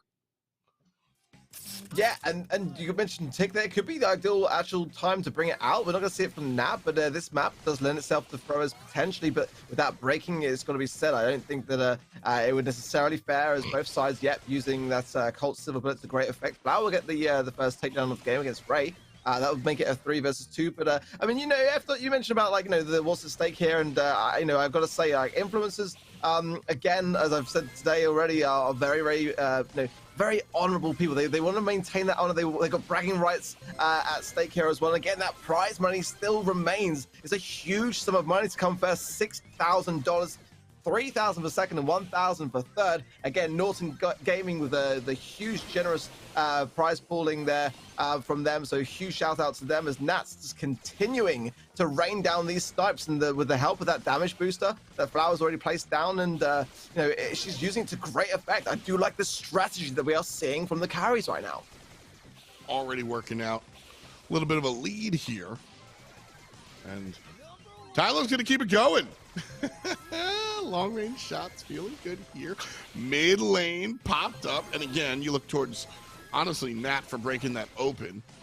Because of that, almost 50% done to the box. Ray falls down from a distance. Tylo looking real clean on the Colt. That's a really impressive start, dude. 41%. Nat is just loving this, isn't she? Bringing out the pins. Like, again, the defense doesn't look like it's the reason why she's dropping it, because, like, with that quick, solid takedown, you know, the carries are doing just that, carrying the opportunity well within their limits. If they can get this Byron taken down as well, they'll go a long, long way here. And I think Tyler's going to focus on Ray first. That's not a bad idea, but the Byron needs to go down next to really encourage less damage to be taken. Flower doing great on the right hand side as well to not take much damage. I think that he did very, very well to stay in the mix as long as he did. Ray down the middle now, a chance to be capitalized on potentially here. Final moments. Got to be an all-in, a close one, and I honestly wasn't expecting a close one after the beginning, but a lot of the work that Nat and the team has been able to do was top-loaded. 4% separate. Shine can't get in. 3%, and that's going to be it. Oh, man. Okay, all right. Real close. Very different than Brawl Ball, and we might just have a tournament. That ending, dude. That ending, like, that could have gone a very different way there. Like, legit, there was body blocking going on. There was, you know, a lot of important takedowns. I think Ray just, like, literally was probably a couple of shots away from Super there, and that would obviously have pierced through a lot of that and got the edge. But right now, like, you know, the carries are one win away. Just surviving on at the end of Heist, I gotta say they defended that exceptionally well. Yeah, that was really impressive, because I think it's not easy in Brawl Stars, but, like, if you're able to get the first shot, it is an easier time than playing defense. But then when you saw that secondary shove here, that's where you start biting your nails and you go, okay, da, da, da, da. But they were able to keep it at a distance. And then once, the 4% separation, it's a tiny amount. You really you're playing root beer tapper at that point, right? You just can't let anybody pass. Successful. I mean, like I said, I'm just impressed. Good stuff. So Intel Play the Game coming at you here, Ark, as we watch this one. Break it down. Dude, I gotta say, this is the moment here that really could have changed the tide massively. Look at the percentage difference as well. It's only like 2% in this. Shine placed down that damage booster, which he could have gadgeted in towards. It was taken down so quickly, though, by Nats and Tyler's vigilance. But look at Ray here. Honestly, if he'd managed to get a super off the back of that shot there and just gone down the center of the map, Tyler coming in clutch, as well as Nat there, the body blocking from Flower, every percentage mattered in those final seconds. And it was just enough to maintain the safe's health in that respect. And this is so close. Ray has yet to win a game. Let's remind ourselves of this in the chat. And I know Ray, I've met Ray. He's the nicest guy ever, but he is competitive, man. He is honestly very, very competitive. And I know right now, he's not happy with how things are going. He's going to want to be bringing more to the table right now. And it's just a really tough thing when your opposition has so much over you right now. That's really the case, is that it is a tough one to kind of climb out from underneath, because right now, you've got your back against the wall. You got swept in the first one. So we're going to jump into what could be our final game of the evening. If the carries have anything to say about it, it will be. And there it is, the golden tick coming out from that. So what everyone's been waiting for, isn't it? And what a great time to bring it to the table now. As I've got to say, the break wasn't the greatest. It's actually going to be able to give Nat even more of an ability to keep Ray locked into this right-hand side corner, as Flower then focuses attention onto the mid, onto Shine, and Tyler just bouncing between the mid and the left-hand side lane. And but I've got to say, everyone's, oh, look at that gadget. The last hurrah from Nat to shut down Ray's opportunity on the safe. Despite being on the back foot, this is a very, very solid defense, that only 20% damage was taken during that push. Well, a little bit of damage tickling the enemy box at the moment. 6% here done by the blue team. 20 done by Ray and friends. That's going to kill Shine real quick, and Ray stuck in the corner. Doesn't have the angle. And that's going to take down Ray one more time as well. They should open the wall up here for Tylo, and Tick getting some extra damage. And just like that, lead change.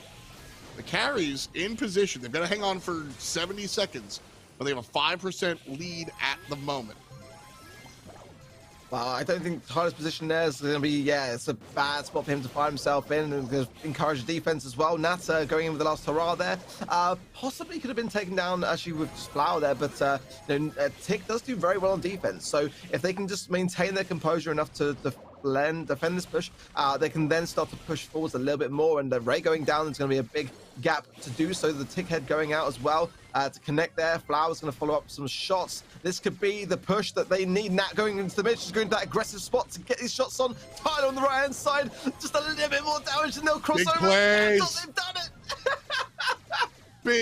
Big plays. Kobe on the clock and 21 on the box. They're going to keep on pushing it. The pins come out, but the wins will shout just like that. Big one more time. Oh, she's going to miss it. Okay, there it is. That's it. That's the game.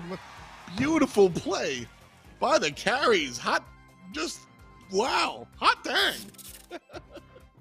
Oh man, I've been so impressed, and just it's so great to see just this competition just constantly evolving, and you just can't take anything for granted. You can't kind of go in with any preconceptive ideas on who's going to come out on top, because dude, Nat and her team have been preparing so hard. I mean, again, Ray is a really accomplished player. He's a very competitive person.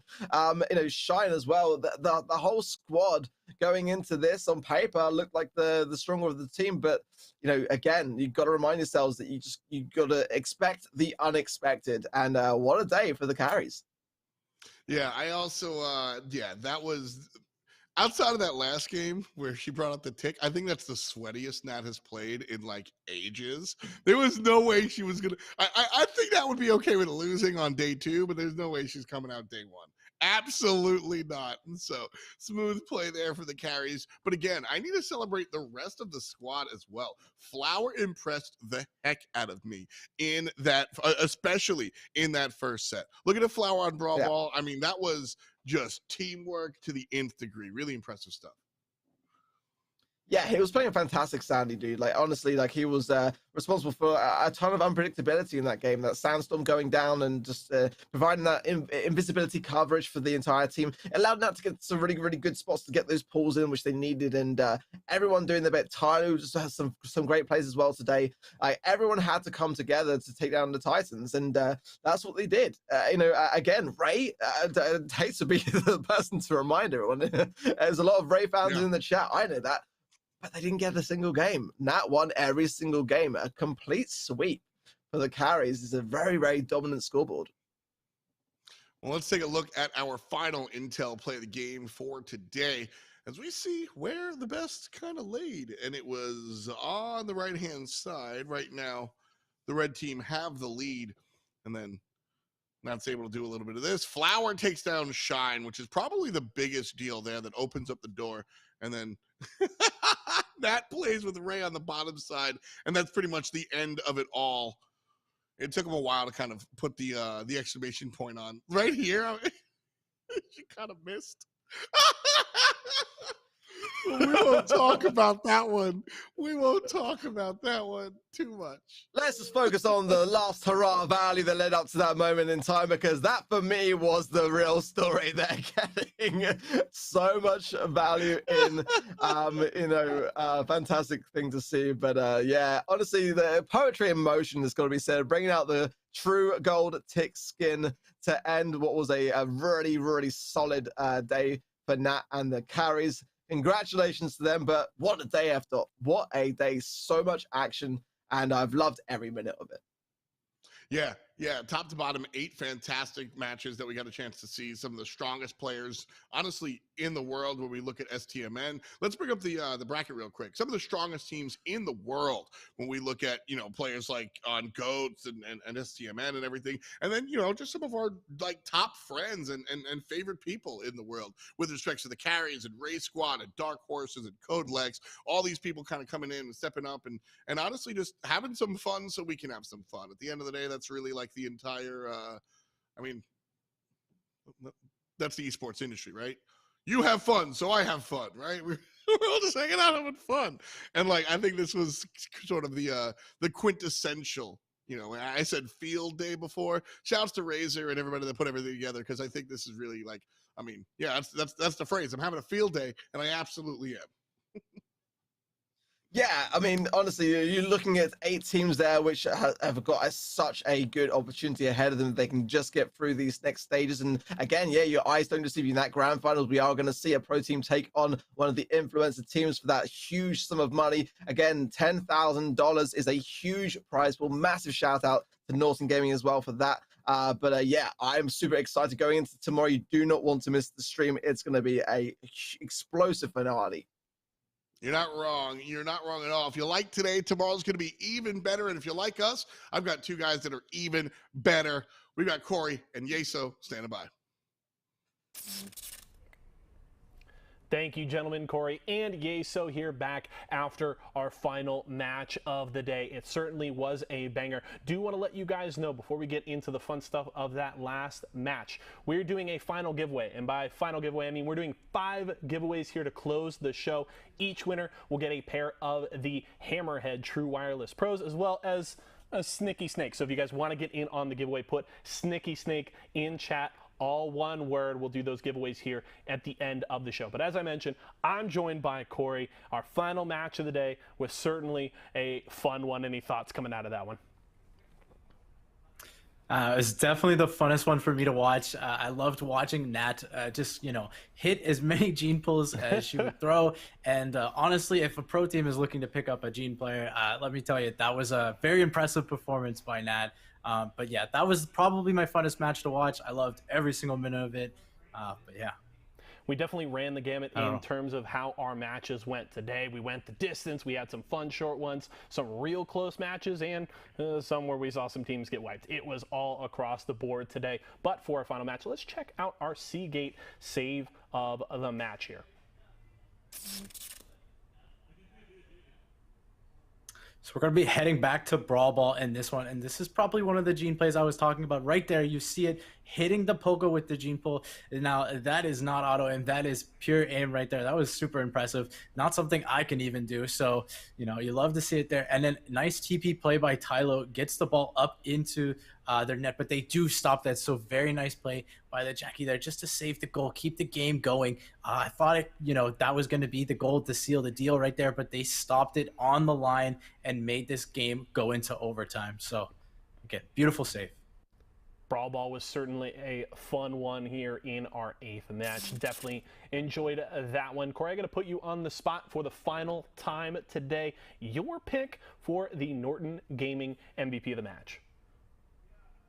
I have to definitely go with Nat. Even though Tylo and Flowermate played amazing the entire series, Nat did not miss a single gene pull and then brought the tick out in the Heist set and played absolutely amazing. Got so much value out of every single one of her last hurrah gadgets, and ended off. We're gonna ignore that one shot she missed on the Heist safe because she did play so well, except for that one miss. And again, getting so much value out of the last hurrah gadget and just played overall super well.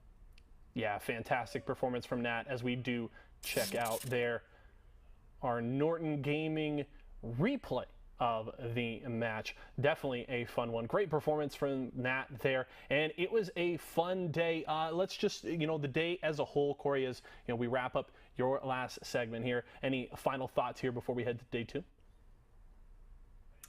I mean, day 2 is going to be an exciting one for sure. I can't wait to see some of these intense matchups. So far, I'm so impressed with the influencer squads.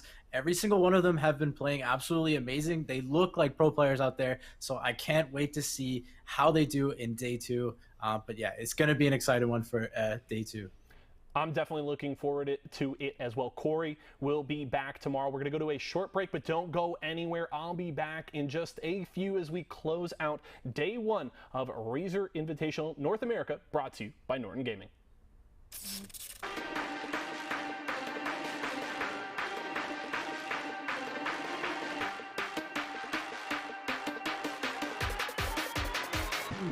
Let's go, boom.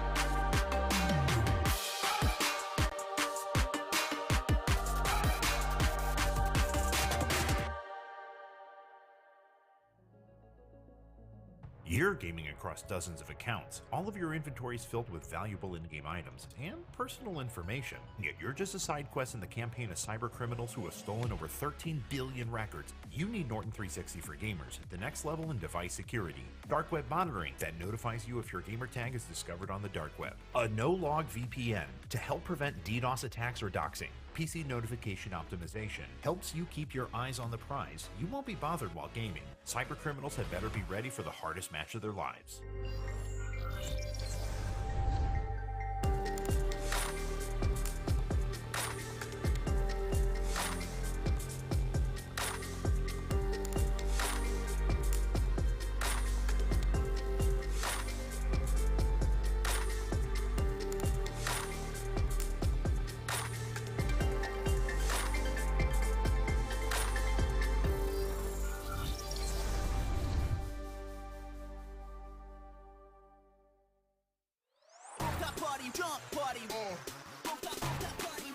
Make it clap.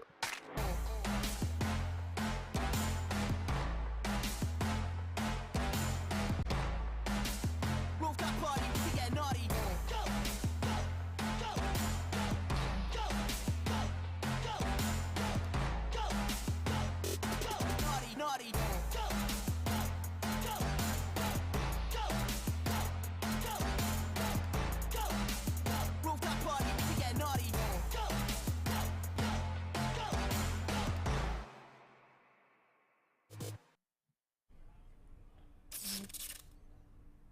All right, ladies and gentlemen, welcome back. Yeso, joined for the last time today by Chief Pat.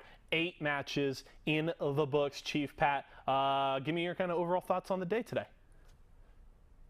I mean, what a way to end it. We couldn't have asked for a better best of 3 to cap it off. The influencer match is absolutely hysterical. And for tomorrow, going to the qualifiers, it is going to be a bloodbath between these top players. I'm so excited. Today was already so much fun, but tomorrow, this is when it gets serious. This is when you have a chance to reach top 3 and get that prize. And third place gets $1,000 already. Second's going to go ahead and get 3, and then finally first place taking home $6,000.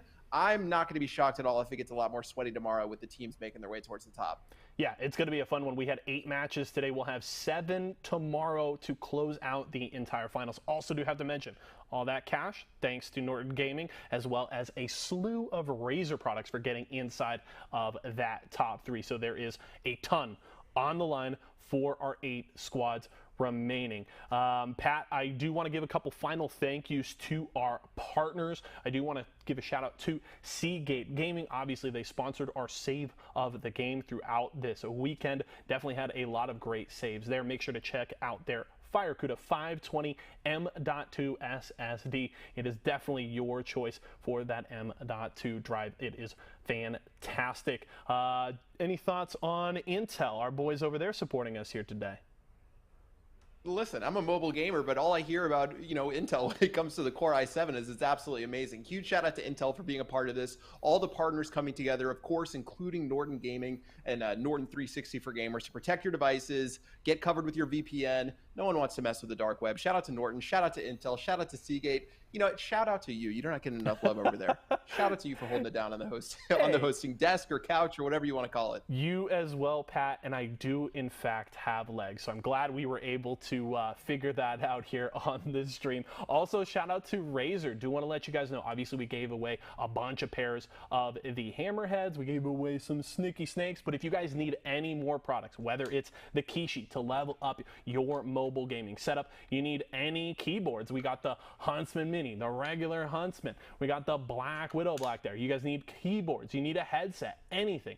Razer.com, head there right now. And again, if you guys are in the San Francisco or Vegas area, head out to the Razer store tomorrow. They're doing special giveaways and a watch party for the rest of Razer Invitational North America, brought to you by Norton Gaming. You're not going to want to miss out on that. I'm excited for tomorrow. 7 more matches as we close out the day. Pat, thank you so much for joining me. I'm looking forward to working with you tomorrow. You'll also have FDOT and ARC as well, and Corey will be joining us again. So for myself, Pat, everybody on the cast, the entire live broadcast crew, thanks so much for joining us as we close the day with our Intel Moments of Brilliance.